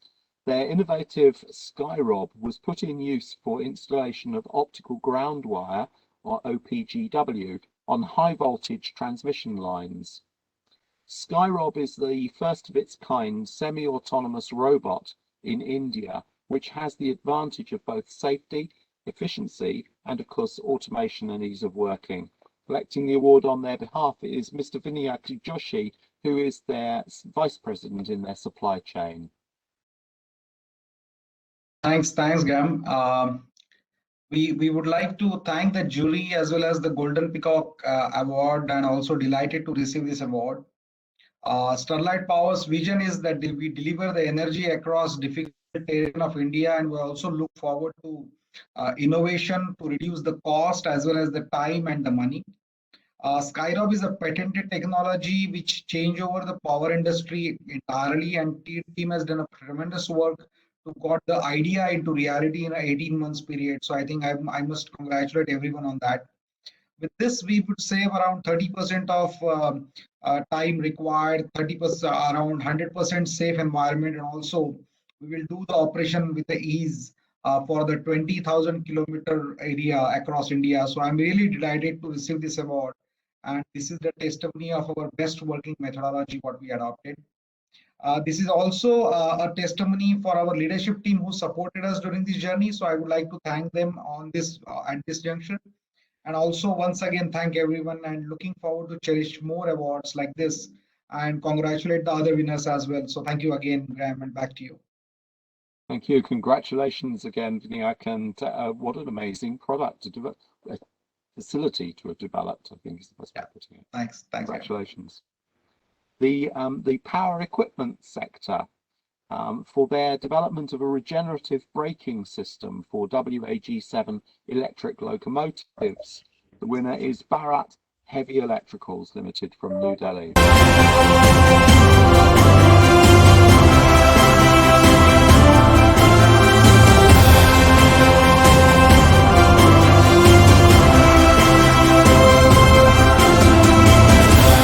Bharat Heavy Electricals hardly needs an introduction. It's one of an integrated power plant equipment manufacturer and large engineering and manufacturing company.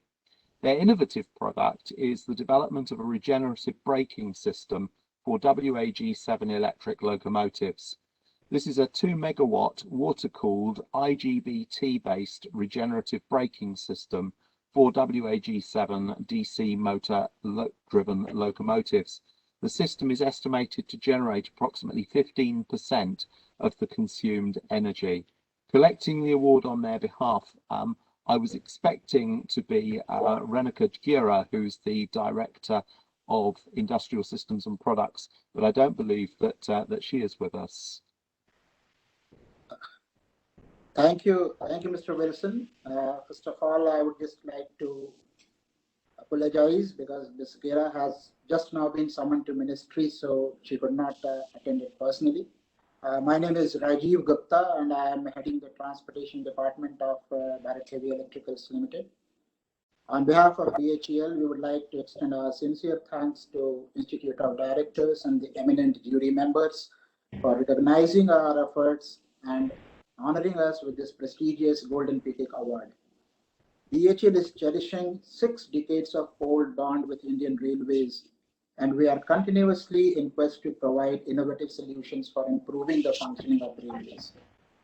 In line of that, for the first time in the country, we had developed a regenerative system for the braking energy of old and conventional locomotive fleet of Indian Railways. Earlier, this energy was wasted in the dynamic braking system as heat, but now this energy can be reused and the regenerative energy can be directly fed into the overhead lines of railways.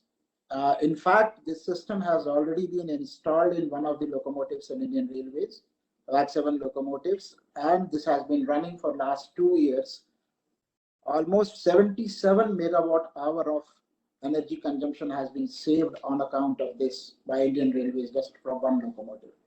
Indian Railways has something like over 2,000 numbers of such locomotives, and we expect to convert all of them into this energy saving this thing.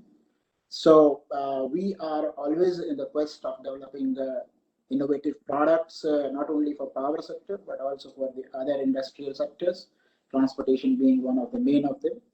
Once again, I would like to extend my sincere thanks and gratitudes to the organizers of this award and the jury and Institute of Directors on behalf of BHL. Thank you, Mr. Gupta. Thank you for stepping in at the last minute and being forced to do a response. So congratulations as well. Congratulations to your organisation for its innovation. Sitting here as an outsider over in Oxford, I have to say I'm incredibly struck by the technology and the high investment in technology and digital solutions that organisations winning the awards tonight have been demonstrating.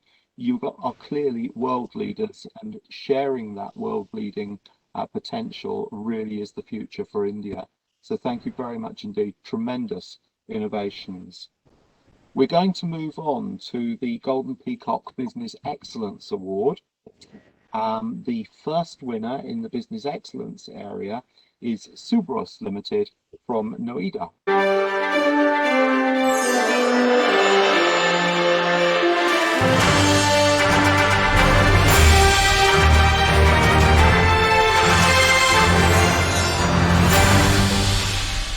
The area of automobile and ancillaries is an interesting one. Subros is an air conditioning and thermal products company, and it has a joint venture between Subros Denso and Suzuki.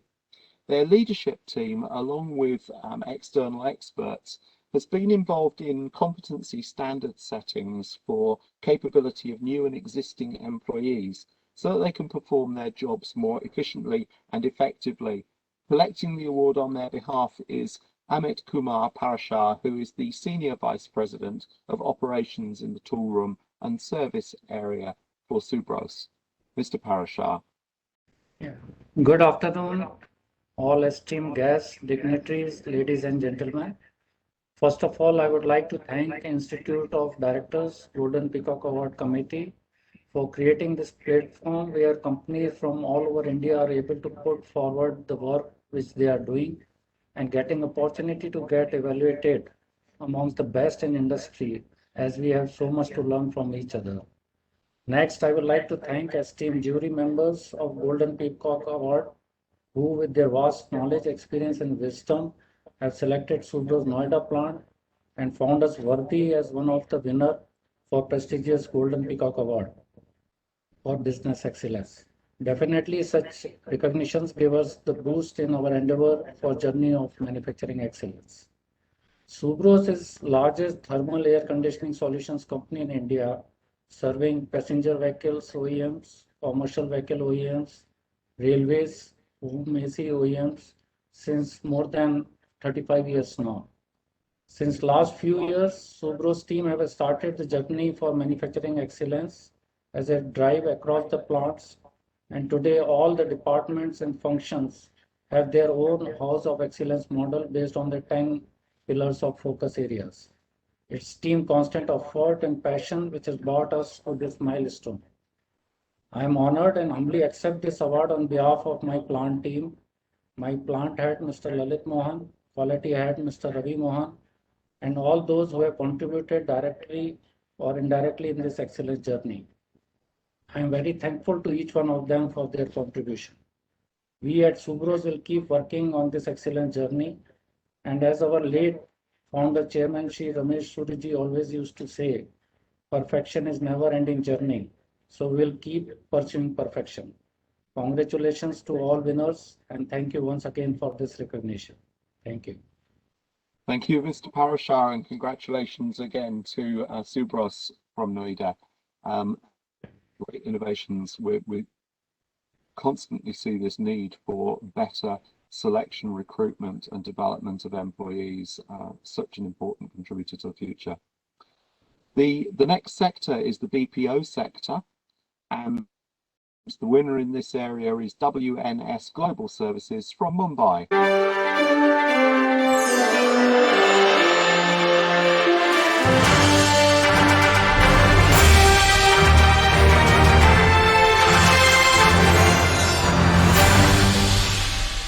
WNS Global Services has an entire spectrum of BPM solutions. Their Leadership Connect sessions are organised so that senior leadership can share their experience about various aspects of work and challenges that they've undertaken and highlight areas that today's workforce need to take up. Collecting the award on their behalf is Mr. Gautam Barai, who is the Chief Operating Officer for WNS Global Services. Mr. Barai. Thank you, Golden Peacock and the IOD team. It is indeed a great honor to accept this award on behalf of WNS's team of over 46,000 colleagues across 13 countries. The award is a testament to our sharp focus on the 3Ds, digital innovation, domain expertise, and data to insights journey that drive our client-centric digital transformation agenda. We continue to create digitally led solutions to help our clients adapt to the new realities of the business in a world shaped by COVID-19. We are truly humbled to be recognized for our prowess in strategic planning, radical transparency in corporate governance, and for driving continuous improvement in service delivery. At WNS, we believe in turning challenges into opportunities. The past several months have given us enough reasons to do so, but this award makes it all the more special. So thanking once again the team IOD, and congratulations to all the winners. Thank you. Thank you. And congratulations again. The third sector is the chemical sector. The winner in this area is Rosari Biotech from Mumbai.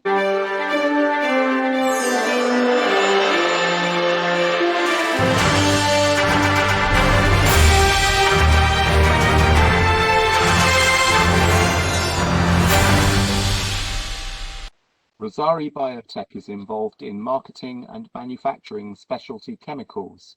Their company measures its performance through innovation, productivity, and an increase in shareholder value. Collecting the award on their behalf is Mr. Edward Menezes, who is the Executive Chairman of the organisation. Mr. Menezes. Thank you, Mr. Wilson, and good evening, ladies and gentlemen.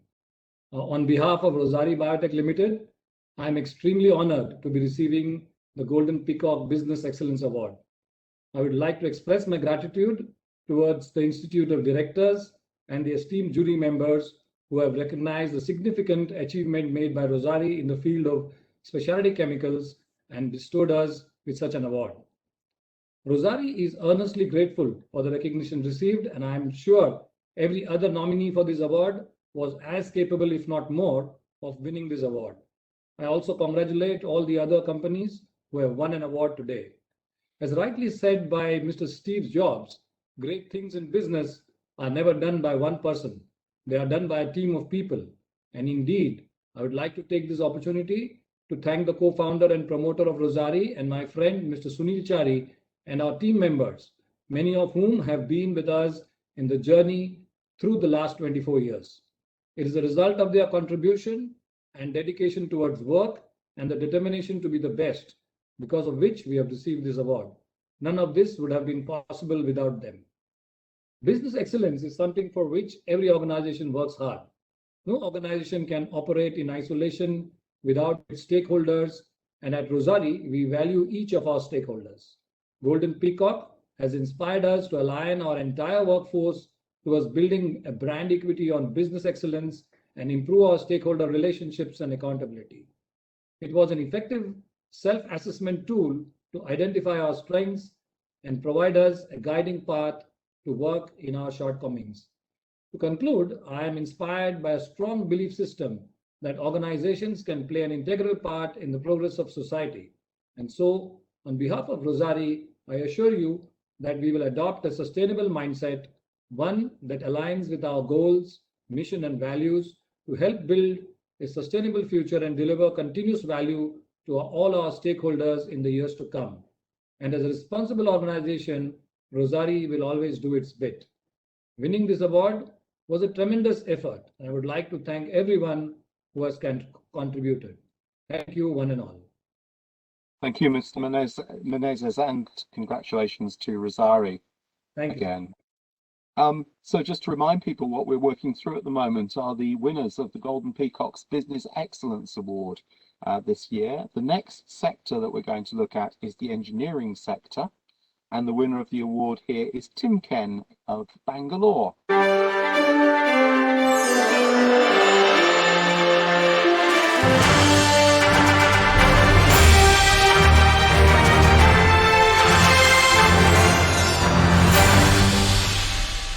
As an engineering organisation, Tim Ken India manufactures products including anti-friction bearings, power transmission components and systems. The company has developed lean models in business to drive waste out of its processes through lean thinking and implementation. Their human resources area handholds each person to acclimatise them with organisational goals, business strategy and their own individual goal setting. Collecting the award on their behalf is Sanjay Kool, who is the Chairman and Managing Director of Tim Ken Bangalore. Mr. Kool. Thank you, Mr. Wilson. On behalf of Mr. Sanjay Kool and all Tim Ken associates in India, we are honored to receive this coveted award for business excellence. Excellence is one of the core values of Tim Ken, which drives our people to deliver the things with a lot of passion. And receiving this coveted award is a reflection of how passionately our people are driving this core value of excellence in our organization. Excellence is one of the things which keeps our world in motion to serve our customers in a much better way, and also to help us in driving enterprise-wide thinking to drive excellence, engaging our suppliers, engaging our business partners, engaging our other stakeholders, and all enterprise domain functions. We are honored to receive this award for business excellence, and are thankful to the jury for selecting Tim Ken India for this coveted award. So thank you once again for this prestigious award, and we wish best of luck for all the winners for this award. Thank you so much. Well, congratulations again to Tim Ken, and thank you, Mr. Parikh, I presume, for having received the award on their behalf. Thank you very much indeed. Thank you. The fifth sector is the IT sector, and the winner in this area is Happiest Minds Technologies from Bangalore.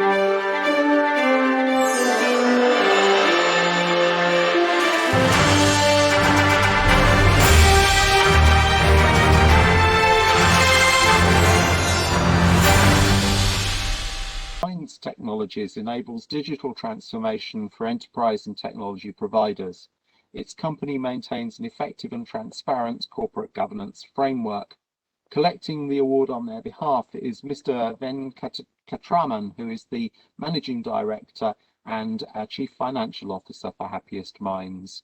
Mr. Venkatraman. Thank you, Mr. Wilson. Good evening, ladies, gentlemen, dignitaries, and our Honorable Minister. On behalf of Happiest Minds, I'm delighted to receive the Golden Peacock Business Excellence Award for 2021, declared by the Institute of Directors. Happiest Minds Technologies is a born digital, born agile, mindful IT company. We were established in March of 2011, and we got listed in September 2021. What we do is enable digital transformation of enterprises and technology providers to help them deliver seamless customer experience, provide them actionable insights, and improve business efficiency. Our services and capabilities span technologies and industry verticals. The leadership of Happiest Minds is committed to the highest levels of corporate governance, business, and process excellence, and we continuously strive to enhance value for all our stakeholders by ensuring enhanced compliance with law, physical accountability, ethical conduct, and behavior with fairness and transparency. We are very grateful to the award jury and the team at the Institute of Directors for this recognition. I'm honored to receive this award on behalf of Team Happiest Minds, our customers, investors, and all other stakeholders. Congratulations to all other winners, and thank you once again for this recognition. Thank you, Mr. Venkatarayan, the Managing Director of Happiest Minds. And what a wonderful name for an organisation. I think that really sets the tone of the culture beautifully. Thank you. Thank you. We move on to the last sector in this particular award block, and that is to the steel sector. And the winner of the award this year is JSW Steel from the Dolvi Works in Raigad.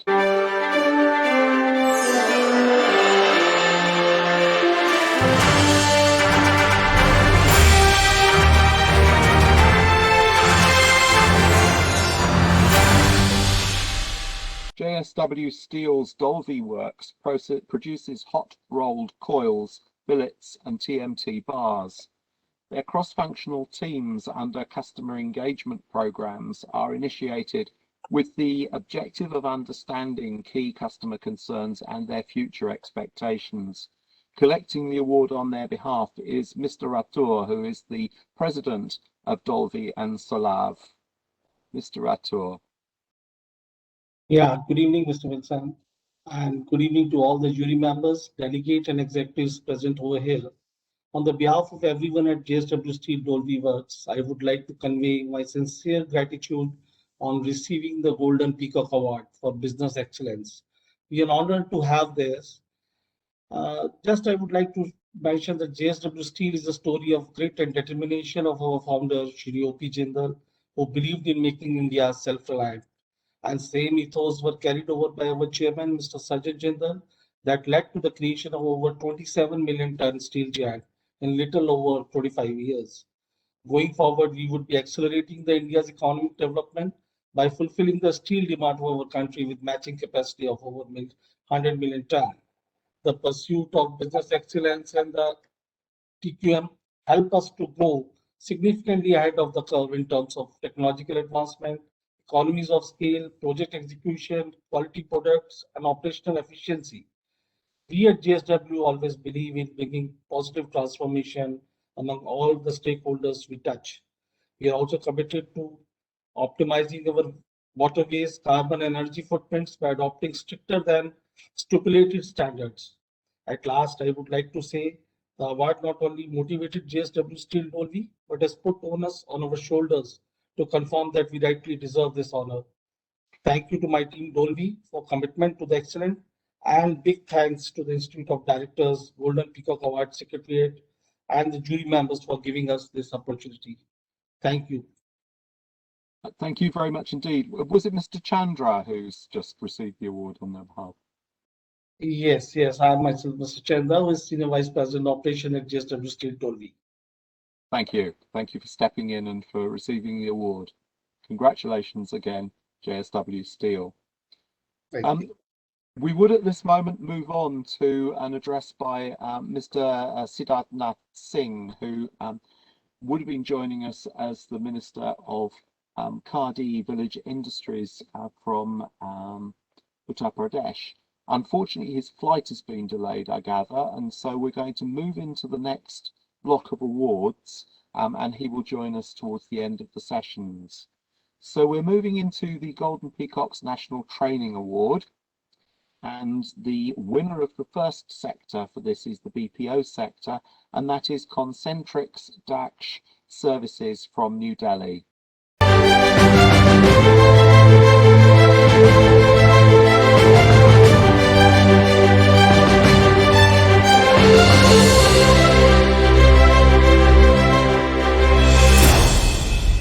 Concentrix Services is a tech-enabled business services company. They have elaborate training modules which they use for emotional intelligence, work-life balance, and the well-being of employees.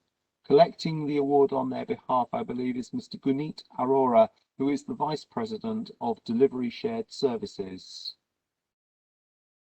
Do we have Mr. Arora? Yes. Hi, Graham. Good evening to everyone. And in fact, it is my honor to accept this prestigious award, on behalf of the entire Concentrix training team. We at Concentrix are definitely grateful to be selected as a winner for the Golden Peacock Training Award for the year 2021. And thanks to the entire Golden Peacock team, we are honored to be recognized for our strong foundational practices and innovation in the training function. Also would like to thank our leadership for steering customer-centric and innovation-oriented business goals. And most importantly, as they say, great things in business are never done by one person. They are done by a team of people. So thanks to each and every, team member of our training staff for their immense contribution towards the function.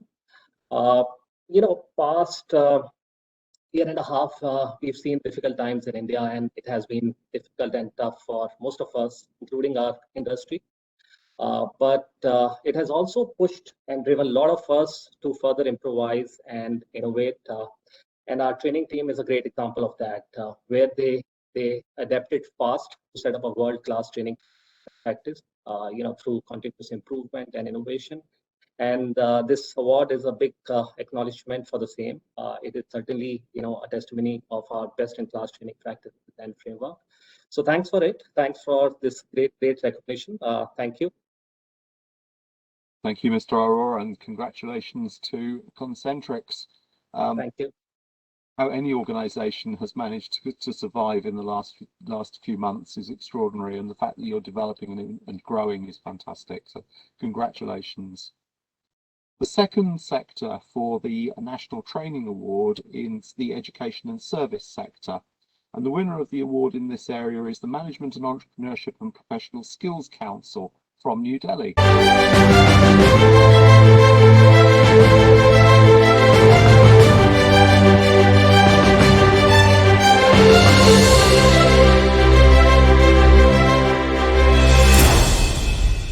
Management and Entrepreneurship and Professional Skills Council, MEPSI, is a sector skill council, not-for-profit organisation operating under the Ministry of Skill Development and Entrepreneurship.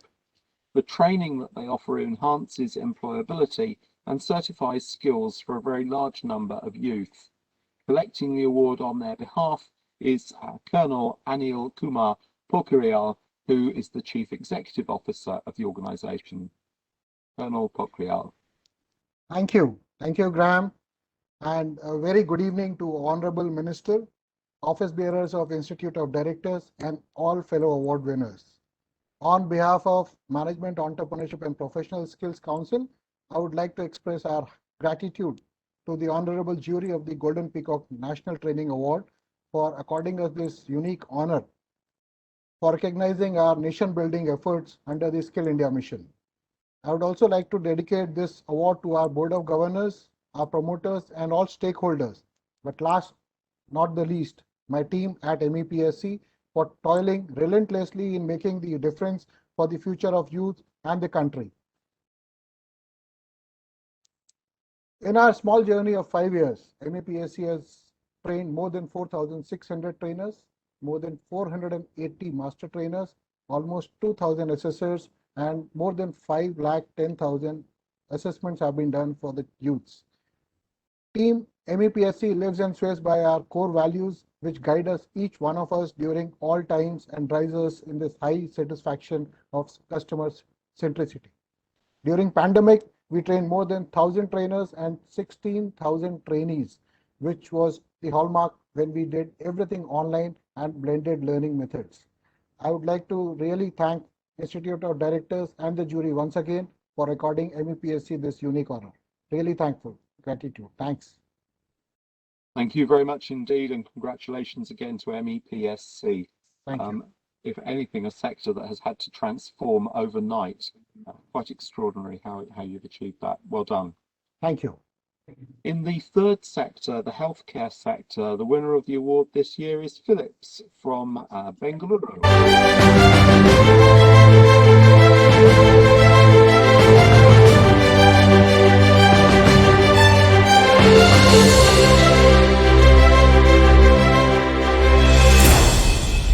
Philips India manufactures healthcare equipment, X-rays, MRI, CT scans, ultrasounds, path lab equipment, as well as kitchen appliances. Its enterprise-wide learning governance model is adapted for defining key shifts that the organisation wants in its learning and development realm. Succession planning is also achieved with training in leadership, and internal talents are screened for the future. Collecting the award on their behalf, I believe, is Ms. Kalavati, who is the business leader of the organisation. Thanks, Graham. Good evening, everyone. So this is on behalf of Kalavati, our leader of Philips India Bangalore. Thank you, jury members and the entire IOD team for recognizing Philips India in training category. Philips India Health Systems ensures employees are able to successfully meet their challenges at their jobs, and also they are properly aligned with the business strategic goals of the company and grooms the persona of every individual through learning and development. Once again, I thank my learning team, Deepak, Vinil, and Anupama, who keep doing their best at all circumstances, especially during the pandemic times. We went 100% virtual in the month of April last year itself. And I also thank all my leaders at Philips and the IOD team once again for this great recognition. Thanks once again. Thank you very much indeed. Is it Rebecca that's just stepped in? Yes. Congratulations, and thank you for stepping in and receiving the award today. Thank you. It's a pleasure. Thank you. The fourth sector for the National Training Award is the insurance sector, and the winner this year is SBI Life Insurance Company from Mumbai.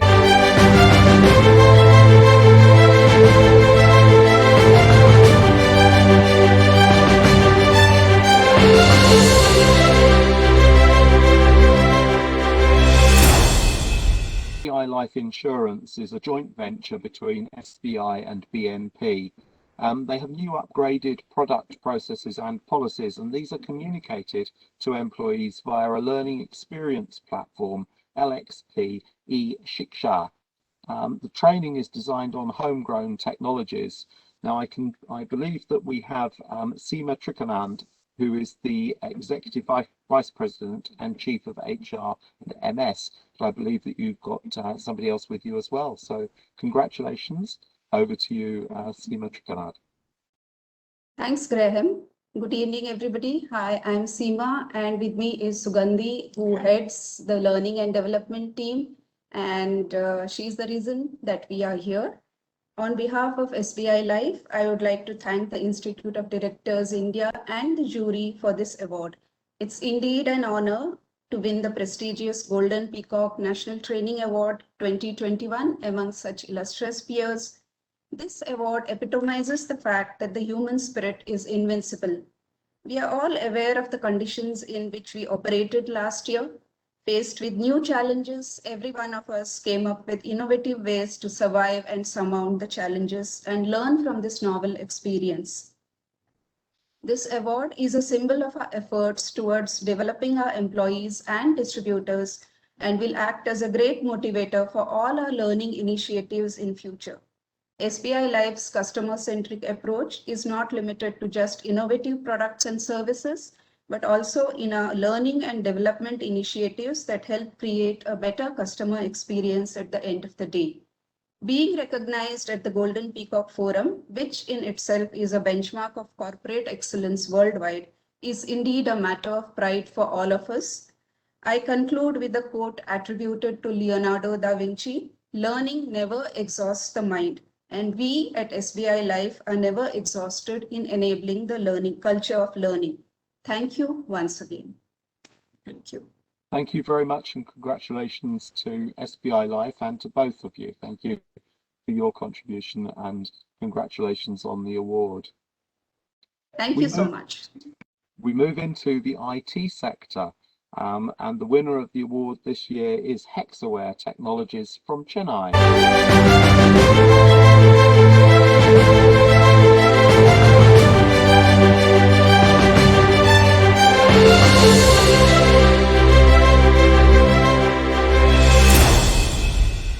Good evening, everyone. Good evening. Hexaware Technologies provides services related to information technology. Evolve is a learning and development program that's been developed that encourages associates towards continuous learning and remaining up to date with the current technology landscape. Collecting the award on their behalf, I was expecting Mr. Kalyana Sundaram, and I believe we've got him. Yes, there we go. Mr. Kalyana Sundaram, congratulations. Over to you. Thank you very much. On behalf of Hexaware Technologies, I'm very pleased to accept this prestigious Golden Peacock Award for training. We thank the Institute of Directors and the jury for the recognition. Your evaluation not only motivates us, but also allowed us to benchmark a training framework and practices with other organizations. At Hexaware, we strive to create smiles through our great people and technology. We are deeply committed to providing our employees learning and development opportunities for their career democratization and to stay cutting edge and deliver high value for our customers. Thank you very much for the recognition and congratulations to all the other winners as well. Thank you very much indeed and congratulations. Continuous learning is something very close to my heart, so congratulations and I look forward to hearing more. The sixth sector is the oil production sector, and the winner of the award this year is the ONGC's Academy from Dehradun.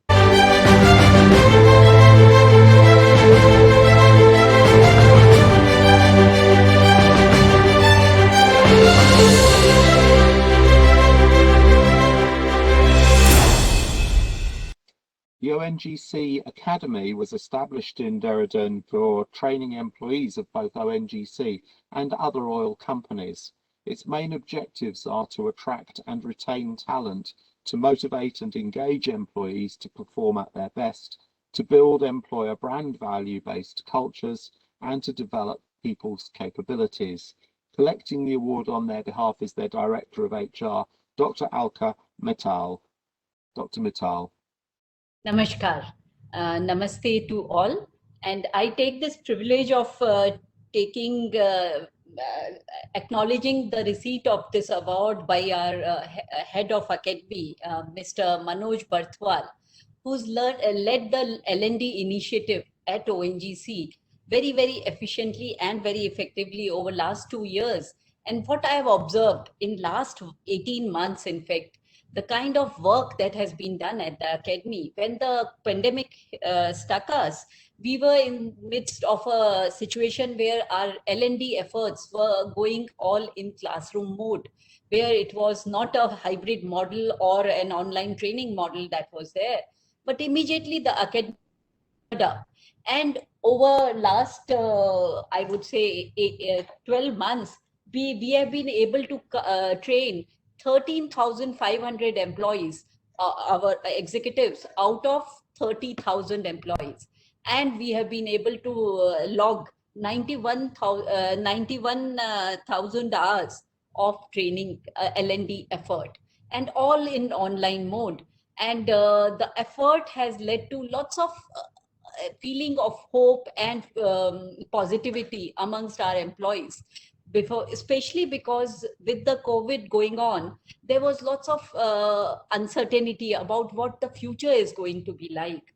And when we were busy learning, we were busy understanding that future is for us. And the E&P sector especially needs lots of more capacity building and capability building, because there's this big crew change happening where the seniors are superannuating or they are passing on the baton to the youngsters. So lots of experience sharing, case study based learning, and machine learning and simulator based learning is required, so that hands-on people are able to carry on the activities. So I actually acknowledge with deep gratitude the choice of the jury and the IOD's effort for encouraging and motivating the ONGC L&D team to keep on doing better and better.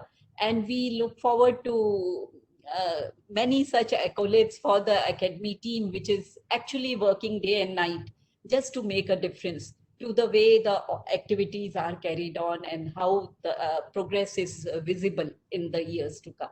Thank you so much, and namaste to all again. Thank you, Dr. Mittal, and what an incredible response for ONGC's Academy to have been able to perform that way so quickly, so well. Well done. Congratulations. My goodness. The seventh sector is the pharmaceutical sector, and the winner of the award this year is Sai Life Sciences from Hyderabad.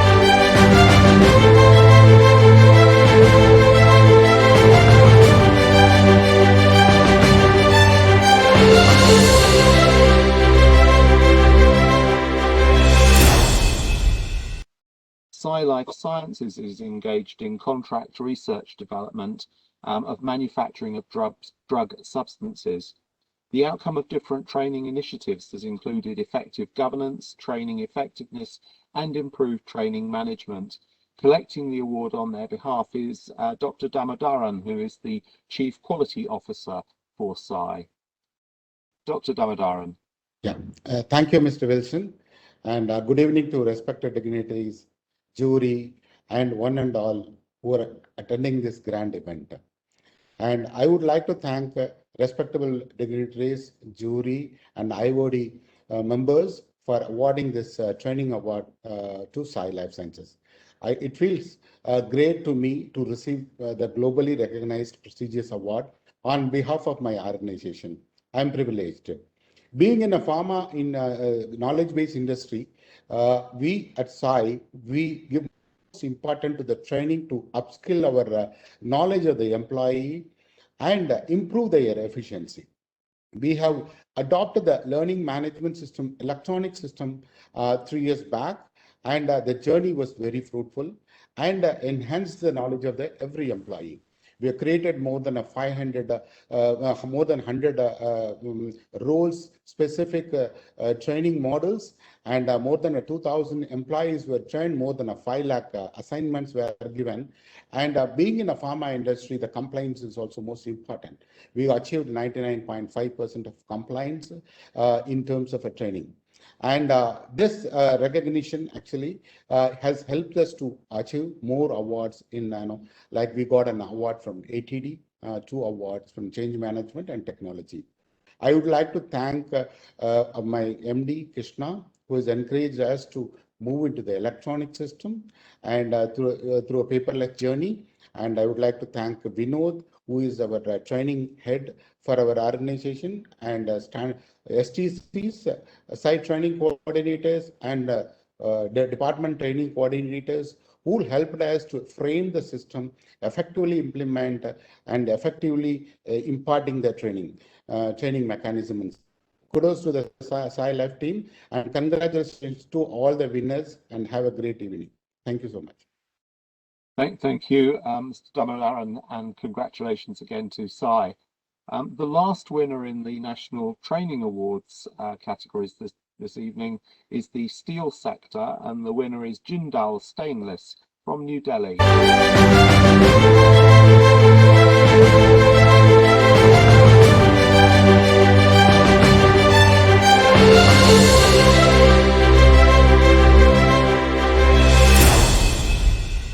Jindal Stainless owns a ferroalloy plant of 250,000 TPA and 250 megawatts captive power plant. Their learning interventions at different times are adopted to survive and grow their business with agility. Their capability building of employees keeps them personally and professionally relevant in their new normal situation. Collecting the award on their behalf is Mr. Thakur, who is the head of learning and development.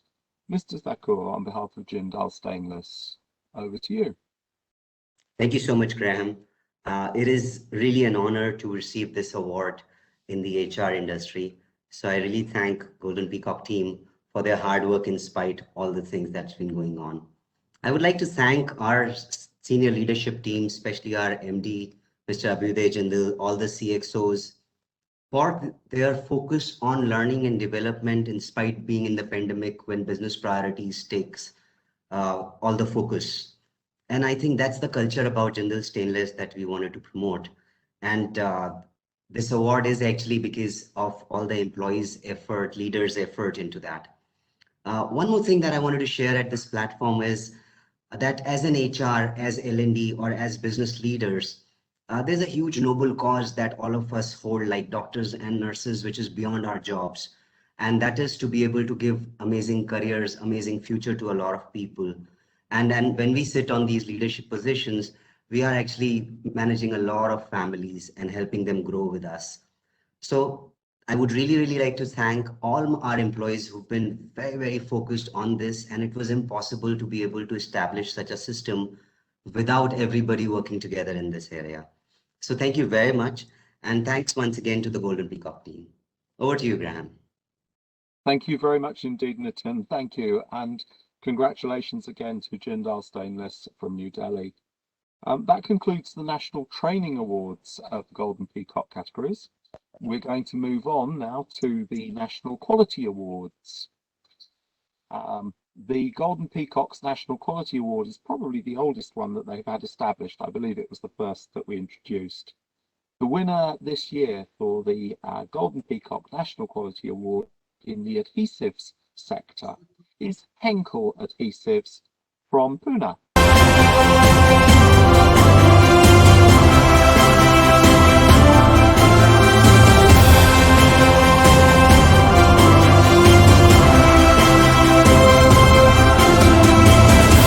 Henkel Adhesives manufactures and markets coating lubricants and cleaners, engineering adhesives and coating solutions for automotive and metal products.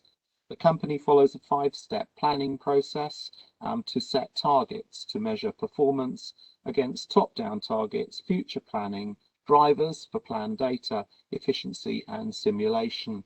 Collecting the award on their behalf is their factory manager from Pune plant, Mr. Ganesh Naik. Mr. Naik, over to you. Thank you, Graham. Good evening, everyone. I'm Ganesh Naik, and I'm heading the site operations at Henkel Adhesives Technologies at Kurkum, Pune. I'm very grateful and honored today to be virtually present here and accepting the Golden Peacock National Quality Award on the behalf of the entire Henkel Kurkum team. Thank you, Institute of Directors, for this wonderful recognition. I would like to mention that we started our journey of participation in the year 2019 and were awarded with a special commendation. In year 2020, we continued the journey and were declared as the winners of the Golden Peacock National Quality Award at India level. This year it is very special as we were awarded with the Golden Peacock National Quality Award for our Kurkum site at Pune. So this is our 3rd year, and I'm sure we'll continue this golden journey for years to come. At Henkel, one of our pillars of leadership commitment is we collaborate as a strong team. And this award is an attestation that we live up with our leadership commitment, wherein we always act as one team in the best interest of Henkel. We collaborate based on trust, transparency, and we value diversity, curiosity, and open-mindedness. Today, I feel happy in taking pride for my team for this fantastic achievement, and I am sure that we'll achieve many more in time to come, and I'm just excited about this. Thank you very much, team, for making it happen. Thank you, IOD, once again, and congratulations to all the winners. Thank you very much. Thank you very much indeed, Ganesh, and congratulations again to Henkel. We move into the 2nd sector for the National Quality Award. This is to Oerlikon Balzers Coating Organisation, also from Pune, and in the chemical sector.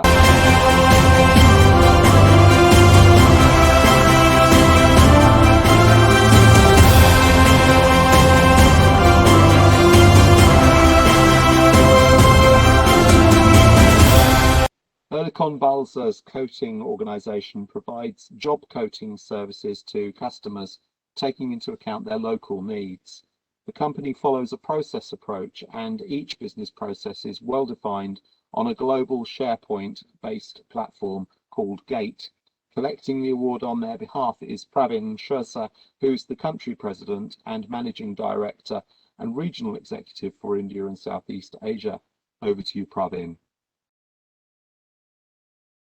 Thank you, Mr. Wilson. On behalf of Oerlikon Balzers, to all the dignitaries who are online and the Institute of Directors, would like to thank for giving this prestigious award to us. We at Oerlikon Surface Solution are committed for our quality excellence.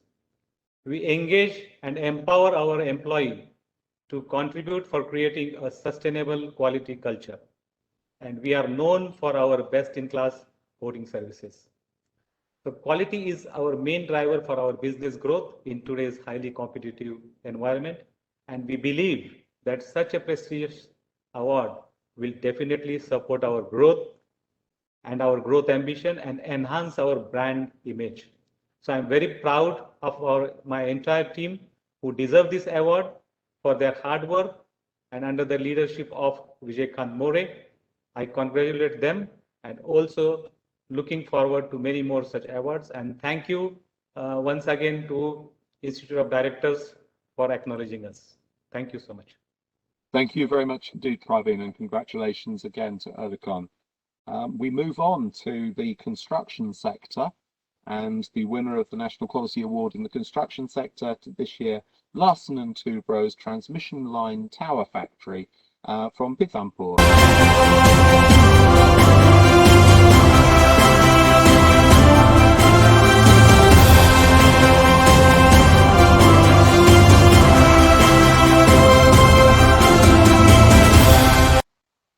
Larsen & Toubro's Transmission Line Tower Factory has a manufacturing capacity of 84,000 megatons per year.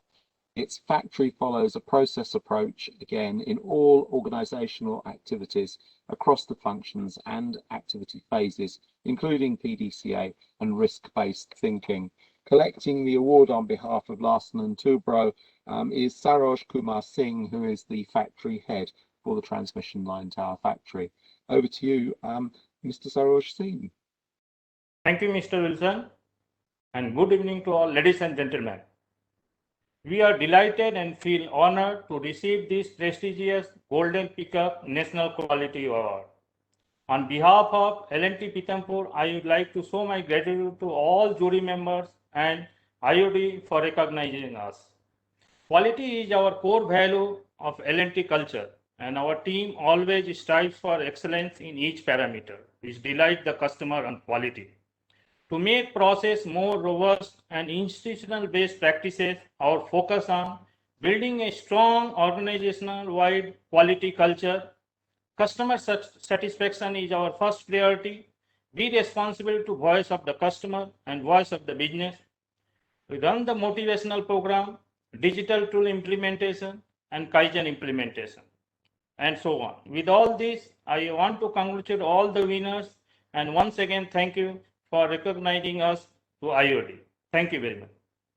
Thank you very much again, and congratulations to Larsen & Toubro. The e-commerce sector, the winner this year of the National Quality Award is Flipkart India, based in Bengaluru.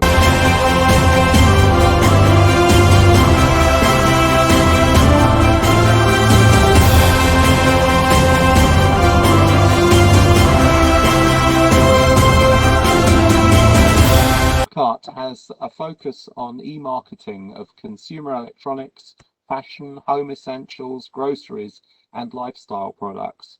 Its company uses a process approach to clearly identify the complete flow of critical business processes from input to output with all touch points.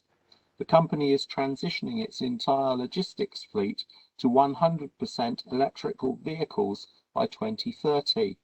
Collecting the award, I believe on their behalf, is Chanakya Gupta, who's the Vice President for Flipkart. Is that the case? Yep, thank you, Graham. Very good evening to the members of the jury and all the dignitaries. I hope all of you and your loved ones are keeping safe and healthy in these challenging times. It's an honor to have been conferred with the Golden Peacock National Quality Award. And on behalf of the entire team of Flipkart Private Label, I express my deep gratitude to the esteemed jury members to have recognized us. This award is a very strong testimony and encouragement for not just the Flipkart team, but also our manufacturing and service partners who take pride in bringing quality products to the Indian consumers every day. And this recognition coming from an organization the stature of Institute of Directors means a lot. It indeed is an honor. I look forward to raising the bar again year after year and ensure that we serve our customers with quality experiences with our products every single time. Thank you once again. Back to you, Graham. Thank you very much, Janika. I'm sorry to have some confusion over who I'm introducing. I get to see the next person on my screen rather than the current one, and so I'm a little bit unsure who I'm going to be joined by. So congratulations again to Flipkart and a great win in the e-commerce sector. Moving on to IT, the winner this time again, Larsen & Toubro's Infotech organization from Mumbai.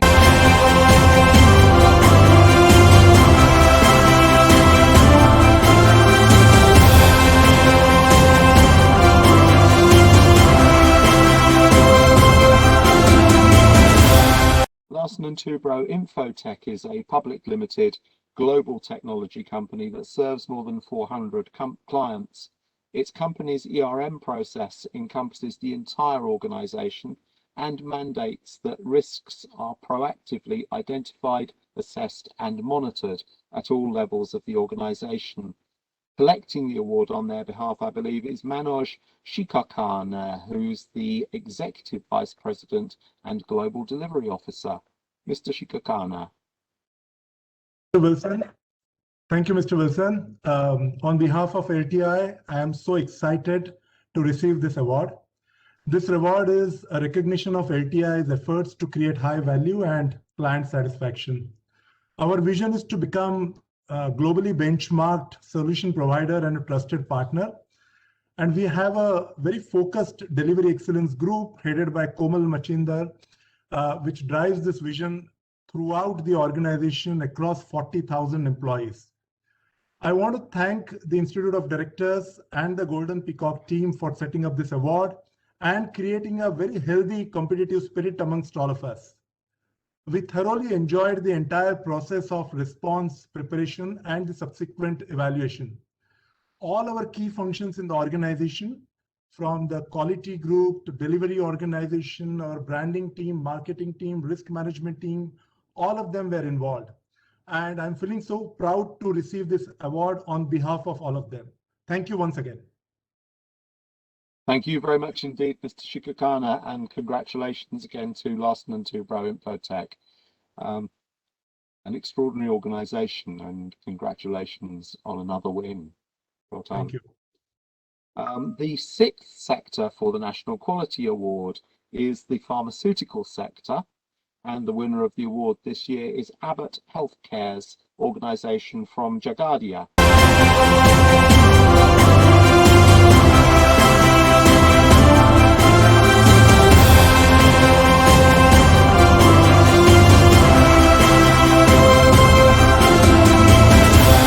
Abbott Healthcare's Jagadia unit manufactures nutritional products for both infants and adults. The company uses a process approach with overall equipment efficiency, or OEE, as its focus area. Quality at source is helped in reducing waste, minimizing costs, and maximizing their impact on sustainability. Collecting the award on their behalf is Nilesh Shah, who is the Associate Director of Quality Assurance. Mr. Shah. Thank you, Mr. Wilson. Hope I am audible. Good evening. Yeah, thank you. Good evening, ladies and gentlemen. On behalf of Abbott, I'm extremely honored to be receiving such a prestigious award, which has its own name in the corporate excellence.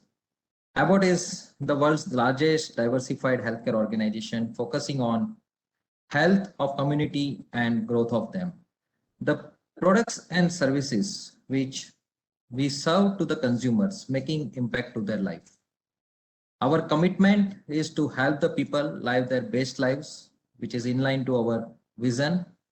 At every stage, we continue to provide the highest quality of products that helps to support the immune system from infancy through the adulthood. This accomplishment is a great pride for our organization.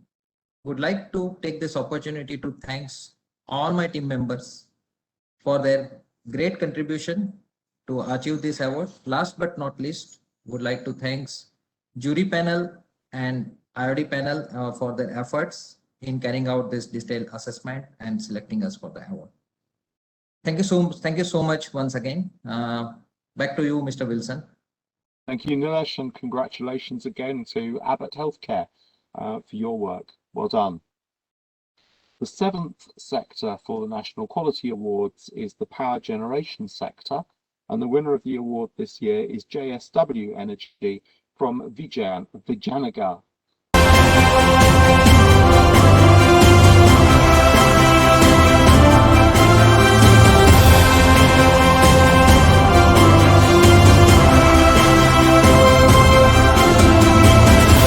JSW Energy from Vijayanagar is engaged in generating and marketing electric power. The company follows a process approach with a total quality management tool with underlying principles of sustainable growth. The company's HR strategy is employed to create a vibrant culture promoting diversity and inclusion.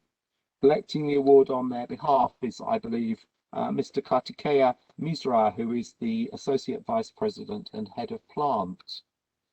Mr. Misra. Thank you, Graham. Hello, everyone. Good evening and namaskar.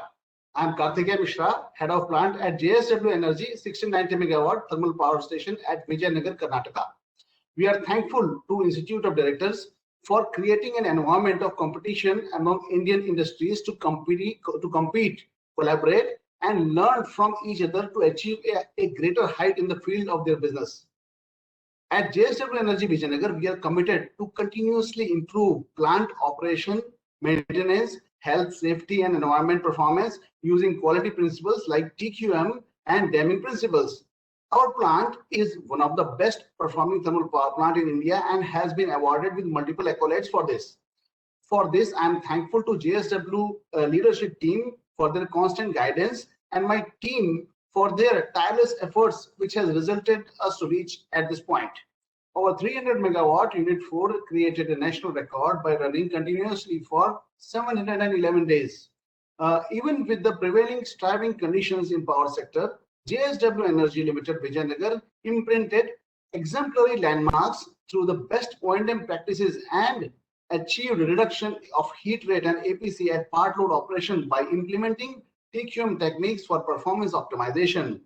We are thankful to Institute of Directors for recognizing efforts of JSW Energy Vijayanagar team and encouraging other industries for similar improvement. Thank you. Thank you, Mr. Misra, and congratulations again. Thank you. We move into the eighth sector for the National Quality Award. This is the real estate and construction sector. I apologize if I get some of the pronunciation wrong on this description, but the winner of the award is Shapurji Palonji, which is the passenger terminal building development work as part of the Dera Baba Nanak Katapur Sahib corridor project.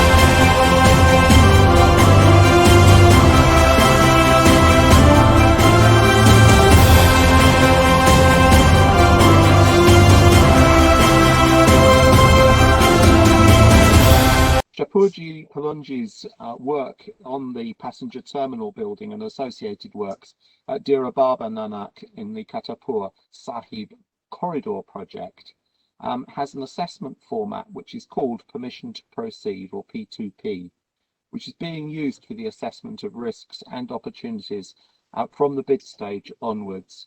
Collecting the award on their behalf is, I believe, Mr. Shailendra Ajri, who's the Vice President of Operations and the Regional Head for the North Region.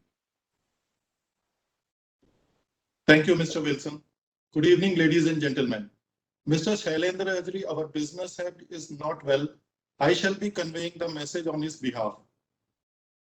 It gives us immense pleasure accepting the Golden Peacock National Quality Award on behalf of Shapurji Pallonji Engineering and Construction Division.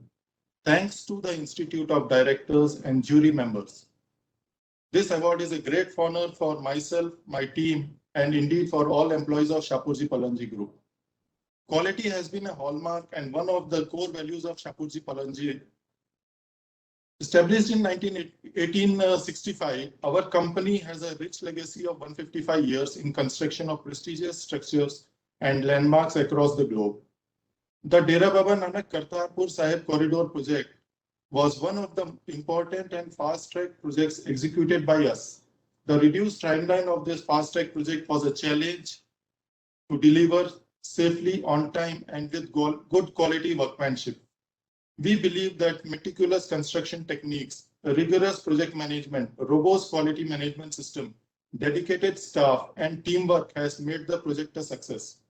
Being recognized with this National Quality Award makes it a special. To conclude, I would like to thank my team members, officials of Land Port Authority, architect, and the structural designer for the active cooperation and support. Thank you so much, sir. Thank you, Mr. Wilson. Thank you very much indeed. Congratulations to Shapurji Pallonji, and I hope that Mr. Ajvi recovers soon. Congratulations on your award. The 9th sector in the National Quality Awards is the rubber sector, and the winner of the award this year is Bridgestone India from Pune.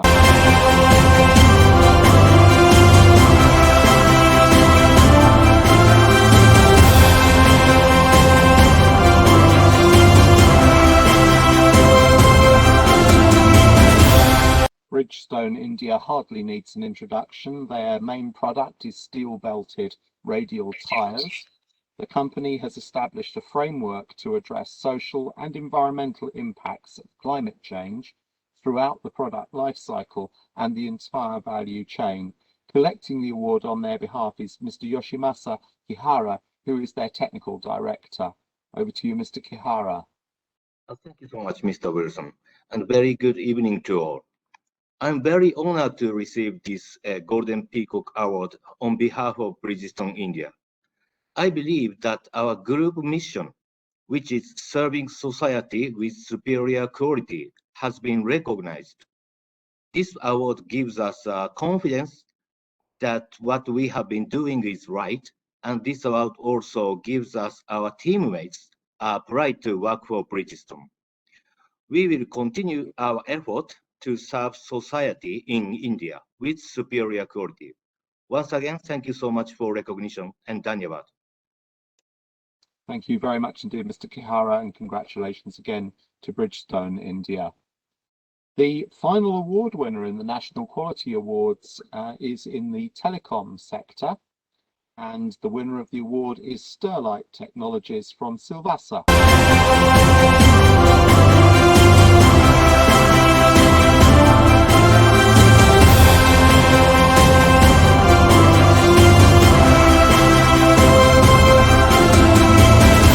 Sterlite Technologies Silvassa manufactures and provides fiber optic cables, structured data cables and services. The company is committed to meeting and providing support and resources for the adoption of risk-based thinking culture as per ISO 9001, and it implements a business continuity management system. Collecting the award on their behalf is Mr. Venkatesh Murthy, who is the Chief Operating Officer of their optical fiber cable operations. Mr. Murthy. Thank you, Mr. Wilson, and good evening to everyone. I would like to thank award jury and IOD for recognizing Sterlite Technologies Limited for this prestigious Golden Peacock Quality Award. I would also like to congratulate my plant team for ensuring higher standards in quality. Our vision is transforming everyday living by delivering smarter network. We are one of the largest manufacturers of optical fiber cables in the world. We have strong presence in India, Europe, and Middle East as a telecom product, service, and solution provider. We are customer-centric organization, and quality is in our DNA, and it is an integral part of our culture. We do believe in contributing to our country and society by providing world-class connectivity solutions. Thank you. Thank you once again. Thank you very much indeed, and congratulations again to Sterlite Thanks a lot. for their award. That concludes the Golden Peacock National Quality Awards and indeed all of the awards this evening. Sadly, Mr. Siddharth Nath Singh, the Honourable Cabinet Minister of Khadi Village Industries, sericulture, textiles, micro, small and medium enterprises and export promotion from the government of Uttar Pradesh, has not been able to join us this evening, which is a great shame. I think he would have had an enormous amount to contribute to the organisations that have been represented today. So instead, I'm going to hand straight over to Pradeep Chaturvedi, who is the Vice President of the Institute of Directors of India. Pradeep, over to you. Thank you, Graham. You have done a wonderful job of anchoring the whole program and making this our one-day program on board leadership and risk management, and felicitation of Golden Peacock Award winners. A wonderful experience for all those who have visited, who attended this program and had the opportunity to listen to wonderful presentations this morning. We started with a big bang with Andhra Pradesh, the investors' paradise, getting all the details of how the opportunities lie and going through the programs and the preparations that have been done. This was followed by a session on powering India's inclusive growth through infrastructure development role of boards, and we had from the Uttar Pradesh government, we had the chairman Uttar Pradesh Power Corporation, and then we had the vice president of National Industrial Corridor Development Corporation Limited, and the member RERA. I mean, with all these people gave a wonderful presentation on how UP is now prepared, even in the power sector, or even preparing in terms of the industrial corridor that they're trying to make, calling the industrial cities rather than just the smart cities, which increases and will improve the economic growth in those areas and bring prosperity for the people living around. The cements, we just had a wonderful presentation from Mr. Balwinder Kumar, who gave an overall idea about how the buildings and how the building sector is really gearing up and also going to serve the poor people. We had presentation from Mr. Vijay, who gave an overview about how the businesses will grow in the post-pandemic world. And then we had the report of the ACCA Global on rethinking risks for the future and India perspective. This report launch was the real eye-opener, covering foresight and oversight, resilient and what it is, the definition of what resilient really means for India, how should one be treating risks, looking into the opportunities, and so calling it humanizing the risk, an opportunity to create value and resilience. I mean, this report, I'm sure, will go a long way for many of us in India to look into it. Mr. Durga Shankar Mishra ji, the Secretary, Ministry of Housing and Urban Development, gave a wonderful presentation of how the infrastructure development in India has taken place recently and how we have improved our positions in every aspect, and what all the boards in the future could really be doing.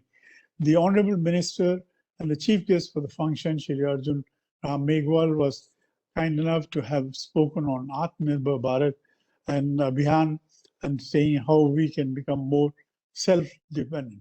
This was followed by the presentations of the awards to 6 different categories of Golden Peacock Award for risk management, innovation management, then the innovative product and service award, business excellence, national training award, and the national quality award.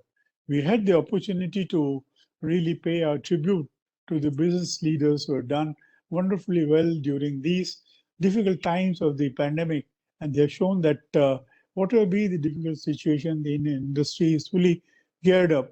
If it requires to digitalize or whatever means of automation, robotics, and analytics that have to be introduced, they are well up to the mark, and they're really globally competitive, and they're always prepared to take up the challenge and take the country forward. We are really very, very proud of those who really got the awards this today under the Golden Peacock Awards categories.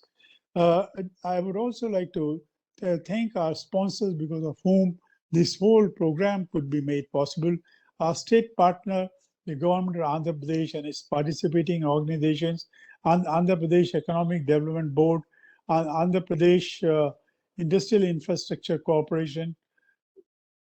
And we'd also like to thank the principal strategic partner, ACCA Global, and the gold partners, UP Tourism, Government of Uttar Pradesh, One District, One Uttar Pradesh, Department of MSME, Government of Uttar Pradesh, National Industrial Corridor Development Corporation Limited, and the silver partners, JK Lakshmi Cement, UP Electronics Corporation Limited, UP State Industrial Development Authority, and the associate partners, Hindustan Prefab Limited, NBCC India Limited, Uttar Pradesh Metro Rail Corporation, HUDCO, Housing and Urban Development Corporation, and various other supporters who came out strongly for us. And at the end, I must really mention of the efforts of our IOD personnel, Mr. Ashok Kapoor's outstanding work, and his whole team of the events team that has done the work, Mr. Manoj Raut and his team with for all the IT work, and the GPA, Mr. Vivek Agnihotri, our DG for the GPA Award Secretariat, his presentations, his spending time, and all the GPA team for doing the wonderful work. And I wish you all a very, very happy remembrances of the day. And I'm sure that this will go down as one of the best one-day program that we had, and so much of knowledge was imparted, and we had the opportunity to really compliment and pay tribute to all the industries. I'm sure you all would like to really compliment them. And thank you very much for your participation. We look forward to your continued participation with our programs in future also. Thank you very much.